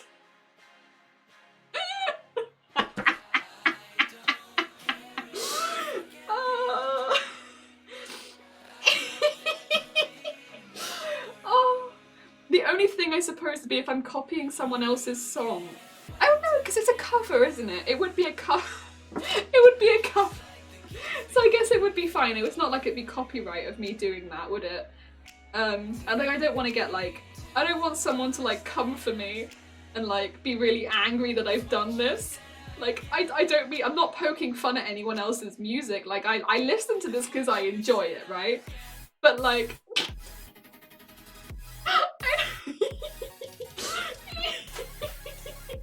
I just think it'd be really fun to try and make these noises with my voice and then layer them up. Now, I'm sure someone's done this before. Like, I'm sure they have. But I'm not doing this to try and, like, do anything other than have, like, a good time. All I'm trying to do is have fun. So if anyone else has done this before, that's fair enough. But, like, yo, I don't know. I might have a little look into this. Terp, you say that that's something that is on the Switch, huh? Okay. Okay. We have a Switch, so that's something that I could physically get. Because my poor Bob laptop does not have a CD port, so like that I would not be able to put this CD that my parents might or might not have of this old like music software thing that we got like years and years and years ago. We would not be able to use that. But yeah, I don't know. I think I would have some fun with it. It's not copyright if it's a cappella, right? Oh my god. I just feel like it'd be really fun. Like, could you imagine if we take a sample? Because there's two bonks here. So it'd be like bonk bonk bonk bonk bonk bonk bonk bonk bonk bonk bonk bonk, and then I have to take it higher because I've got a pretty low voice. But like, and then we got the bit underneath, so it's like wah ba dum bum bum ba dum bum, and then we take those samples, we put them into the music software, and then we layer it. And then we layer it up, and we have an a cappella of dubstep. Sis, go hi, welcome. I hope you're having a good day. I hope you're having a lovely day, honk honk. And we can even slip some Vengerhorn in there, maybe, I don't know. And then, like, I don't know how I'd get the, like, boom, boom, boom, boom, boom, boom, boom, boom, boom, boom, boom. In, like, the background, like, it would be great. I don't know. I might have to, like, alter my voice to get to some of the higher bits. Or I could just not. I can't really go, I can go high when I'm talking, but as soon as I start singing, I really struggle to get high. Like, any of the high notes, I would absolutely destroy. And if people knocking at the door like, can you shut up? Oh dear. Or I'd have Shiny being like, I'm in a meeting downstairs and I really need you to stop making these noises. Oh my god. Oh, it'd be amazing. I don't know, man. I just think it'd be great. Quite the fitting entrance. Yeah, dude, I like pop up honk honk. Yeah, this is perfect honk honk. You have brought the music to what is already a pretty cool concept. Mate, I just think I'd have a lot of fun. I think it'd be a lot of fun. I mean, don't get me wrong, I'm not about to become a musician on Twitch. I don't know if you've noticed. I'm not. Absolutely not. But, I don't know. I mean, I think it'd be kind of funny. And I was trying to get. God damn it. But just for the lols one day, be like, hey, do you want to come sing? Anyone want to watch me come make a song? Oh dear. No, I'm not becoming a Masonator. Hi! I'm absolutely not becoming a musician on Twitch. I don't know if you've ever heard me sing Masonator. This is not happening. Also, hi, how you doing? We were talking about, because like I like to do, okay, so when I'm singing, right? I like to sing the electronical parts of songs rather than the more, you know, vocal bits. And also a lot of the songs I listen to are songs like this, right? Now, what if we took a song like this, but take every line and track in this song, right? And instead of it being like a line of synth or like drums, take that out. It's me doing a cappella. And being like wow, wow, wow, wow, wow, wow, wow. What then? What then? What do you think? Awesome, can't wait for you to sing on Twitch, can't wait for the stream. God damn it! I'm not exactly singing. I'm not exactly singing. It's just ad for Twitch. Singy jelly. I'm not a singy jelly. That's absolutely not what I am. Oh no. It's just ad for Twitch. Oh god. Nah. It's more like just like the odd. I don't know, I vote for a YouTube video of you singing literally every part of a song. Yeah, not so much for YouTube. I was just gonna do it for Twitch. Because like I thought we could do it live, like record all the samples, right? And then start mixing it. Because the thing is, when you're talking about it, right, Tab actually brought up there's a program that you might be able to get on a Switch. And I have a Switch. And I know that I can attach my Switch to this whole setup, which works really well for me. Bob doesn't like it long term, but we can do it short term. And you know, record the bits, put it onto the Switch, and then start, mixing them together a bit. So we could do a stream of recording pieces of my voice, and then mixing them together on the Switch. I mean, again, I'll have to look into what that software is, and maybe have a little bit of a fiddle with it. But I think it sounds fun. I mean, we're probably gonna finish the Garbodor first, but like, it sounds fun. It sounds really fun. And you know what I'm up for? Fun. And yeah, I don't know, it sounds hilarious basically. And it might not be for everyone, but like, if I think I could enjoy it. And people are gonna come in and be like, what the heck is this? The thing is, I don't want to preface this and be like, I can sing. I absolutely cannot sing. I'm really not very good at singing. I can hold a tune, but I don't have a good voice. And I have a voice that cracks really easily also. And definitely is on the lower side. Like when I did sing in a choir at one point and I was the middle range. So I was one of the only women in that range also. I think I'm definitely on the lower side. I don't know. Yeah, I don't sing high. I sing low. Sweet chariot. A horn, we can do a horn. Oh, this magic of video editing. We don't need sound production. Oh, is it weird that I'm watching this stream on the Xbox? I don't understand how people watch streams half the time. Because people tell me like, I'm watching it on this and I'm watching it on that. And I'm like, how? How are you watching streams? I don't understand. Oh dear. My suggestion is related. Oh, it's Cisco as well. Another one from Cisco. Oh my god. Oh my god. Oh my god. Oh my god. Oh my god. Oh my god.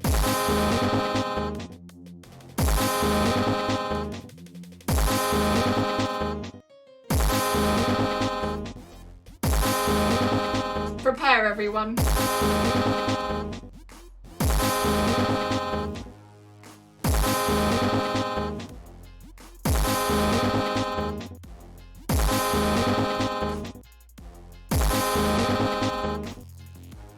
God.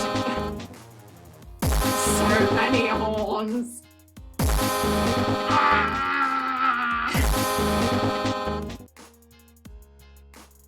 Oh, okay. We're good. Boo, boo, baby. Why? So many horns. Oh, Lord. Lord. Lord. God. Yeah, sorry about that. End me. Oh dear, this happened to my mate's stream last night. It's so freaking hilarious. I know. I think it's time to nerf the horn. Maybe one day. One day, I have a plan for the horn, do not worry. It's not necessarily getting nerfed. It might in fact be getting worse, but like, there's a plan for it, don't worry, we got a plan! Singing high is something that you have to work at, like being able to lift something heavy. Yeah, some people naturally lift heavy things well at the beginning. Everyone else has to learn and train. Singing high is the same, trust me for this. Went to university for it. Oh, sick, Nev. That's really cool. 2k channel points burned in less than a minute. Oh my god, so good. Oh dear. But it was a me inside. Oh, I like a JoJo one. That'd be cool. Like a. Oh. One of the other streams I watch have to hydrate often. As soon as she goes away, she's like, everyone spams hydrate. I'm missing the printer noises. Oh no. But yeah, oh my god. Oh. There is a plan for the horn. Don't worry about it. There is plan. It's just gonna take a little while, unfortunately. But there is. I have a plan for the horn because I'm not giving up on the horn, but it does need some work. But it's not necessarily getting nerfed, unlike some people maybe wanted. But yeah, there's a plan. The horn has plans. Oh dear. It's maybe getting like a mild upgrade. We're upgrading the horn. Not the news some people wanted, but apologies. Some people maybe wanted the horn gone altogether, and instead I'm like, oh, we're upgrading the horn. But yeah, you know, I'll get back to you on that once it's more along in the process, because that's kind of like, it's one of those things where it's going to be a bit slow, unfortunately. I like things which are quicker normally, but sometimes you gotta go slow, and this is I gotta go slow. So it's okay. It's okay that we have to go a bit slow with this one, but that's fine. Because in the meantime, we do still have the horn, so it's like, fine. Until we have the next step in the horn's life, we have the horn. So it's okay. Oh. Oh my god. All I can think of this song is it sounds like they've already taken a clip from someone in the background to go in the back of it. Oh, hey, oh, hey, oh, hey, oh. It just sounds like they've taken clips of like that. Oh dear, I know I've ever redeemed the horn, but I'd like be a little sad if it was gone. Interested in seeing the upgrade. This is the thing, like the horn is such a part of this channel. That's why even when the horn is a little different, I've kept it as a subscriber noise so that we've still got the original horn, because I was like, I'm moving it over to there slowly so that we've got the original horn sound somewhere, so that when it's got like a slightly different place on the channel, it's like, there's the original one somewhere, which is just one loud, very loud horn. So it's not completely gone from its original form. Oh dear. Hey, you say, what's Bento? Dad! You watched Bento? What did you think of people fighting for the last piece of food? Oh dear. Ultra lap horn 50. Oh, Mason, you are not even prepared for what we have planned. Oh. Yeah, what did you think of Bento? For those who don't know, Bento is an anime in which people fight tooth and nail for the last food, like reduced food at the end of the day in like the local convenience store, and it's kind of just stupid but like good, and then it like has this like weird overarching story, but like it's kind of just amazing. I liked it. I ordered Bento halfway through the season. actually, the way they describe it, even though it's like, it's a half-price bento, right? And they're like, they fight tooth and nail for it, but then they describe the half-price bento and you're like, yeah, that kind of looks like worth it. You know, I'd get a black eye for that half-price bento. Like, what happened? What happened? Why do I want that bento so badly? What happened within me? I'm excited now. Oh dear. Oh my god. It's a, yeah. I can't even. I love bento. I do. I think that it's genuinely great show.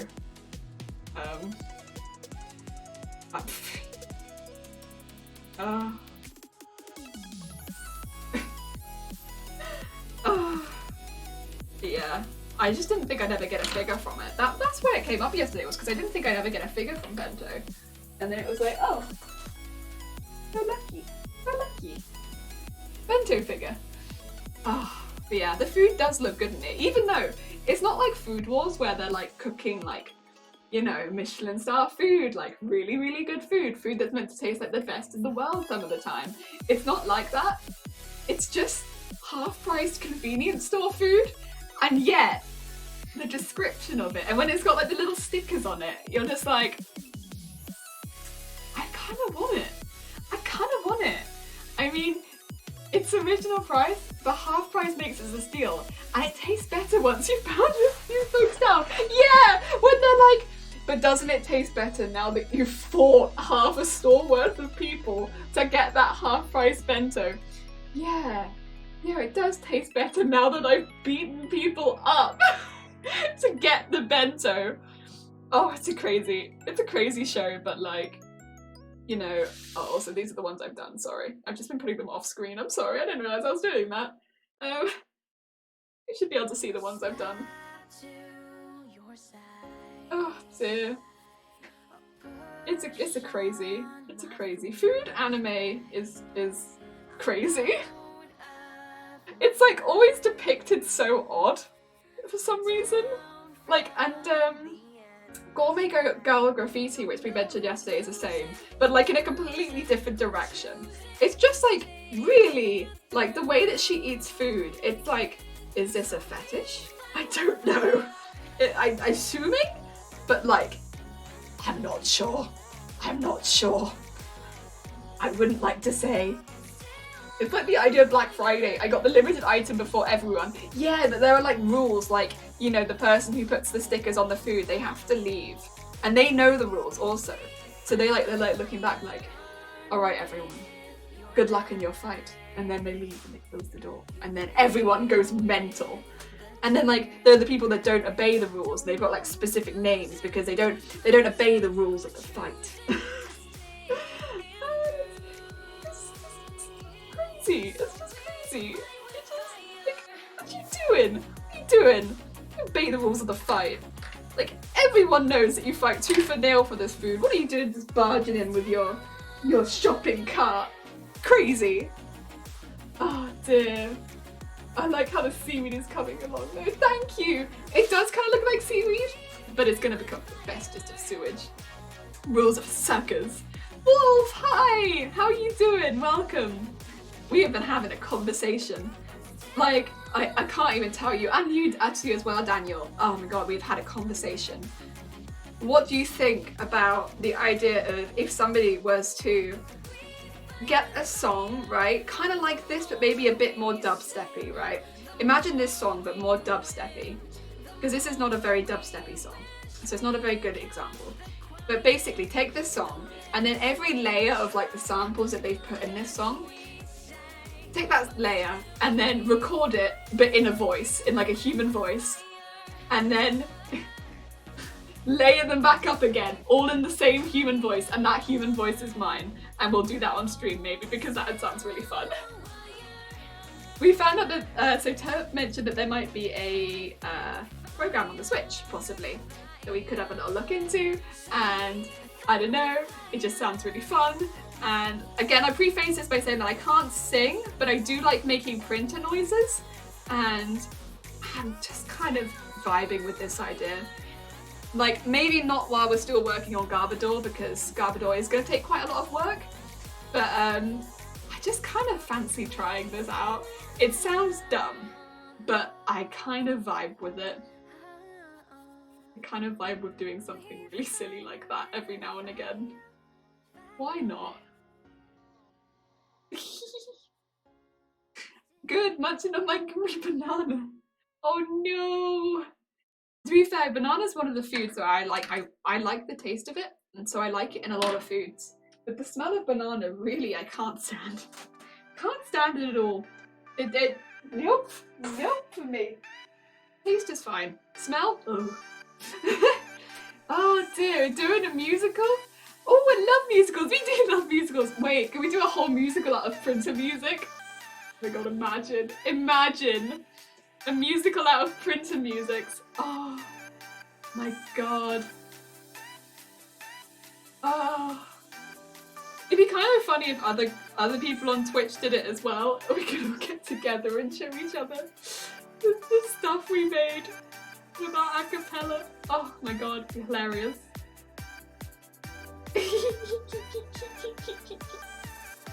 Oh dear.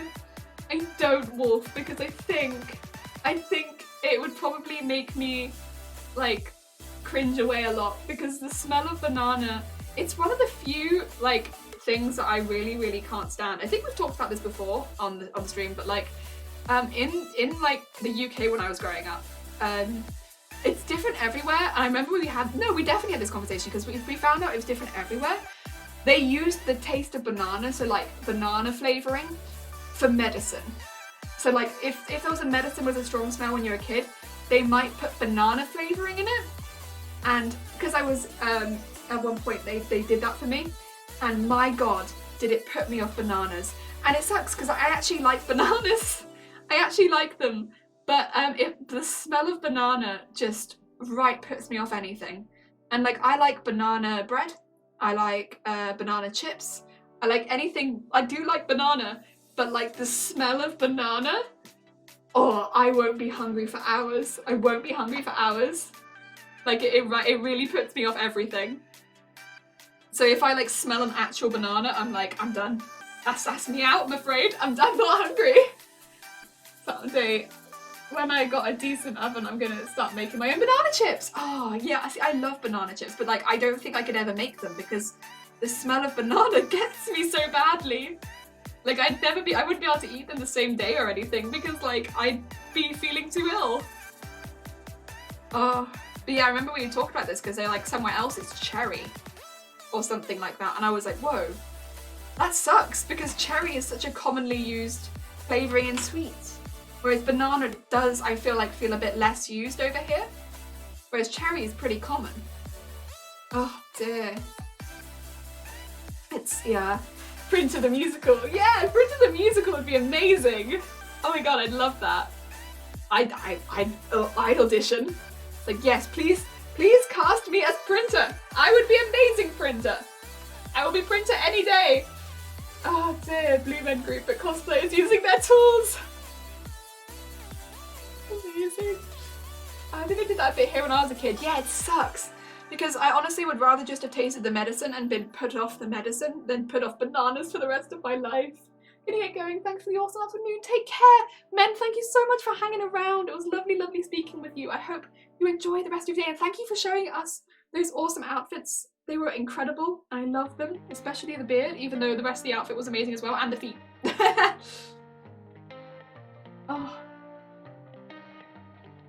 Oh wait, actually, before you go, anyone that is looking for a artist streams, you can just leave my stream and go watch this person. Wait, oh no, here we go again. Don't do that. Oh wait, why did I just mod you? I didn't mean to do that, sorry. I don't know why it does this sometimes.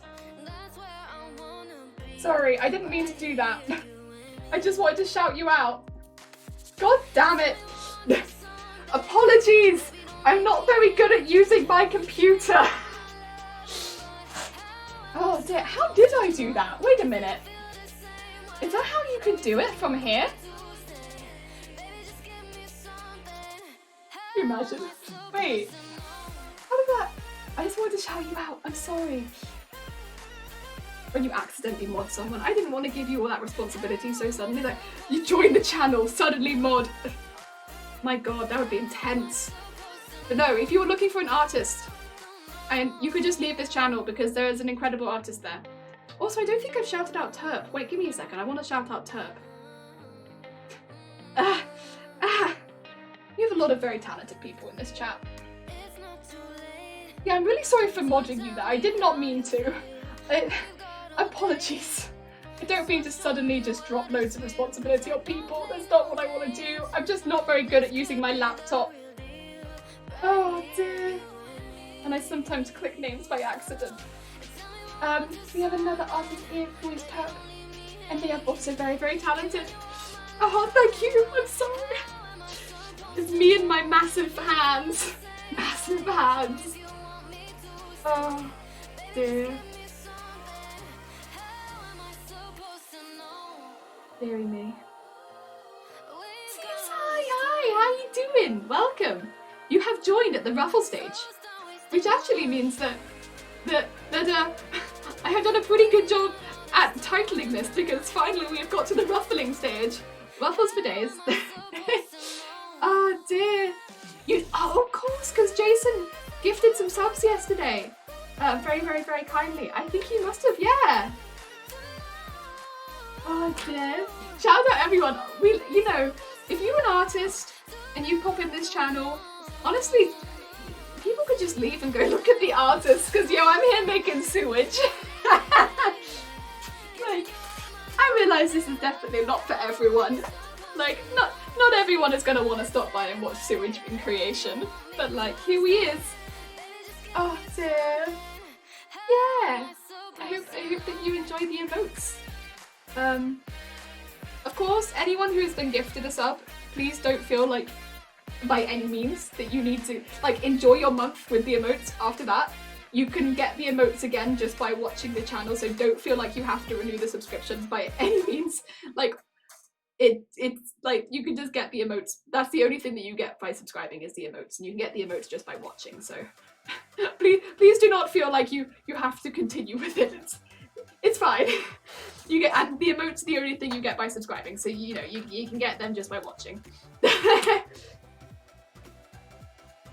Oh dear. Yeah. Oh dear. This would be a good one to cover, except that it's really high pitched. So I could be like.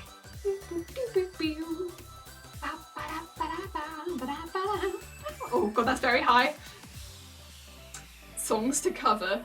Anything, because it's got the whoosh, whoosh. I can make those noises. I think I could cover this song. Could you imagine contacting the people that like made this song and be like, I did a cover of your song, by the way. I just thought I'd tag you in it because I did a cover of your song. And it's just me layering my voice up like whoosh, whoosh, whoosh, whip, whip, whip, whip. Could you imagine? Oh, I hope that they would feel somewhat flattered, but also confused. Confused. Severe confusion. Like, why? Why have you covered this? And then they look at the rest of my channel and I'm just making costumes. Like, where did this come from? Has this been a deep desire? A deep desire your whole life to just whoop, whoop, whoop. The desire has been within me all along to in fact beatbox. Jelly beatbox the entire time. Oh my god. Yeah, because it's like this. I'd have to learn the tune though. But I could do it in separate bits and we could mash them together. Like that'd be fine. That'd be fine.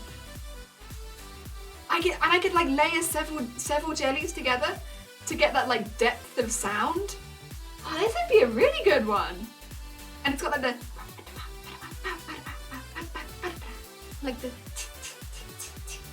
the background.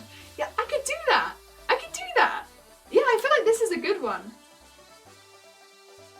And it's got like a little like. I just don't know if the sound's quite unique enough. Oh, I don't know. But I like it. I do like it though. Oh. Having a heart attack English muffin, blueberry English muffin with melted chocolate chips, honey pecan cream cheese with a dusting of cinnamon and brown sugar. Whoa, oh my is correct. That sounds amazing. I mean, yes, there's a lot going on there, but oh, does that sound good? That sounds so good. Oh my god, get a bunch of jellies, it'll be like that one SpongeBob episode. Yeah! Oh my god, it would be. Wait, for every time we add like a layer of sound, add a jelly. I'll just add like a jelly emote on screen. Oh my god. It'd be so ridiculous but also so funny. Oh my god. A good giggle on it. To the point where you can't actually see the screen anymore and it's like, what are you even remixing anymore? And I'm like, no, no, no! Oh wait, that sound in the back though. I like that. I like that in the background. I just don't know how I'm gonna get the depth of sound. I think there's gonna have to be some like drones in the background, like wow, wow, wow, wow, wow in the background. Otherwise, I don't think it's gonna work that well. Because you need that depth of sound, and there's definitely some like drony noises in the background. You're gonna have to work on how, like, you know, I don't have like I can't hold my breath for very long, and so I can't do like really long notes. But maybe I could draw them out a bit in the software so that they're a bit longer. Maybe. Oh dear. The more I think about this, the more I'm like, this is a great idea. This is one of the best ideas I think I've like. I realize a lot of this has come from you guys, but like, we have come up with a monster of an idea. If Zero comes back and hears this, he's gonna be so unsure about this. But, oh, I can't help but think this is a great idea. Oh, oh dear. Not a few. Wait. This one.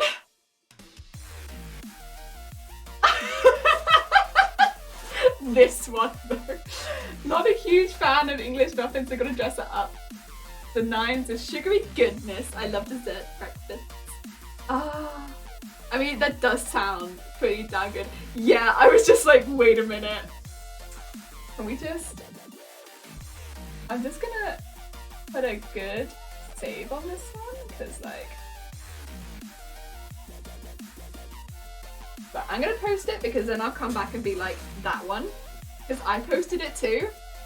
This is so perfect. Like,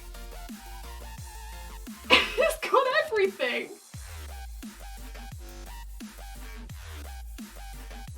Okay. Oh my god.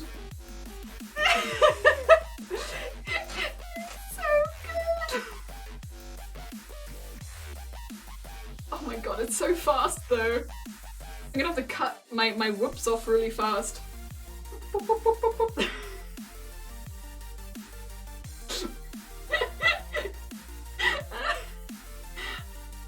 can do this one.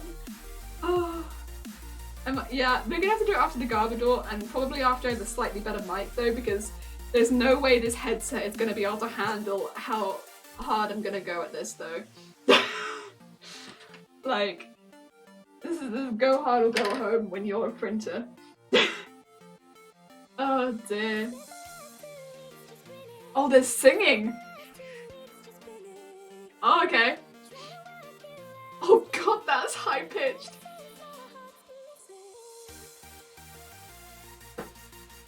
So high pitched. That's the opposite of what I can, that's the opposite of what I can do. It's so high pitched. Yeah. Like I can't do that. Oh lord. Oh.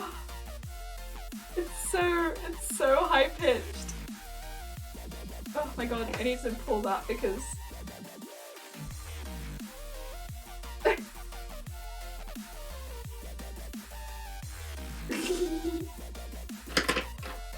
oh my god.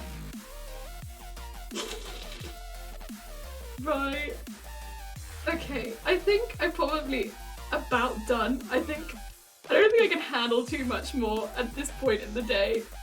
I think I'm going like a little bit ruffle mad. And so I think I'm gonna hold it about there for the day. Because you know what?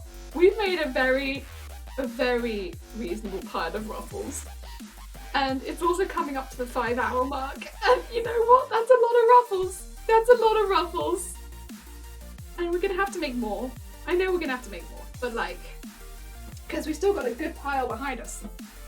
But like, I'll start working through that in my own time as well. My god. So these are the ones we've finished today. We've got a lot behind us that kind of still need some work. And then I'll start cutting more on the next stream as well. Oh my god. Oh my god.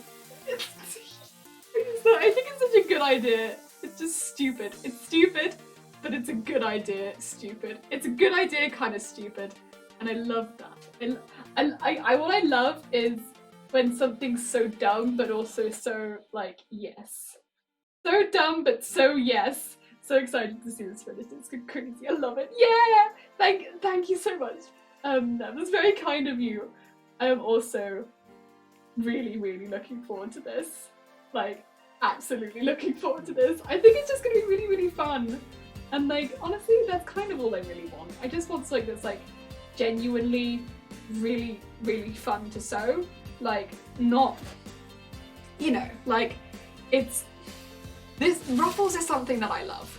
And like, I've done it before. Not for hair, but like I have done this before and I know that I enjoy it. Oh, Shifty Blue, thank you for the follow. Oh, Shifty Blue. I think I might know this person. Thank you for the follow, it's very kind of you. But yeah, like this is like I genuinely love. And so it's like, you know, I know that I'm probably going to enjoy this. It's not something that I have to be like, ooh, am I gonna love it? Am I gonna hate it? And you know what, like, I get to sew Dunelm into my head. What more do you want? Like, what more do you actually want? Thank you! And the printer noise. I killed the printer noises today in Goofy Cat Studios. Thank you for the follow as well. That's very kind of you. Yeah, I straight up killed printer noises today. And if we can get this software, which I will have a look into today, Terp, after the stream, it probably would be like, I don't think that this will handle any recording and stuff like that. So I would be kind of wait for new mic, think about it. But that was already on the cards anyway, so it's like, you know what? This would work with the timeline we were looking at doing anyway, so it's not so bad. That's fine. But probably at the end of the Garbodor cosplay. And then look at recording samples, putting samples into program, becoming a nightmare. And then, you know, if we do it, I will send it to the person that wrote the song and be like, hey, we covered it. We covered your music. I hope that you enjoy this. We could even have it as one of the alerts. We could have like a clip of it. So if someone follows, it's like, oh yeah, have a clip of hell. How do you like this? Would you like some hell with your follow? So people could follow and then immediately be like, I've made a mistake. Oh my god. Yeah. In case you weren't here for 5 minutes and decided that you wanted to leave already, as soon as you click follow, you're like, what? I don't know what picture I'd put with it, but like, we worked that out later.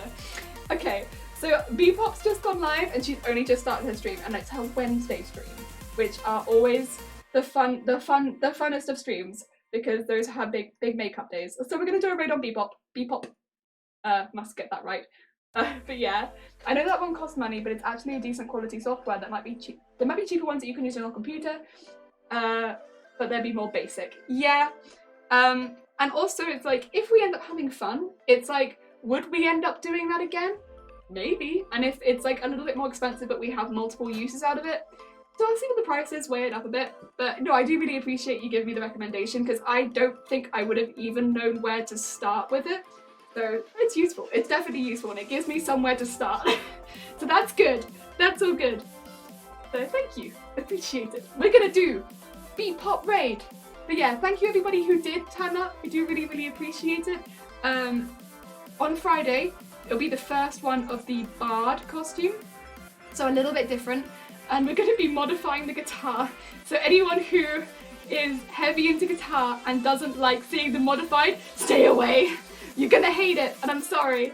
Set up a donation goal aside for the software. Oh, I will consider it. I have been staying away from donations. Horn? Alright, prepare for the final horn. There it is. But yeah, thank you everyone who turned up and like chatted or learned. It's very kind of everyone. I hope you all have a lovely rest of your day. Yeah, Friday, Bard cosplay. A little bit different. We'll be kind of going with that format from now on because I want to do the Bard costume, but it will be the guitar. So we will see what people's response to that is. But yeah, otherwise, enjoy the rest of your day. We're going to go send B-Pop some love. And yeah, I'll see everybody soon on Friday. And yeah, enjoy the rest of your day.